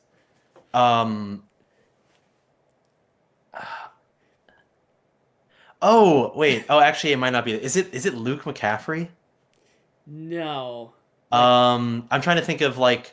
Well, you said to swap, not so I'm trying to think of like. No. Oh, all right. Well, everything but skin. well, I'm trying to think of. So it's like it's somebody who's like not fast. I don't know. I mean, it can't be Hunter Renfro. That would be too shit. That's like way more in the realm though, and but also not wait. But oh yeah, he's still so. Oh yeah, it's a black dude. Way more in that realm. Right. Dan guesses Booty, not Booty. That's a good guess. Okay, so it's like not a deep ball guy who's like you're gonna be kind of slow. You haven't thought about this. By the way, before I've even without even giving you a hint, you should already. Is it Christian Kirk? Not Christian Kirk. No, you. Okay. This player all right. is yeah. 25 or younger. Okay, I want you to think for a moment. Eliminate in anyone in chat that has been around this channel for a long time. Eliminate players' A stats. Don't even look at them. They're like a complete smoke screen. You're not gonna understand explosive plays. Think of the least explosive player in like recent memory at receiver. Think about just when Khalil Shakir comes to mind. For me, when you're thinking specifically of me, who comes as like a perfect comp? Oh man, I'm so sorry I'm not getting it. Who's not explosive? He is a slot player. Genuinely one of the least efficient players in history of the NFL. Like for per catch. Oh wow. I mean this is just. Man, I don't spend time looking at garbage players. I should know this, but I do not. You know him. Like it is. I'm sure I do. So obvious. You'll just have who isn't explosive. I mean, he clearly has. Sorry, give me like, or I don't know, give me another minute, but I'm sure I won't get it. Do you, by the way, just making sure before I like say something about chat. Do you have chat pulled up at all? No, I don't. Okay, Dan has got it finally. Uh, Man, not explosive. The best hint I can give you is like Debo's been super Chungus fat for a couple years, but he's kind of explosive, so it's not him. this player's like 24, 25. Oh right, you said that. Sorry. Like I would have thought you would have just like guessed this player without even like thinking when Shakir was revealed as one of them. I'm actually just trying to think of every slot player. Because yeah, it did not. He's just like not in your It did not spark. Yeah. Well, I'm trying to think like who's not explosive. Such like an irrelevant player. Okay, like slot guys. So like Jaden Reed's explosive. Like Wandale Robinson's explosive. Okay, hold on. Like it's Wandale, but I'm talking about explosive okay, plays. cool. Like Wandale Robinson is the only dude that can turn 140 targets into less than 700 yards. So okay, accurate. Okay, you're right. I misunderstood. Okay, you're correct. Okay, yeah, I'm surprised he has 7. That's actually crazy. 7 explosive plays. Now the other numbers, like I mean that's how he's got there the fantasy points. Anyways, the point isn't anything. The point isn't anything, by the way. Like, because I don't think you were ever like very high on Khalil Shakir. By the way, this is not supposed to be like some picture lab. I just thought it was like genuinely hilarious that like my like not even joking comp though when I was like trying to just build such a strong. I remember. Was just like, dude, if you want Khalil Shakir, don't spend a single digit. You remember. Go like no one cares about Wandale Robinson. Yeah, I remember. It could not. I was like, he's not Wandale Robinson. It could not have aged any better through like 6 weeks. So I gotta take the premature victory lap of just like for the meme.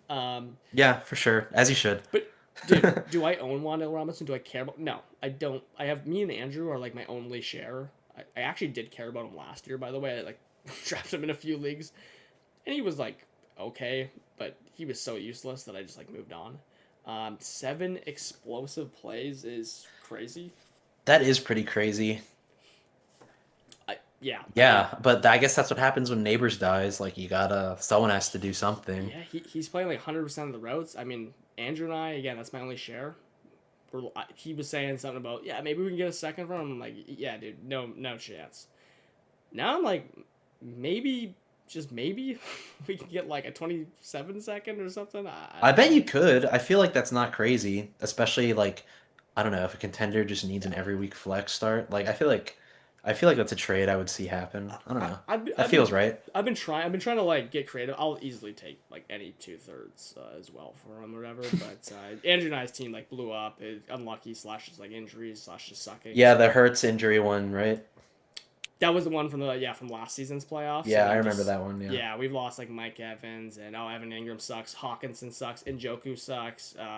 Connor got hurt. Kamara actually sucks. Like everyone that was like awesome sucks, and then we're just turning down. So we're like pleasantly surprised. Like, hey, maybe we can get more than like a random 4th from Wandale. I mean, hey, like. We might be able to get some now. So, what do you think actually, though? By the way, for Shakir, again, I don't know that you were actually ever high on him at all, but I do understand he was like looked pretty good for numbers. He's kind of like my answer is he's just kind of doing what I thought he'd be doing, which is probably worth like a fake second-ish or like the most late second possible. I don't know what you think. Yeah, I mean, okay, so to sum it back up, like I was truthing Shakir round 9 before the NFL draft happened, like above like Jaden Reed and like Jalen McMillan and all those people, which I agree. I actually like I don't know, like he's somebody, or I feel like I've learned something on my process now because of him, but like so like him and Josh Downs. Like were metrics darlings last year, but I didn't know. I mean, it's probably obvious to some people, but I didn't know it. But apparently, there's just players in the NFL who only play the slot and they only do it on certain packages. And even if they're efficient at it, they don't get any more work. That's just what it is, which I didn't know was a thing. I guess I always made the naive assumption that just like, hey, if you're like performing well on metrics, like you're gonna earn more snaps. But like, yeah, like Shakir was like a metrics darling, and that was, back when I thought the rookie class was like worse than it was because people just across the board got better capital than I thought. And so yeah, like I obviously wouldn't have taken him round 9 like right before the season started or anything. But yeah, like, to defend Shakir a bit, his metrics were pretty good last year. Oh yeah, no, And they didn't add anybody, so that was a sign to me that okay, like they believe in someone there, Kincaid, Keon, Shakir, and Shakir is the best split, so like I ought to bet on him. And then like he's just not been that good this year, which sucks. yeah. So that's how it goes. But yeah, like he is an archetype I will be more weary of in the future, for sure. Yeah, I mean, like, honestly, I learned that as well. I mean, again, what's so funny is, like, Downs was 100% a guy. Again, I was talking to Dan about this. Like, you would think, I mean, again, like, I never spoke, like, negatively, really, about Downs. I did express in one, we talked about Downs in one stream with Dan and I basically just said what I'm about to say of, like, I really like Downs, but honestly, when it comes down to it, and I have to choose between him and, like, literally Devonte Adams, who's like 33 years old or whatever the hell he is. Yeah, I just choose Devonte Adams every time. that was the right call for sure. Team. Yeah, but I mean, it's lucky that it turned out well this time. It's not gonna do that every time, but basically, again, there was like a slot archetype versus if I'd rather have I'd rather have like one good season or hey by mid season. Surely I can trade Devonte Adams into Josh Downs plus if I want to make that pivot or whatever, assuming no one's hurt in the thing. Mm-hmm. So, yeah, I mean, it felt really weird because I actually made that pick so many times. It was like ridiculous and I was faced with that choice. And I don't even actually know what's right. Again, I really think Josh Downs is a really good NFL receiver. The issue with me is I was like, what is going to change, man? Like, and then Tyler Warren there was like really when I was like, okay, I can't pick this guy anymore. Yeah, same for me. That was a nuke for sure. Yeah, I was really scared because I nearly traded for Josh Downs a couple times. I remember I was so close to pulling one, and I was like, no, a tight end's going there, more than likely, and I will. He's gonna tank, like at least in my rankings, when a tight end goes. So, yeah, I mean it's an interesting archetype. Even Jaden Reed again as well. I mean he's one where I could make we talked about him a ton, especially Dan and I in the offseason. I could make so many good cases for Jaden Reed. And even then, I was like, I'm not buying him. Like, I'll just hold the ones I got, hope he's good, and I'm not buying any more. It just sucks because they're talented players, and they're not, like, running every route. I mean, honestly, you can actually add the same at the moment for Travis Hunter, although he did just get up to an 81% route participation and cannot work outside. We'll see with him. Travis Hunter is so disgusting, man. Like, that's so... Shane Waldron should be like flogged and shit. Like that's so crazy. I don't get how he's still employed. He must be like a government agent or something. Like I have no idea. I mean, honestly, like it's funny because like I'm kind of been questioning. I mean, it's so way too easy to point the finger at him. I am wondering, by the way, is like, okay, is it way too easy just to, oh, it's Shane Waldron. It's got to be him. Like he's part. Yeah, that's true. I honestly, like in my opinion, if people like let's just say Travis Hunter has an abysmal one and somehow he's like, let's just say what he's doing right now continues the rest of the season and he's still somehow when Shane Waldron gets fired and then he's being buzzed out of oblivion. Oh, you buy the Jags? Like honestly, I'll probably be like fading that simply because of the fact I agree. I don't know that Shane Waldron is, and people are gonna price it as if he is 100% the issue. It's just a process one where like I'm gonna be more skeptical than that. It could be it. Yeah. I don't know. Hunter, such a strange one. By the way, talking about like eliminating priors as soon as like we're given any like basically like stats or evidence. Hunter, like one of my hottest, like just take him and just trust me, bro, and just figure it out.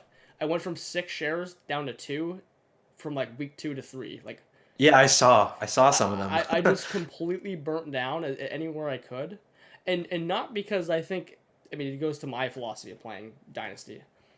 I'm fine holding players, especially that are worth like a second or a third. Okay.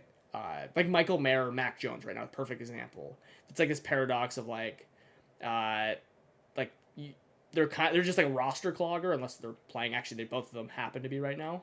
But if they weren't playing or starting right now, okay, they're a complete roster clogger, but they're like a premium one because like there's a very real circumstance where they're just like a starter and actually like worth something, and they don't need like we're not even like questioning whether they have kind of the talent to be good or not. Like we actually kind of know they're good, but just like need the situation to change.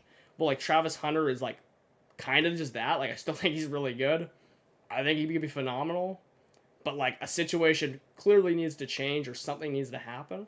So like, am I like if I knew like Bitcoin is like my analogy is like if I knew Bitcoin was just gonna like tank, or I knew the stock market was gonna tank, am I just gonna hold like my Bitcoin for the entire collapse and then hope it comes? Like no, I'm not gonna do that. So I'm gonna jump ship and then like try to get back in lower. I don't know what you think about like that in general, but I think, well, okay, I think for Dynasty, that's pretty accurate. I think IRL for the stock market, please hold your stocks if they fall off because the market will recover, presumably. But if you could get it, but yeah, right I see you, what you're saying. Yeah.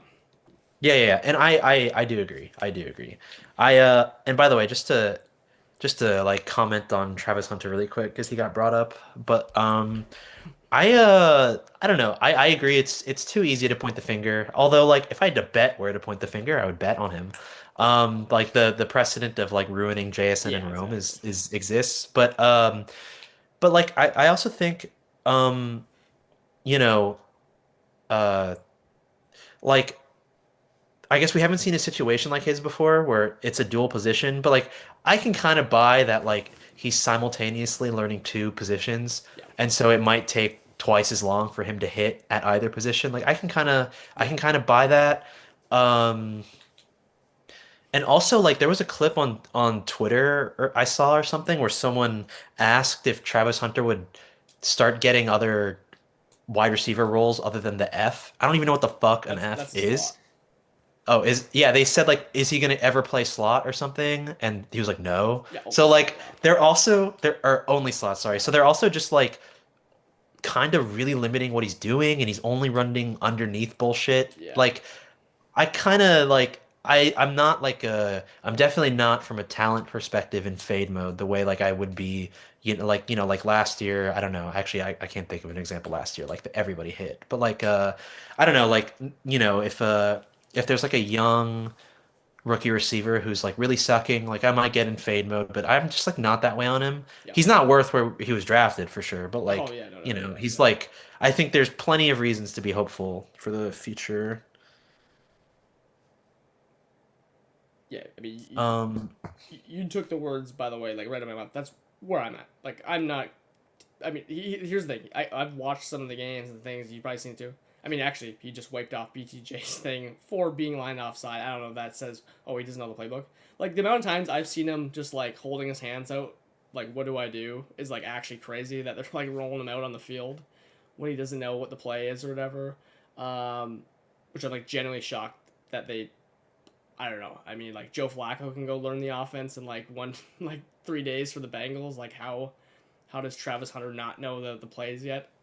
But as far as playing the position, yeah, I do think it'll take some time. I did hear that F slot thing. That was like after I sold all mine, so I felt like even more like, okay, I probably made the right decision. yeah, for sure. But I'm like actually already on like 1 week. That's the really thing. It's a week to week thing. I'm really not like looking to technically buy him rack right now, but if I can get him a price of just like it's not the trade can't have anything to do with him. Basically, he needs to be like almost like a throw-in into a deal where it kind of makes sense for value. There was one where I just sent with like Saquon and Nico Collins in it, and it's like, okay, I can kind of get like a really cheap Travis Hunter. I'm gonna get that back. Yeah, I think if I can get him for less than a first, I'm gonna do that. Pretty much where I'm at, especially if I'm on like it's an 0-6 team, so it's like perfect. Yeah, for sure. I have no. He's honestly awesome. He'll probably get me the 101 without because he's not scoring points, and I'll be pleasantly surprised if he does. So he's just such a unique scenario. I mean, he is one. I'll say like, I don't know whether it's like a, and I don't know whether it matters because like we're probably not gonna see a two-way player like anytime soon go number 2 overall and then be like, oh well, like remember Travis Hunter the process? Like that probably doesn't even matter. Yeah. He was such a unique player that like honestly once he went to the Jags and like how bullish I was on everything Jags, like how they want to operate and like use Travis Hunter, I'm like, yeah, screw it, dude. I'm all the way It in. is super. It is super Jacksonville Jaguars to have all the optimism and Yeah. all the hype and absolutely suck. Like that totally tracks. Yeah, the process was like, if there was anything, it was like way too much confidence in like everything with the Jags. Yeah. But like on the player, like I think he's capable. If I knew he was only gonna play the slot, like there's no chance I'm taking him 102. If I basically, if you just showed me like, if you gave me any information of like what this beginning was gonna happen, yeah, there's no way I'm Totally. taking Yeah. 102. He's totally. Yeah. Now, if you told me he was gonna play like primarily offense and play all around the place and be like focused like truly on offense, which has just not been the case. But again, maybe step by step. Yeah, I mean, I'm still going to take him 102 basically, and just bet on the talent. Mhm. But really interesting how that's played out. And what I'm more interested in is, yeah, is he gonna just like be good like next year or whatever, and then maybe he actually is like maybe he's Quentin Johnston. I was almost thinking this. I'm like, maybe he's like Quentin Johnston, but like always good Yeah, he might be. for Dynasty. He passes the eye test. He passes the eye test too when you watch him. Like on his like 3 fucking touches he gets. Like he makes 2 guys miss. Yeah, like Yeah. he makes 2 guys miss, and then like his acceleration burst is awesome. So yeah, like I hope he hits. I think it would be an incredible waste if he doesn't. I think he's so clearly good when I watch him on a non-metrics argument like that I don't like. Yeah, I mean, dude, if there's one guy that can make Wan'Dale Robinson look like efficient per touch, it might be Travis Hunter right now. Yeah, yeah. But yeah, I hope he hits. I will say so. I mean, I do think there's a lot to talk about, so I do hope you get me back on soon. But before I end up leaving, I don't know. You kept bringing up Rashi Rice, and we haven't talked about it yet. So what's the Rashi Rice tea that you want? Okay, no. So yeah, I mean, we got plenty to talk about. Again, anything in Dynasty, and it's exactly by the way, your process, so similar to your Egbuka thing of like, this guy is good, but like, he's being priced at as long as he's being priced at like the best receiver in all of Dynasty, yeah, I'm gonna sell him and boo-hoo if he turns into that. Part of me, by the way, is just like, okay, everyone's awaiting Rashee Rice. I think he's gonna be awesome. You think he's gonna be awesome. Everyone, our neighbors, think he's gonna be awesome. I'm like, for 1 second, I'm just like, what if there's just like this? We're so caught up in like him being perfect. He's gonna be save all our fantasy teams. What if just in 1 week, like he's so mid for no reason? Yeah, yeah. And then what if he Zay Flowers it somehow, some way, and it's just like basically what you said with Ibuka, and it's like, I did not see this coming. I mean, again, we just saw what happened week 1 of fantasy football for everyone. And part of me, because I have him on 2 rebuilders, is like, ooh, like, do I just like cash out and take whatever I can get right now? And I mean, it's just like, how much higher can he go if I'm already getting 2 firsts for him? Like, do I really need like another second or like a throw-in player? Like I'd love a first, or I'd love a couple first, whatever. So yeah, I mean, everyone has a price. I was getting him mid-third in startups, and in half the leagues I took him mid-third. I got roasted for taking him mid-third, and I should have waited. So like, I don't know, but like, I need more than that to sell him. For me, like if somebody, like wants to pay me like he's, I don't know, preseason like Nico Collins or Drake London, like, upwards of 2 firsts, almost 3, maybe 3 firsts for Rice in a second or something. Like, yeah, like I'll totally do that. But I'm like not trying to sell him like at or near where I took him in startups just because now I get nervous at the buzzer. Like I'm gonna write it and it might bust for sure. The evidence is there though. I don't think it will, but anything's possible. But yeah, like I'm super overexposed to him. I would totally sell off some shares. I got a couple offers in a couple leagues of like 2 late firsts that I like said I want more than 2 late firsts. If one was like if it was too mid or one was early, like okay. I totally get you, because like, yeah, like I'll sell them for 2 firsts, but like if they're like literally the number 1 in like 2 team, okay, like let me see who else has 2 first or whatever. Yeah, for sure. And by the way, and those deals I got, like they were confirmed late for sure. Yeah. So yeah, like I don't know, he's a fun ride. Like I don't know, to make you more confident on him again. You know, since that like last 6 game run his rookie year, he was the wide receiver 8 and top 10 in target rating, yards per out run, and then his very brief sample size last year, he was top 5 in both, and he was like the wide receiver 6 when he went out or something. So like, I think he's just awesome. For fantasy, at least the metrics are there. You know, IRL, I don't know, he might not be a top 10 receiver in real life. Like, I don't know. But like, you know, Andy Reid has Marquise Brown dropping 29 points. So I think with an actual like good young player, like it'll be good. Yeah. So I expect him to be good. I do think he'll probably have a mid game or two just because it's his first time back and that everyone has one. It'll be so concerning if it's the first week. It's like the thing. Yeah. Actually, who do they play this week? I don't even know. I think it's Vegas, so I'm expecting him to be. I'm expecting him to be good because it's Vegas, but also we might get him playing only like 50% of snaps or something, and it'll be annoying. I see. But who knows? I do feel pretty confident he's gonna be like full go out there, but I could be completely wrong on that. Yeah, like he might. It's possible he goes to 50 or some weird. Yeah, but here's the thing. Yeah. Is like so much of like what is about to happen on like the market and Rashee Rice is like all to do with expectations. Like it has nothing to do with like honestly like even exactly his performance.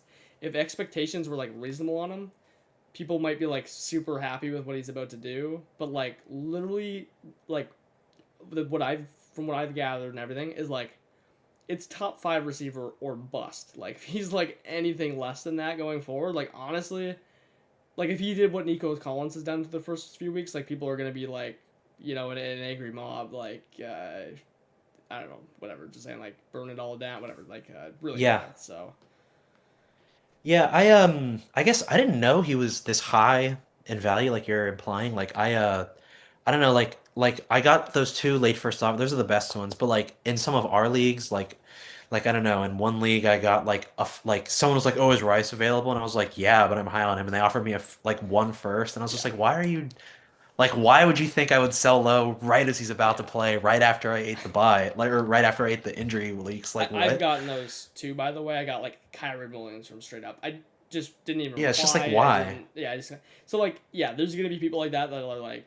But here's the thing: I went to like literal Rashee Rice owners that are not you, by the way, just like all the other Rashee Rice owners that I'm not you or I own, and I've had people like literally say this: it's Chase, it's Jefferson, it's Lamb, and then it's Rice for me. Like wow, that's really high. Okay. So like from my experience in my leagues, like Rashee Rice is like genuinely the expectations are this dude is absolutely like yeah, like he's him. He's basically already in like second round, top 24, or I'm not selling him at all. So interesting. That's been my experience. Yeah, I hope someone offers me that like it's him. Actually, Joshy, I don't know if Joshy's still around. Probably not. It's later. But like this, I took over an orphan in one of his leagues for him, which I don't know. It's eh. But he just traded 2 firsts and Terrence Ferguson to get Rashee Rice, and I was like, oh, that's a cool deal. Yeah, I think he showed me that one actually. Because they're kind of like too late first, I think it was, right? Yeah, I thought that was a good deal for him. But like I was like, oh cool, a respectable Rice offer happened. Like I wonder if I'm ever gonna get one. But yeah, like I still have other than the guys you said, like I have other guys above him still for sure. So if someone wants to pay me like that would be awesome. Yeah. Yeah, I mean like JSN for sure, over Puka over I mean the list is small though. I still am really high on him. Yeah, it sucks. I traded my only JSN away. Luckily, it was for Rice in like a mid-second, so... I think that might age fine, like, actually. Hoping? But yeah, JSN's been awesome, so that's, like, pretty cool to see. Yeah, thankfully that has not, like, killed me on that team. In fact, that team's, like, somehow 4-2. I'd be so mad if that, like, absolutely murdered me, because, like, JSN's so phenomenal. Yeah. Yeah, it sounds like we're pretty much on the same page with Rashee Rice, but genuinely, like, my process, like, of just my experience is, it doesn't matter how much I like a person, if no one is questioning whether a certain scenario can happen, it's 100% certain that this dude is Amon-Ra St. Brown when he comes back, or whatever it is, right? If that is the narrative, like you're pretty much gonna win betting against that if as long as you can get like a price that reflects that or whatever. For sure. Yeah. If you can't, then yeah, okay, well then that narrative doesn't matter because it's not true or whatever. But like generally, right? Like, I mean, hey, I mean, you could almost like it works higher, it works better for like the players that are really really high, but technically you could kind of like use it as an argument to like buy into the guys like Javante and QJ who I just completely abolished. There's just like way more players like that though that are so bad and stay bad. But for good players, there was a really good one early on this year. I'm trying to remember who it was. Like who it was Lad. Like it was Lad. It was like, dude, it makes too much sense. Like, but then we're like, no one thought Keenan Allen was like not even me. I didn't even really think Keenan Allen would like actually legitimately like hurt Lad at all. But I did think Keenan Allen would be good for fantasy, and I was like drafting him everywhere, and I have a bunch of Keenan Allen. Yeah. So I'm like, I don't know, does that even like make sense that I didn't think Lad would be like that affected by him? Like obviously it. And by the way, I do think I mean I heard you and Dan talking about it, but I don't think Lad was affected by Keenan Allen. I think Lad was affected by the fact that Quentin Johnston just hits so hard that like Lad doesn't need to ever do anything deep. And now that's forced Lad and Keenan to do the same thing and compete. So I guess yes, Keenan technically is affecting him, but like I do think it's mainly because it turns out Quentin Johnston's actually just awesome, and so Lad doesn't have to do the stuff where he goes deep, really, which is annoying. Which is like, yeah, exactly. You can like, I will never fault anyone for being, or myself for being like, I should have seen QJ coming. One thing I did mention was like, okay, they did at least draft Trey Harris, who like, we didn't really think was going to be like probably that good anyways, especially after the offseason reports. But he technically could have been like doing something good to hurt him. So it was one where it was like, okay, yeah, Lad's awesome, but he did succeed like literally just like through being the only dude like not named Will. That's true. So I mean like that one, like I actually like I'll fault myself on that one. Like I do think that was certainly like a process like overlook. And again, it's not that Lad's bad at all. It's just like, dude, situations have changed. But I'm trying to think. And actually, by the way, JSN is one where I actually like ended up like I have no JSN. Did get him a redraft because it's just way too low, thankfully. Instead of kind of carrying that team. But JSN is one that I to someone somewhere I said I actually gave the case. That's what it was. I gave the case to Dan. And I wish I like listened to my own advice. I guess I don't own Josh Downs, but he was bringing up the 15 points per game. I don't remember now, by the way, if this was before or after the season. But the point was, it was like, okay, Josh Downs and JSN score the same points per game. And like, while that is true, and I do actually like think there's some validity to like going for the cheaper guy with the, but the thing is like, okay, JSN just lost Tyler Lockett and DK Metcalf as competition. There is a question mark at quarterback, but maybe there can be elevated play, new OC. Josh Downs, again, Pittman's not playing with a broken back, and Tyler Warren comes in. So it was like, okay, well, like, clearly, like, JSN situation is, like, way technically should be better.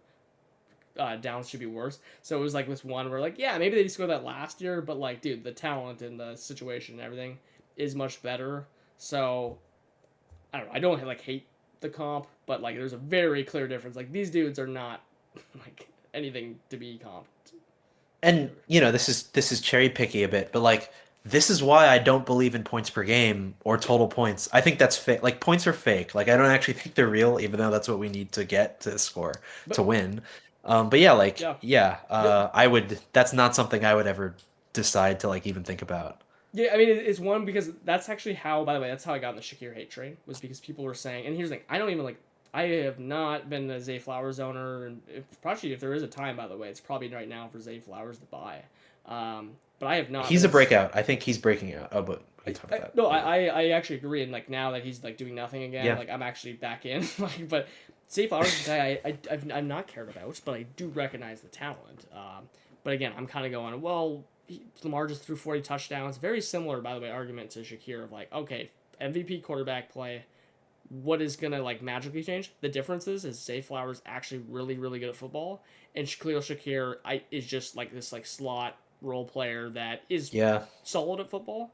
And people were saying like it was a trendy thing. I swear I saw it in like 5 videos. I remember Dan had like kind of sent me the the idea kind of being interested. And what it was trade Flowers into Shakira in like any second. And I'm like, I don't even really like Flowers, but that's like, I don't know. That goes so against my process of like going from a player that's so clearly talented worth a first to like some random role player in a second. Like, I don't know. To me that's backwards. And that's really how my Shakir hate started. Was like people comping him to Zay Flowers, who I also didn't even think was like this crazy buy or anything to begin with. Yeah, Zay's been cool, by the way. He has like a legit alpha, or I mean, before Cooper Rush, but like he got like a legit alpha target share. Like he's like a guy, like he's a real guy. I managed to buy him on the way up in like one league, but like he's a guy, like he's cool. Yeah.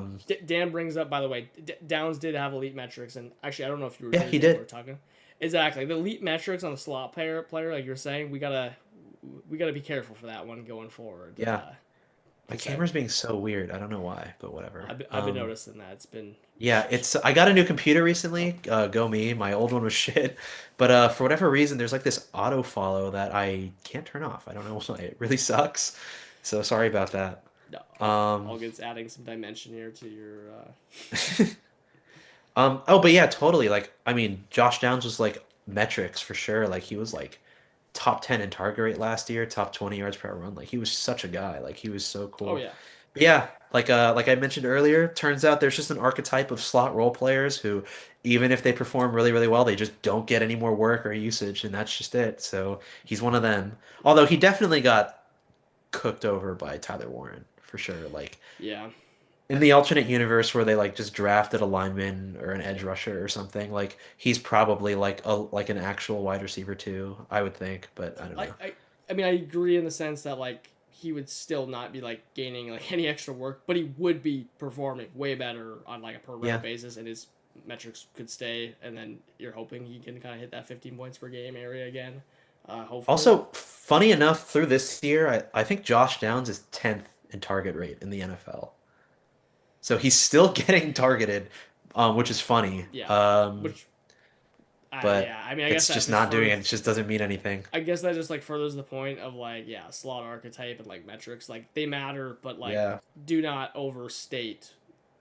I would honestly, like, at least for now, I would go as far to say like if a player in that slot archetype, like true, we're talking Downs, Reed, like only slot, not a single snap like outside. Yeah. If they ever hit like a first range, like just sell them for first and like. That's probably going to be how I approach it as well. Yeah. I mean, yeah, I remember there was a time like Shakir, again, like when he signed the contract, which again goes to the hating of like, why does a contract matter for Khalil Shakir? Like, actually, I mean, that's just like my take.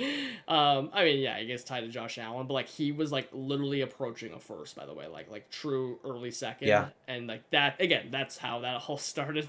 My favorite thing to talk about, apparently.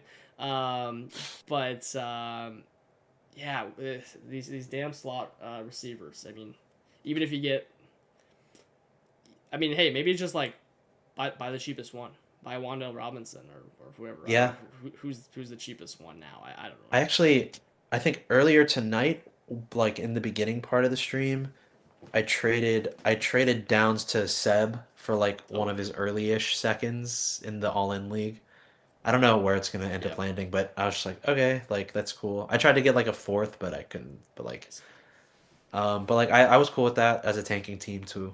Like that seems worth. Although I do think the class next year is kind of ass at the moment. And I did not feel that way last year at this point in time. I see. Yeah. I don't know what you think of this take, by the way, on the. I mean, I don't know. We kind of talked about this, but I've been telling Dan, and I don't know. I think Dan shares the same thing. To me, like, honestly, I don't watch college football.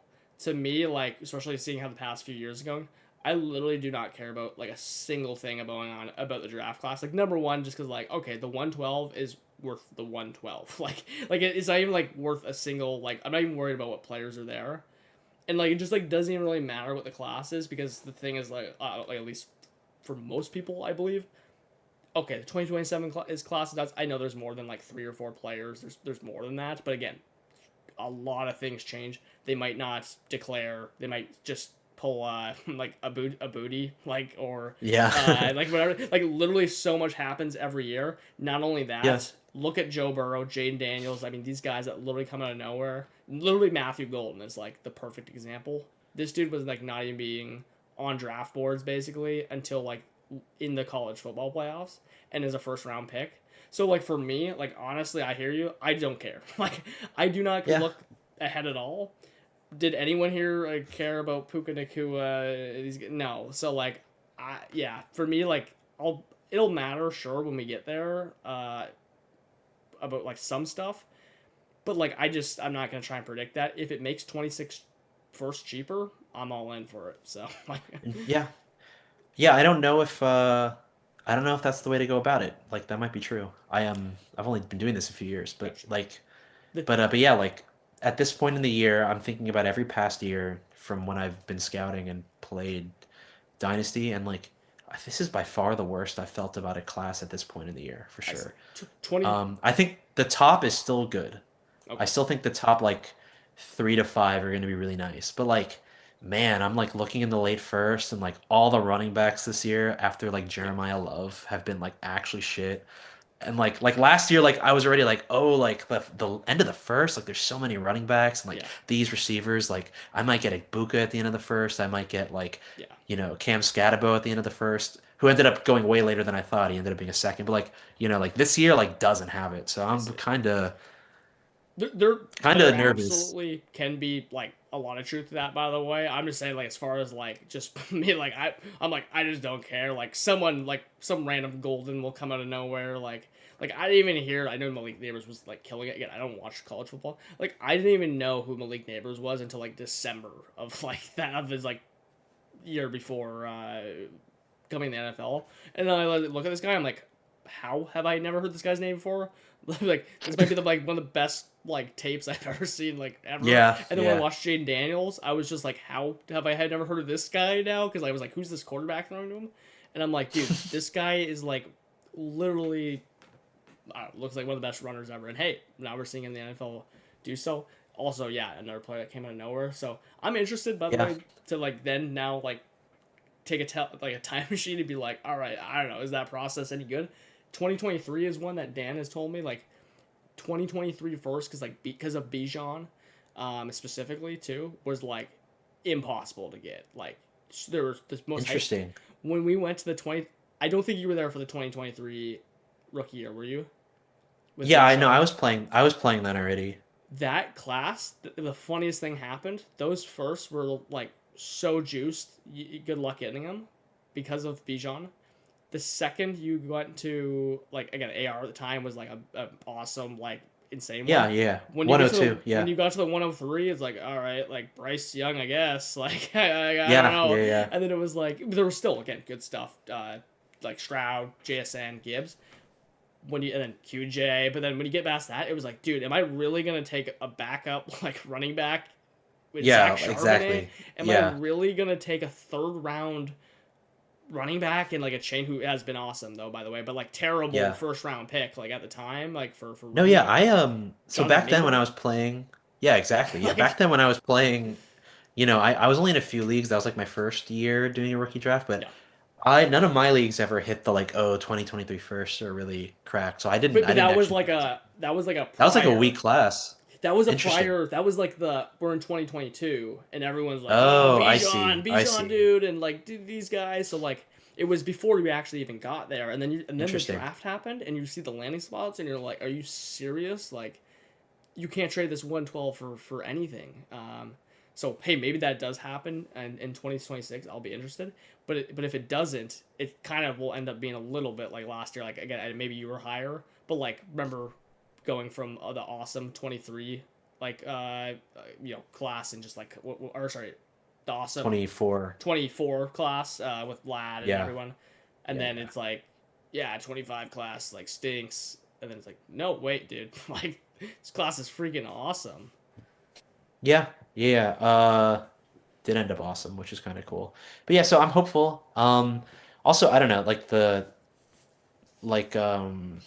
I don't know, when I'm like, I knew the 24 class was going to be good with like Marv, who sucks, but like, and then like I knew Bijan was going to be good, but like when I made those calls, like, oh, this guy's going to be good, I fucking tanked to like go get the guy, so I made sure I got them. I I don't know, real quick, or I know it'll wrap soon, but like in the listener league, my plan was to like be competitive next year. Like Yeah. I had Igbuka, I have my 101 and 201. Those are two RB starters. All I have to do is figure out getting a quarterback, and then I have a lineup, and it should be a good lineup.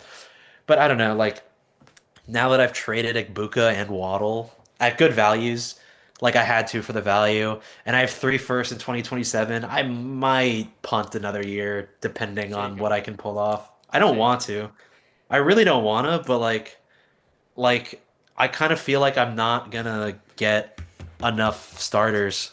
Jacob. So I don't know what I'm gonna do. We'll see what happens. Actually, yeah, I do see you just like randomly don't have like any extra 26 picks, which is just like shocking. So like, yeah, I don't even know like how Didn't the math happen. is, I don't like, know. mathing on that one. I see. I look. Yeah, I mean it is weird because like I would have assumed you just had like a boatload of 26 picks, which is like, yeah, strange now that you like don't. Yeah, I don't know. I mean like if I might still get some. I don't know. if I'm you, like I mean this is just my philosophy, so whatever. If you don't care, like to me, like especially like the couple rebuilds I done, the first Dynasty League that I actually met Dan in. Like, dude, if you saw this team when I took it over, like we're talking Ryan Tannehill and Jimmy Garoppolo were the QB2s, and this is like the 2023 like rookie year. I didn't have any extra picks. Like you look at this team, it like dude, there is no chance this team is not only contending this year, but not contending next year.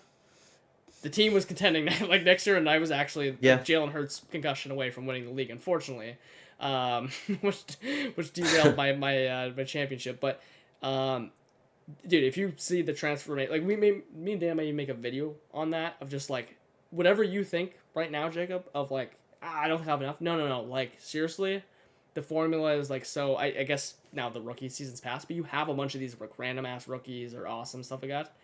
It doesn't really matter. Just like make good trades, get random ass veterans on your team. Yeah, I know. I'll see what spins I can make for sure. If there was ever a moment to realize, okay, the best team in fantasy just like literally like does not actually like win really any more than like some random ass terrible team. Yeah. This has been like a season's been an awesome like way to do that. Yeah. Honestly, I think so many bad teams like Quentin Johnston, like Javonte Williams are like in first place right now. So I would say like look, like in my personal opinion, rebuilding for more than 1 year, unless we're talking about an orphan that has literally the worst roster I've ever seen, but out of your startup with your awesome draft, you can make it work. Like and you can not sacrifice 20. I'll manage to. Yeah. I'll see what happens. I think I'll manage to. I will say I've only played a few years and I feel like I know how to evaluate players. But yeah, like team builds are something that like I kind of have a belief in, but like I haven't actually seen things really come to fruition. But like I like the idea of building a sustainable team. And like I have some really insane juggernaut teams that I could show you sometime. But like they were the result of a purposeful tank or a purposeful 2 year tank, and now like every single starter is a star young receiver or a star young running back, and I'm just clearly gonna have a good team for 4 years. And like I don't know, the idea of doing that is like more attractive than like, oh, I made some trades. I have these like nice vets for this year. I'm gonna win this year. I don't know, like I and like to your point, like the best redraft team doesn't always win. Yeah. I kind of like the idea of a sustainable like top 4 redraft team every year because it's young and like one of the years I'll break through. I don't know. But like you might be right. No, 1000%. And when I'm saying like that's actually is always my goal. It's just like have like one of the better teams, but like, man, like everything you're saying, by the way, is just like everything I did like plan. And by the way, that's not like right or wrong. I'm just saying like that's how I've completely not completely flipped, but I've changed a lot of what I've done. So it's just like so funny. Yeah, like, dude, see some of your teams for sure. They're just good and they're random as fuck. Like yeah, I've seen it. Dude, if you could just like for a moment like have like a movie of everything you just said, I like just perfectly summarized into a team that I built. Dan is in it. This is the most cursed team in history. And again, it could be a complete outlier. But then again, this just happened to be on one of my other awesome teams that has so many of the same players on it. And that team's 0-6, and this other one's actually, it is 2-4 after I sold all my running backs. Dude, I'm talking about Justin Jefferson, Jamar Chase, Brian Thomas, hey, Travis Hunter even on there. Hey, Derrick Henry, Breece Hall, Burrow, the list goes on, AR and Penix. This team missed playoffs last year. That sucks. It actually ended up being number one in points for, but just again got unlucky. But it wasn't Yeah. so dominant like points for. It was like it was just like yeah, it got there eventually. Man, this team this year, I'm like, yeah, surely Jamar Chase and all these guys, all these awesome receivers that are so amazing are gonna do it. I'm the one of the best teams in the league. No, start 0-4 because fantasy football happens. And I'm like, dude, everything, yeah, basically, like, I built the perfect dream team of every star. I even have, yeah, Travis Hunter, all these awesome guys on the bench, and it's like, no, it doesn't matter. Like, so I'm Yeah. actually, my philosophy, like, honestly, and then another team that's almost identical did the same thing. Yeah, my approach has completely changed. I just value, like, flexibility and having these picks in the bank and just, like, actually having, uh, like, random ass Jacoby Myers players and Debo Samuels or whatever, whoever the player is. They're so valuable now in these builds. That's what I lack on that other team, and it's been like the downfall of it is just like only having good players on it. So, anyways, that's like where I'm at. So like, we were gonna do a video of like some weird like thing we've learned. It actually mine's like don't build a team too good, which sounds hilarious, but it's actually like from my experience, it is extremely counterintuitive because then you lock yourself into like a hole where you like don't want to down tier because your players are too good and you have a bunch of Ibukas and whatever and Rasheed Rices that you love. But like, okay, now one's hurt. Oh, Blake, one sec. Can you hear me still? I can hear you.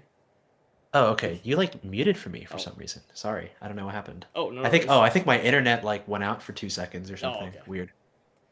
Sorry. Oh, But yeah, it's counterintuitive. Because you don't want to down tier whatever. yeah, you just get stuck, and then it's like, dude, you Yeah. actually have like way too of a good team that's like getting outscored by Javonte Williams and Quentin Johnson.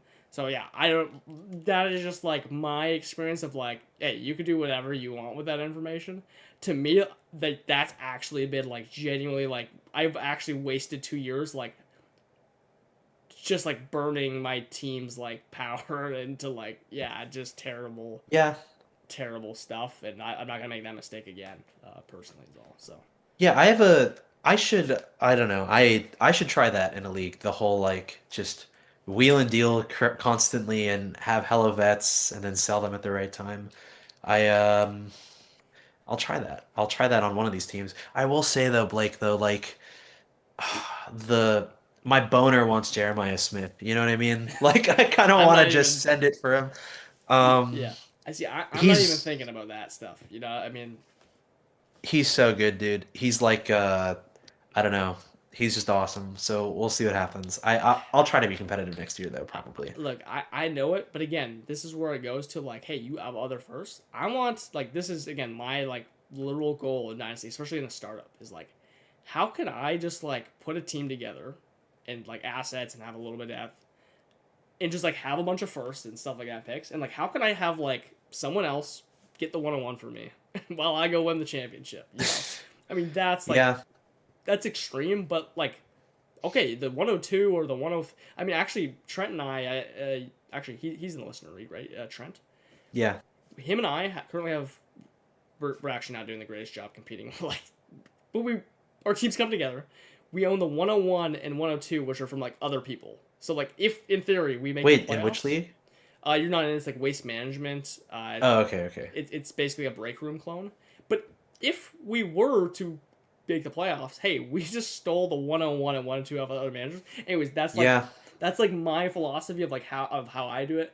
Rather than trying to do it myself, because like I did that, and I was just like burning money, and I was like, no, like I want to like compete. So Yeah. I get it. Rebuilding is really fun, by the way.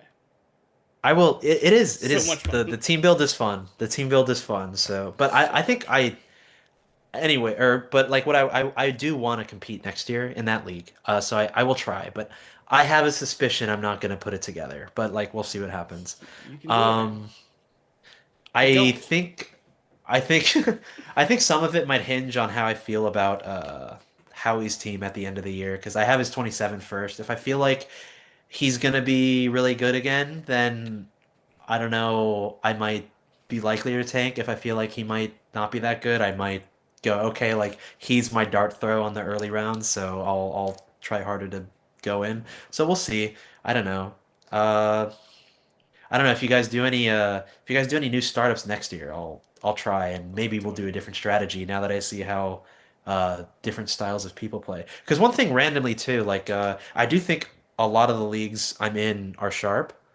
Um, but like it's just a random dynasty experience, but like, like I'm in 20 fucking dynasty leagues and like half of them are with this random group of like adult degenerates, but they're all like educate like a couple of them are lawyers, one's a doctor, one writes for like the Washington Post, Oh, wow. literally. It's actually so funny. I Googled him and he does write for the Washington Post and New York Times. And I'll have like thorough, in-depth, like to the death trade discussions every other week with this guy just like reporting on the economy, which is hilarious.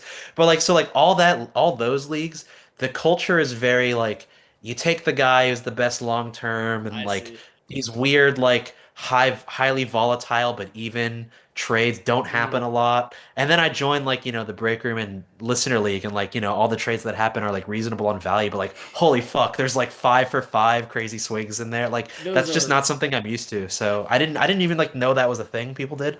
yeah. Um I so that I I would, if there is a new league next year you guys do like I'll probably draft differently and try some things out for That sure. makes like so much sense, by the way, of like everything of like how you play. Like actually, like that just Yeah. all you had to say is like, yeah, if you play in like a lot of leagues with people, like 100%, you're already like accustomed to like all these other leagues, and like that's how yeah. When I started joining these other leagues, like don't get me wrong, like break room listening was just like literally like the two probably craziest leagues I'm in for like trades, which is Me awesome. too. They're super crazy, dude. Like that is not the normal like league. I mean, it's Okay. just some awesome like it has a lot of the same guys, which helps and everything. And me and Dan are like big time traders. The thing is like normally, like Dan and I are like the only guys like trying. Here's the thing, not even like trying to trade, but yeah, I mean really like trying to trade. Like Dan and I are in like a league where it's like okay, if a trade gets completed, there's like a 90% chance. I mean honestly, like in any league we're together, there's a 90% chance if not more that like it's one of me or him, and like a lot of people are just pretty stagnant unless you get poking them and everything like that. So I completely hear you out because like yeah, I do consider, by the way, like knowing my league mates, like if I know that it is really hard to get a trade, then I will take like what I think is the I'll make, for example, like if I don't think I can get it make a Ibuka because one of my league mates drafted him and I believe in him long term, let's say, I'm more inclined to draft him in there. Whereas Yeah. in listener league or in break room, I'm like, dude, I'll find like, oh, Seb owns them, like whatever. Dan owns them, like we can get a trade done. So Yeah, for sure. that certainly does affect how I'll do the startup for sure. But it's tough because if you're in a startup, you may not know like any of the people. Right. Yeah, So exactly. So yeah, I don't know. If you guys throw a league together next year, like hopefully I'm on the short list. hey, Listener League 2.0, it's already in the works. Cool. We got some new blood in there from our last stream when we some new subs and stuff like that Cool. already interested. So hey, maybe though yeah team up for a co-manager. Maybe we do it. Okay, yeah, I'd be down. So That's gonna be such a filthy team. Um, just because I don't know, you get all these your wheeling dealing is pretty fucking insane, man. Honestly, haven't seen anything like it, and it's really successful. Dan's a Um, bigger wheel and dealer than me. Oh yeah, both of you. I guess for sure, for sure, for sure. Like I would say it's tied, but like you guys just all look. Oh, they have half the first round, fucking out of nowhere. Like I was making the mock for Listener League, which I'll try to throw tomorrow. But like you and Dan have like 6 picks, 6 or 7 in a row of just you, Dan, Dan, you, Dan. Like it was so.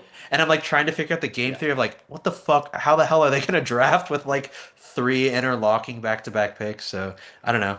Um, That's the answer though. Is like we're probably not even making those picks. Like yeah, that's you know what true. I mean. So I mean, maybe we're making some or moving around. Like yeah, it is just like so funny. Like genuinely, I completely actually understand that explanation of like literally yeah the way that we're like looking at Dynasty. And I can tell by the way when you're saying like Jeremiah Smith is that like the way I play Dynasty. It doesn't.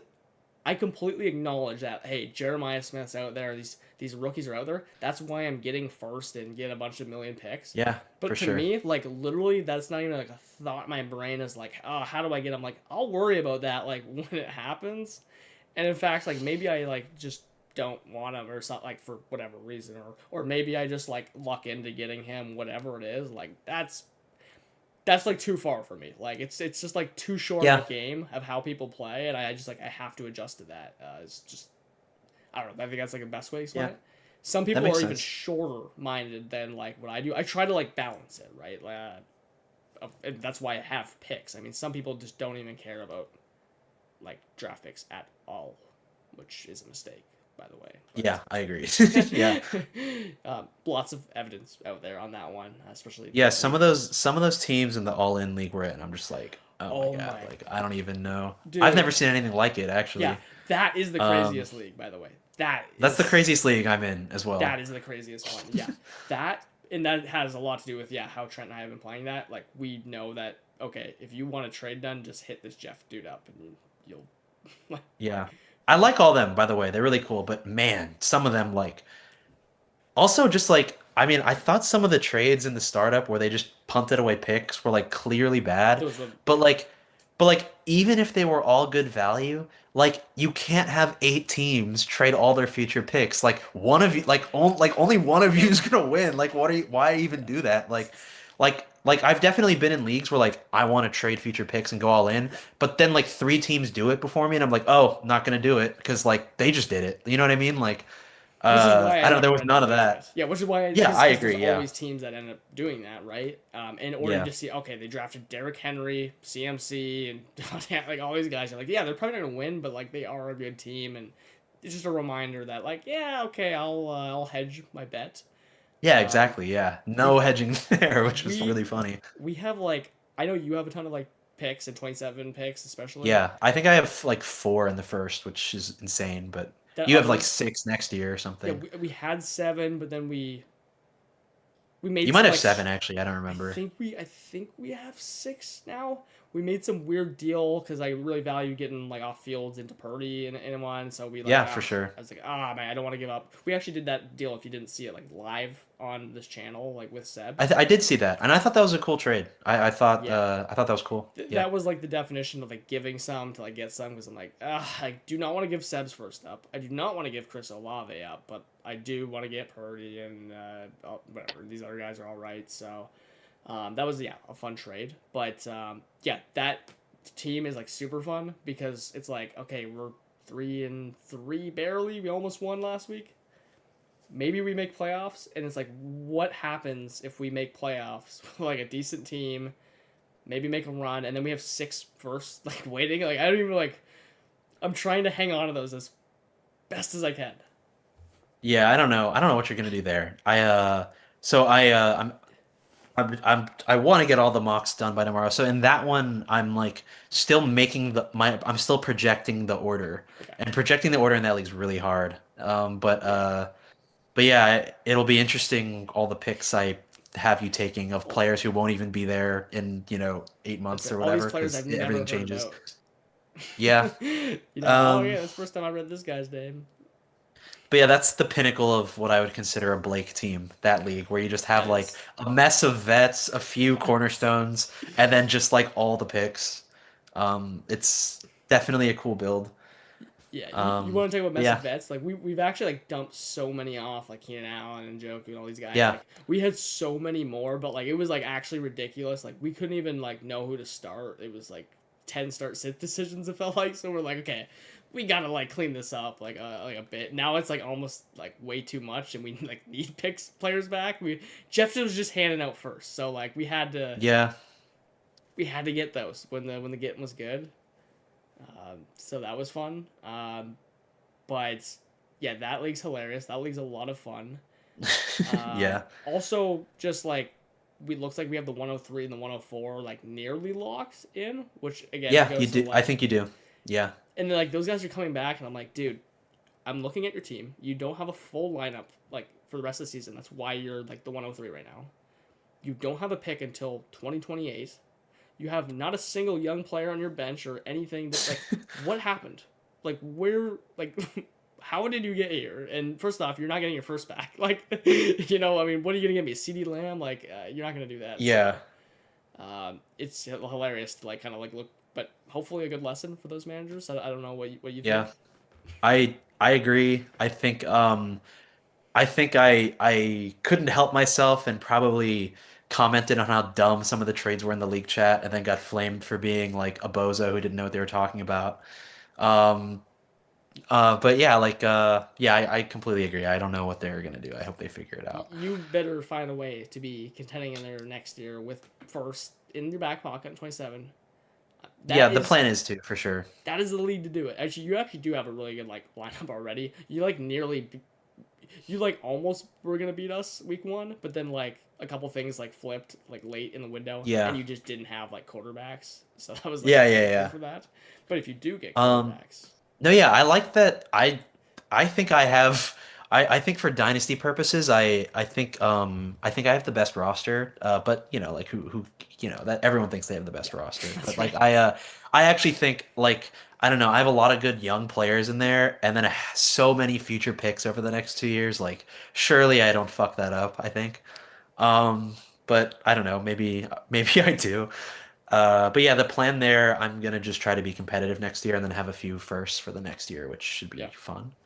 that Um, sounds like a pretty ideal like play. yeah, By the way, like when I'm saying all this, like this is what I like to like. Yeah, I also just like don't mean by the way to be like that's the only like I'm so past like because dude I again like so how I've gotten really good teams which you're clearly building every time I look by the way of a player I'm like oh man like who owns this guy like I'd love to like trade for this guy and I'm like okay Jacob owns him like no chance Jacob owns every good player by the way um, then it's like not every, but I tried. it I don't feels know. like it every time I'm looking at a player it's always on your team in any league I'm in with you which is so annoying by the way um, because it also that actually kind of like ruins my like whole process by the way of like okay like maybe I'll go buy player X like after a slow month nope like you're not selling them Yeah, so which like other people even as rebuilding like might consider but you're like no you're just too smart you're like like his yards per out run and this and that I think he's good I'm like damn it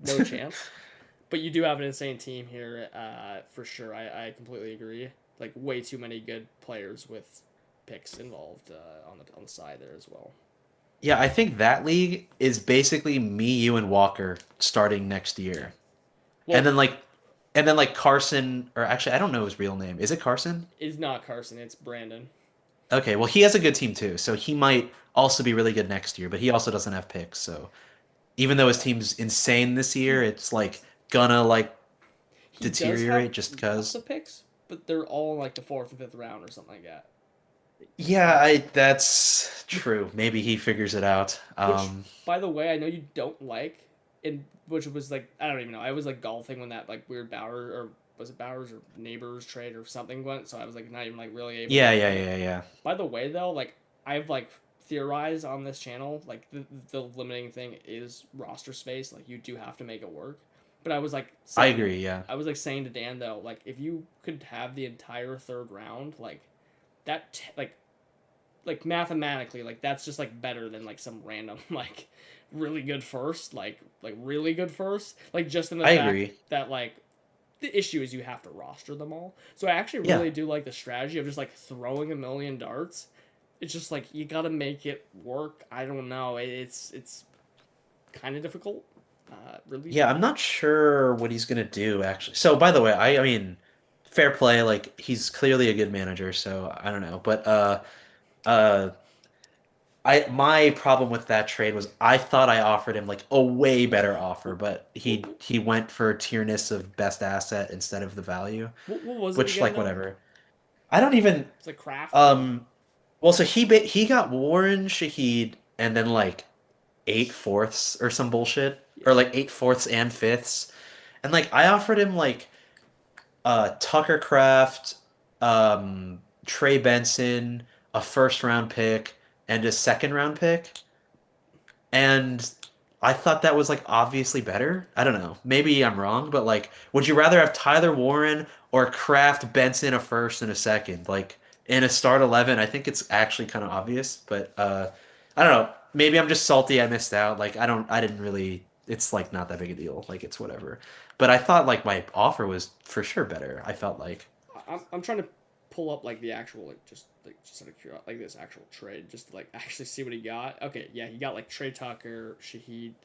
Okay, we did, yeah, okay, 4/3. I mean, and then Okay, 4/5. Like honestly, like when I looked at it too, I was like, yeah, okay, like your offer's way better. But then actually, like when I was like looking at it closer, I was like, your offer seems better, but I'm like, Tyler Warren like literally is like I mean this is even before like his past few games because that happened a few weeks ago. I'm like honestly like I actually just don't hate it because like Tyler Warren like honestly might be like at some point like you actually in season might want to trade somehow some way Neighbors into Warren if he is scoring that way, assuming he's Brock Bowers.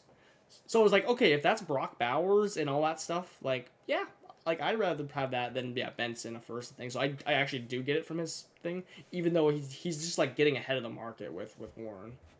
Yeah, he might have been. Um, we'll see. I am not as in on him yet as the market. I'm very in on him. Like, I was a fader of his going into the season or I whatever. Warren, that's right. Yeah, but I don't know. Like, I don't see why we're. I don't think he should be comped to Bowers yet. I find that a little strange. His metrics are really good, but like, the target rate isn't like elite Travis Kelce. It's just really good. And like that makes me kind of weirded out. But like, to call him Brock Bowers, by the way, he doesn't weird me out as just like an awesome asset. But like people are like, oh, him over Brock already, or him even, and I'm just like, what? Like Brock was a way better prospect Yeah. with, whatever. But Look at the splits, bro. yeah, I will say one funny thing about Tyler Warren. I do believe my or maybe I'll amend it later if I look into it. But I do believe my process to fade him under Loveland during the rookie draft, not like after camp and Daniel Jones emerging and all that. But I mean Yeah. like and Loveland's offseason injury or whatever. But like just right at the rookie draft, I Okay. I think my process of Loveland over Warren was pretty good.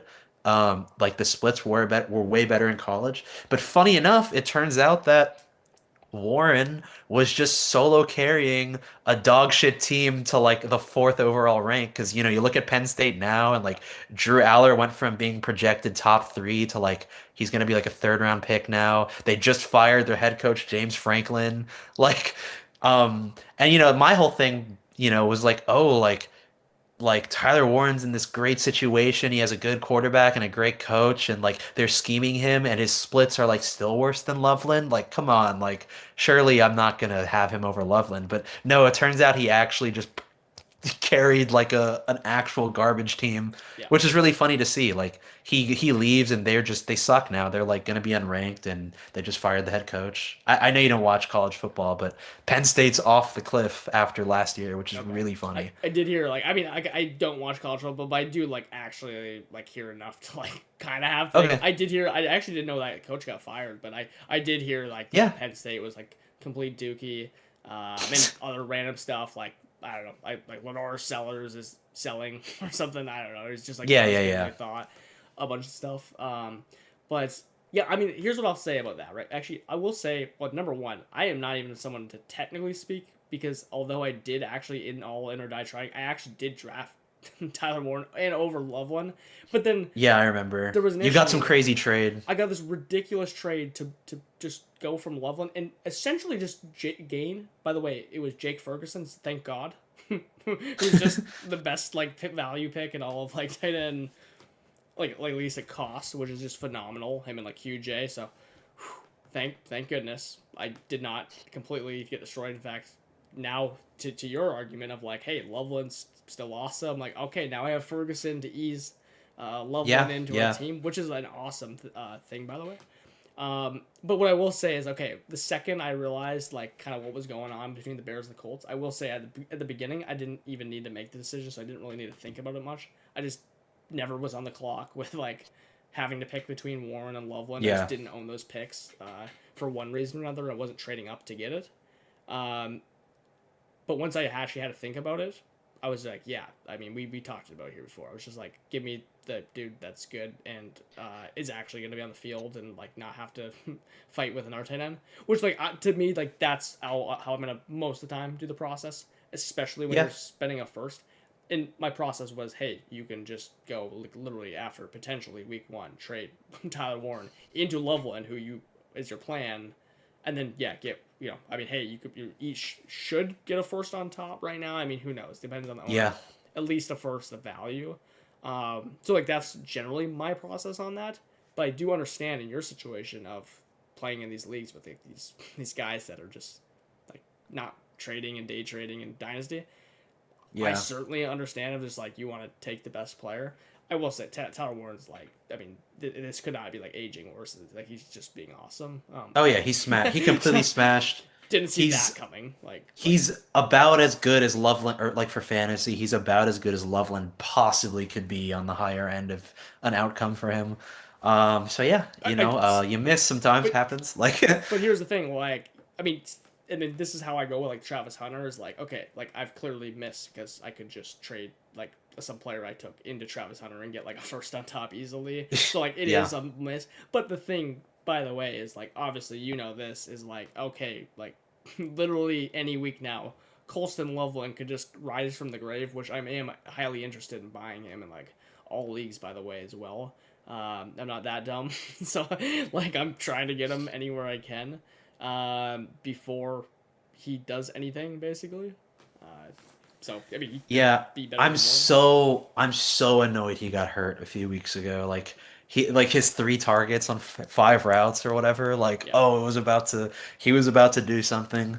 And then like this most recent game, he only played like 40% of the snaps and ran like the like derpy like 2-yard out routes that he did like week 1 and 2. So I don't know. Hopefully maybe they decide to like unlock him a bit coming up.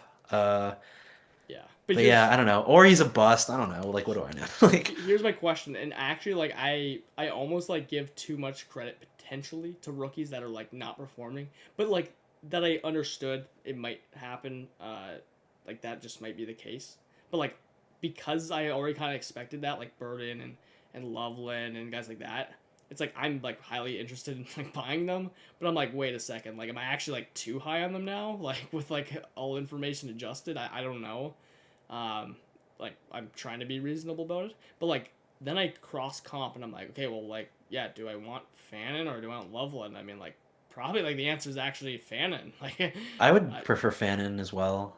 Yeah, but like in my head, I'm still like, if I just don't really think about it, I'm like, yeah, clearly Loveland. Like he was drafted first.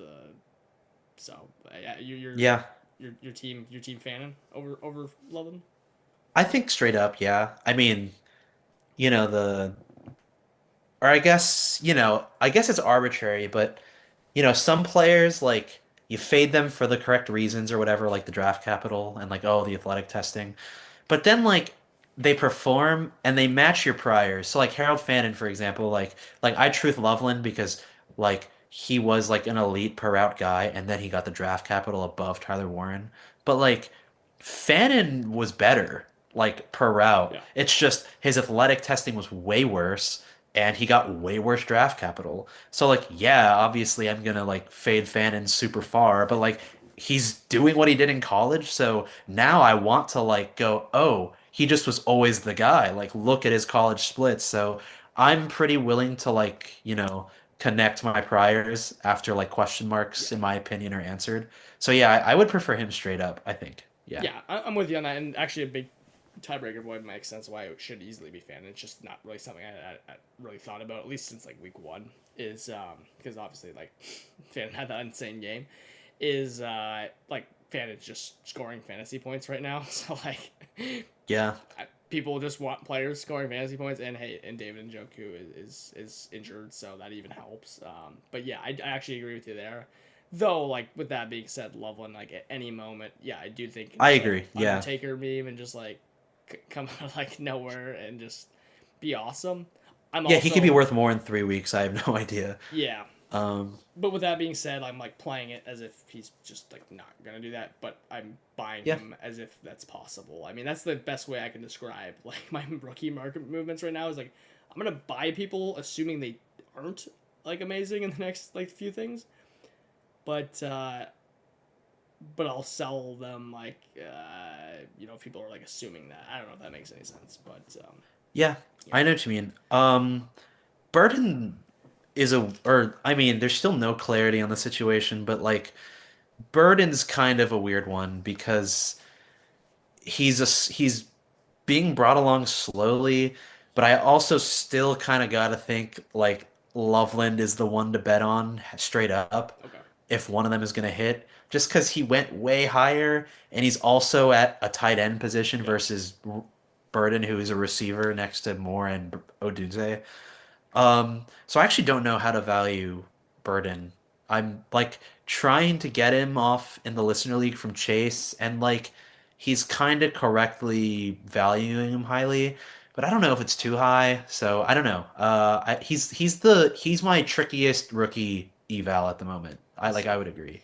The I don't know what funniest, to. I owned them in there. That's like funny enough, but then I like immediately packaged them away for some deal. Yeah, I I don't mean, even remember what it was. you got. I forget what it was. You got a good deal. I don't know. There was You like got a first somehow. There was a 27 first involved, which was just like I'm Yeah. just gonna take that basically. And I'm not even like the biggest like, oh, I'm going for 27. It just so happened to be like what he was like giving me. So I was like, all right, like good enough. But yeah, I mean, the funny thing with Burden is again, it's like this is literally like what I envisioned personally. Whether that's right or wrong, it's what's happening. So like for me, I'm like nothing's changed. I thought he was like fine at like 202, 203. So like in my head, I'm like, yeah, he's worth exactly what I thought he was Yeah, worth. I agree. I still think he's worth that. Like literally, yeah, like nothing's changed. In fact, like the further we go on, it's so backwards because like technically the longer nothing happens, like he should be going down in value, but like my intrigue in him is like almost more because like people are getting more frustrated and I'm like, well, he's probably 1 week closer to breaking out.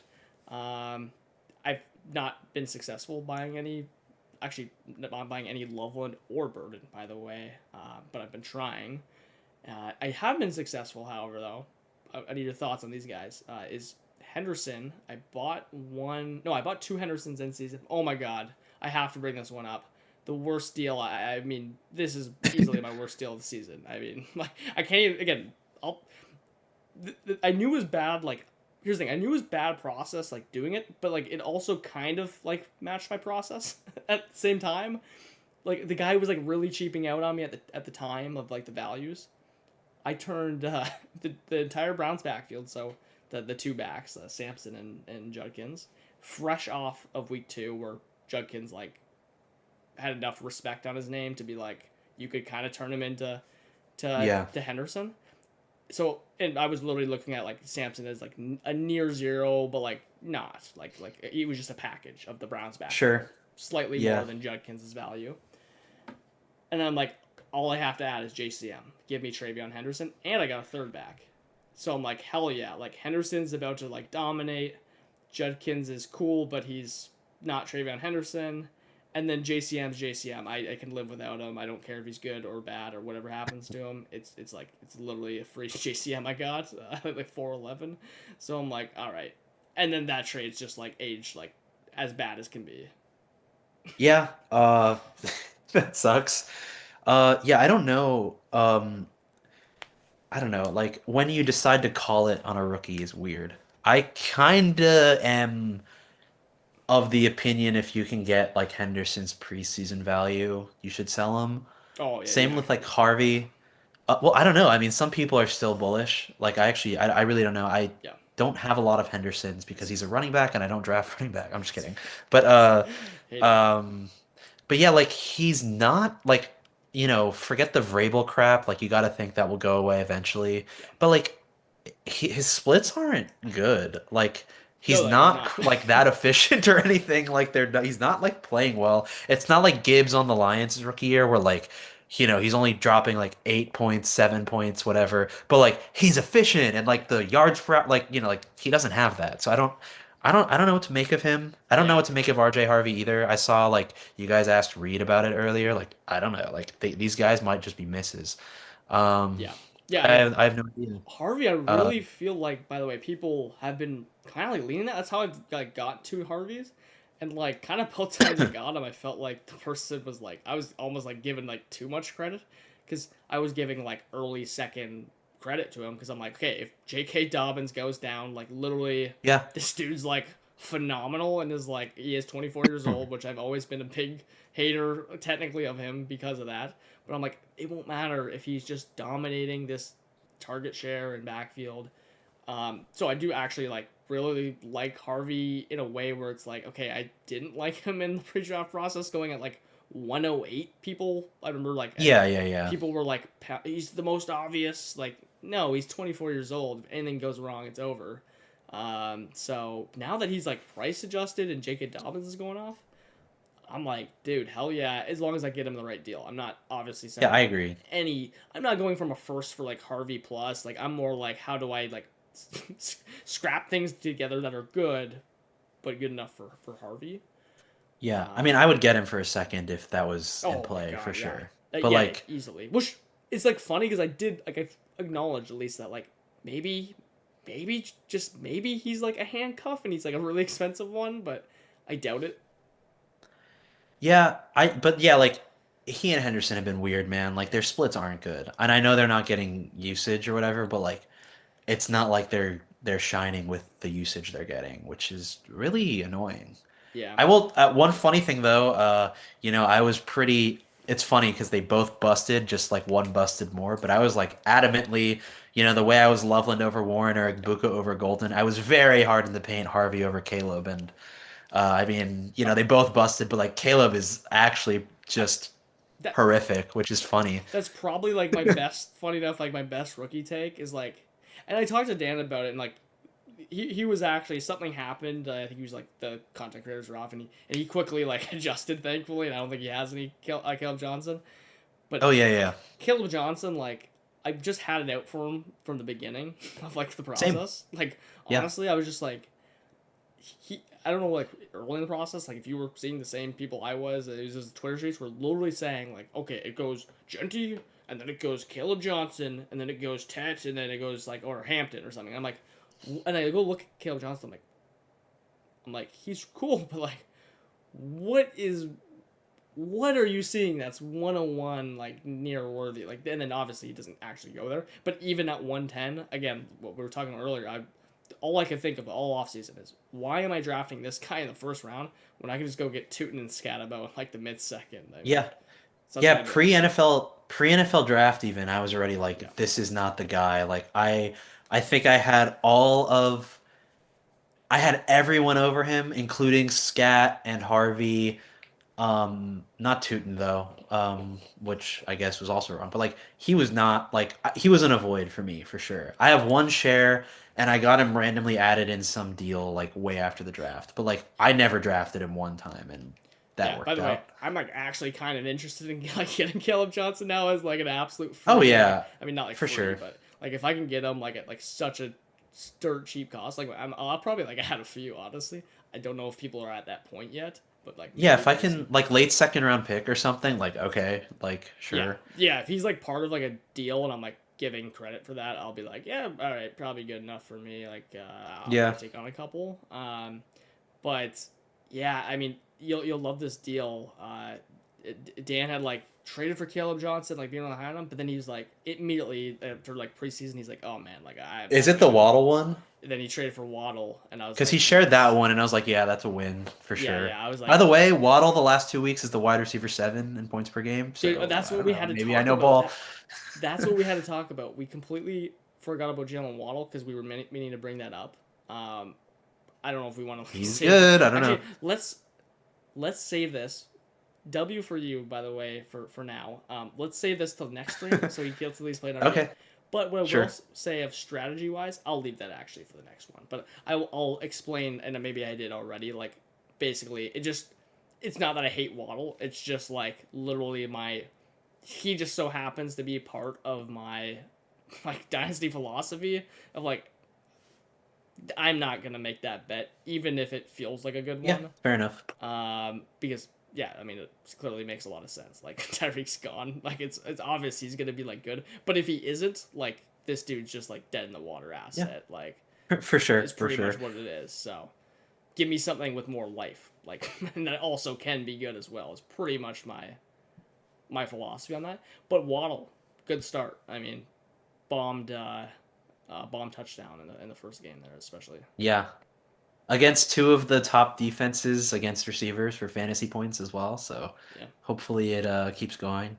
Although there's like trade rumors with him, so I don't know. Like that would be cool if he lands somewhere cool. I don't know what's gonna happen with that though.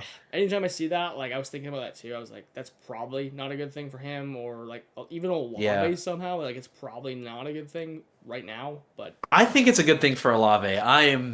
It won't happen, but like. Bills, please, Bills. Olave to the Bills. Holy hell! I just have Stephon Diggs now. Like, yeah, oh yeah. Well, that would be awesome. I'm like irresponsibly like Amari Cooper. Like just like anytime someone mentions a receiver going to the Bills for no good reason, I'm just like, no, Amari Cooper. Like I'm scared, which I shouldn't be, especially if it was Chris Olave. But I don't know. The Bills are like one of those teams that just like spread it out now, and scary.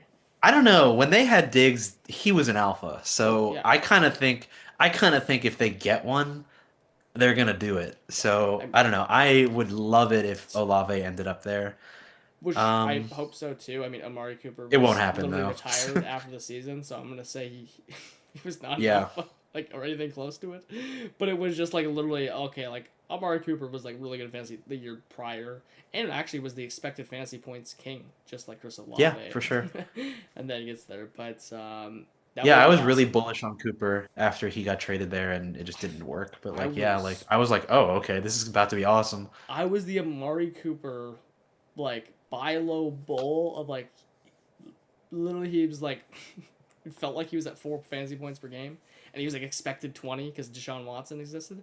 And the funniest part is like the second Deshaun Watson, I had so much like Browns like investment in like Jameis and stuff like that, and it all worked out. But the issue is that Amari Cooper got traded like the week before or whatever it was, or the same week that Jameis came in there, which was just brutal for my Amari Cooper shares. But can't win. Yeah. Yeah, he does.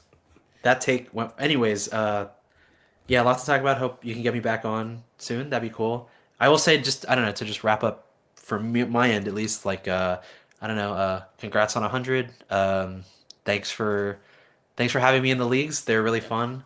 I will say, because this is the listener league mainly. Like, I don't know. I know I'm punting, but I feel pretty vindicated on a lot of my like picks. Like I feel like maybe I'm just wrong, but like I feel like I had like the most roasted team after the draft.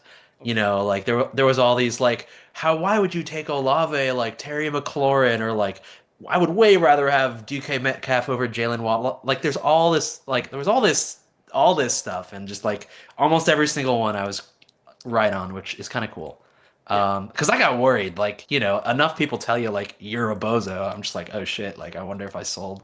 But like a lot of the picks were good. Like Olave hit, Waddle seems like he hit, Egbuka hit, Egbuka over Golden hit super hard, and then I sold him. You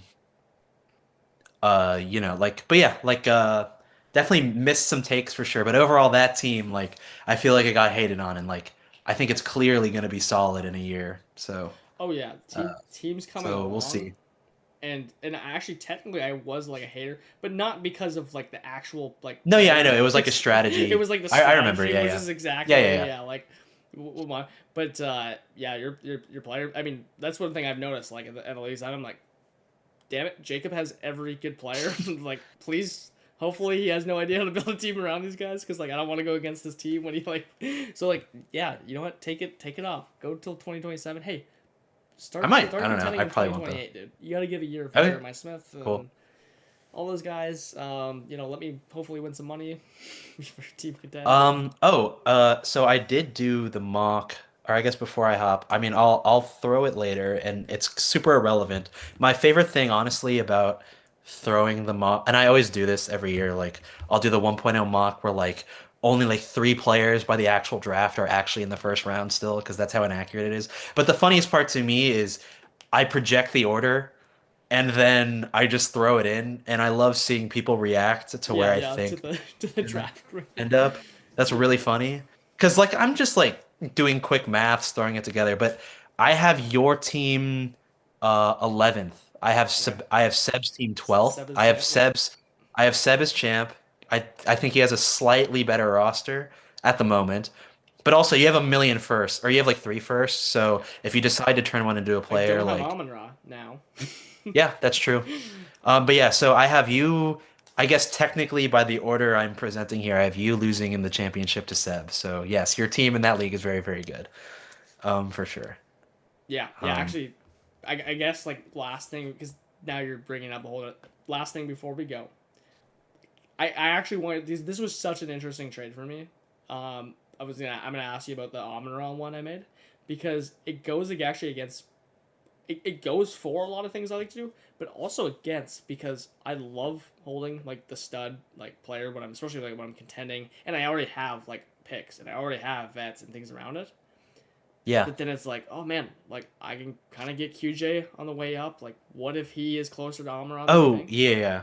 What if I thought that was a good trade. I remember the trade. It was Harvey, QJ, and a first, right? and then I did get like a third for what that's worth. Okay, okay. But I was just like, all I could think of is, dude. Well, first off, that 27 first it chases. He has a really good 26 team, but I'm again doing. I don't even like to do this, but it's pretty simple to look. I'm like, okay, he has a lot of players that are like unexpectedly good, that are like veterans and stuff. Yeah. And I'm like, okay, are they good next year? I don't know. So like, he could be a kind of a surprise 27 first. That's like potentially early, I think. Um, not guaranteed by any means, but I was like, what if this is an early first in 27? What if this is QJ? That's legit. And what if this is Harvey and Dobbins goes down? I mean, this could be like a legit home run. But also, you could say the exact opposite of that. What if it's late?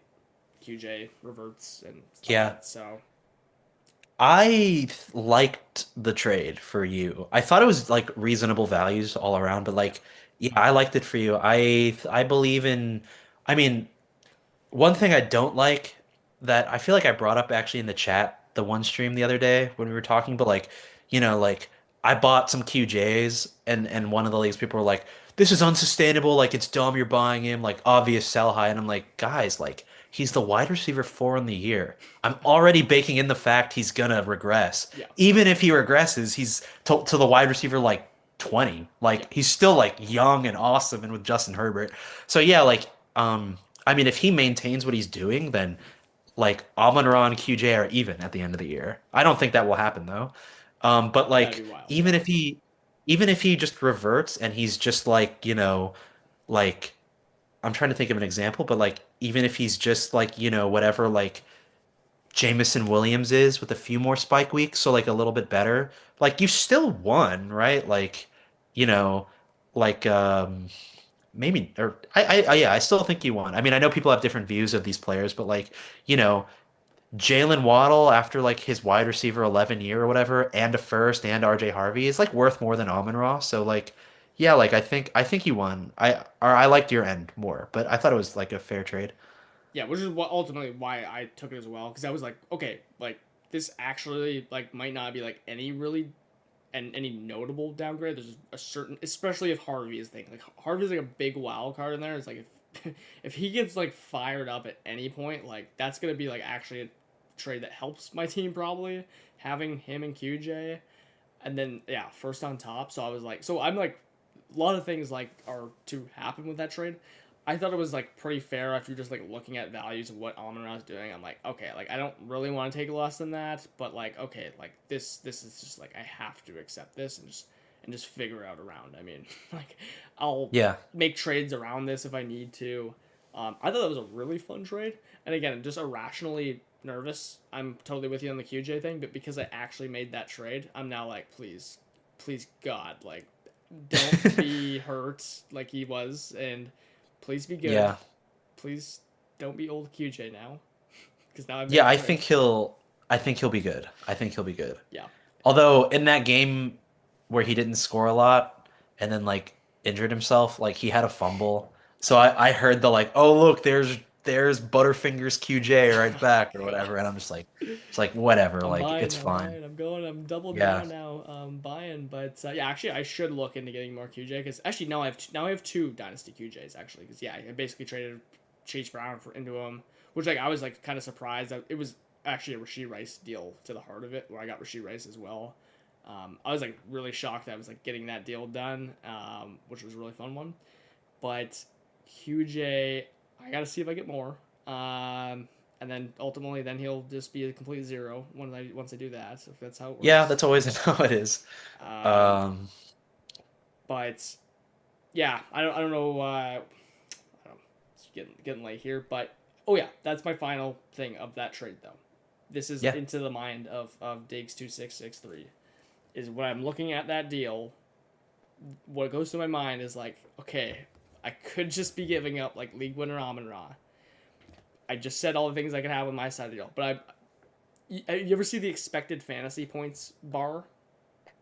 I've seen them. I haven't seen it for like QJ or anything. No, there's just like it's like green, and then it's like an empty bar for like things that get filled or sure. like green bar.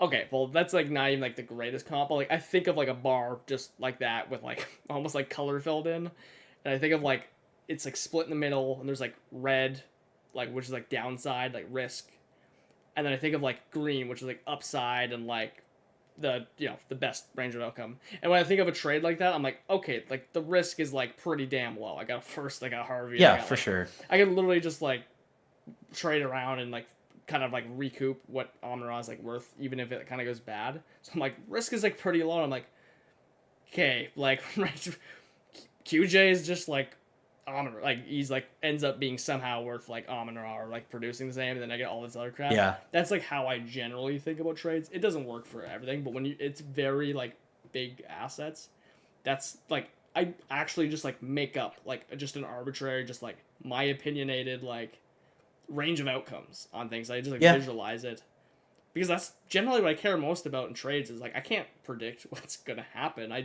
think I can predict of like what's likely in the range of outcomes.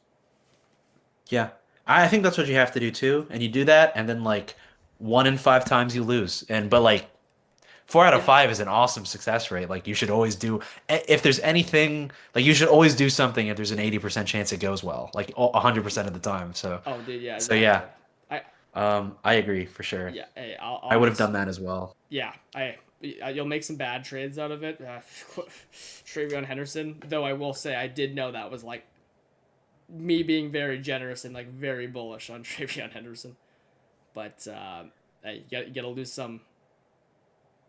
Yeah, you do. Yeah, I was surprised Chase did that trade actually though, because I don't know. I feel like he's the one I've seen be the most vocal about like the 2027 class is awesome. So I was actually surprised he did that. But like, Same. I mean, Amon-Ra is such a stud, so like I get it. Yeah, I was actually surprised with that. By the way, Henderson was almost in that original deal, but I like rearranged it. I did want Henderson, but I was like, okay, like I need to get this 27 first involved, yada yada, because it was around originally Henderson, QJ, and I was like, like it, but not enough. Anyways, it's like 3 a.m. We're an hour overdue. Yeah, I'll cut as it. expected. Exactly, and still plenty to talk about, especially Jalen Waddle. Of course, and, yeah, for sure. All the boys. Also, Seb, which is like waiting for hours. He's probably long gone to talk about like JSN take, which you actually did like address at one point. I don't even remember. He's awesome. I don't even remember what like that take was. I don't even know how he knows about like that take or something. I guess maybe you said it here once. Yeah, I traded which I clearly lost. I traded JSN and a third for Tet and a second, and then I was on stream a few days later like, like I think I did well because JSN blah blah blah blah blah. And I think that annoyed him a little, which is fair. Yeah, I mean, I guess technically lost, but like that's one of the ones like you got Tet and you basically straight swapped them. I mean, I don't like hate it. I mean, Tet's obviously ascending, so I think Tet should still be good. Yeah. But yeah, JSN's such a Chad already, which is cool. Love me some Tet though. But yeah, let me know. Let me know when you want me back on. I'll be happy to. Congrats on the 100 and everything. That's pretty sick. Yeah, came unexpected. We're just like had like 92 subs. I don't even know if you were in the last stream. The last stream was just like absolutely insane. Like people were just like subbing left and right. We had like a ton of viewers. A lot of like that's awesome cool. people in chat. Cool. and then we're like, not only are we getting 100, we're getting like 111. Like, all right, 100, Okay, sick. 100 sub special fired up. So yeah, we was like literally the worst day ever for like me to like get the sub because I had like an exam and I had all this other stuff. But we put it together. A lot of fun. Cool. Thank you for joining. For sure. And, thanks for having me. We'll be in touch. I'll be keeping the eye on your teams, and I'll be sending offers in my head of that are gonna get declined. I'm declining them in my head as I'm like sending them, so you don't even see my offers to you. I'll keep doing that, and maybe you'll actually get an offer. Your Hunter first for Rice one was a real thinker before I declined it. I will say, like that was I really thought about that one for a while, and then I just you sent me Hunter and like a late first for Rice, and it was active for a few days. Like I was really thinking about it, but okay. I just was like, I love Rashi, man. But yeah, I mean, I think your offers are usually good. For sure. Especially when I'm like sending you, I'm like, okay, like I'm not like I'm sending something that I'm like literally is like as probably like my best offer, extremely close to it to like see if you accept it. If you don't, then I'm like, okay, well I'm not gonna get them. So for sure, cool. Yeah. All right. But yeah, thanks. Let me know. Congrats on everything. Thanks for having me on. Appreciate it. Thanks for coming on, and have a good night. You too, man. Peace.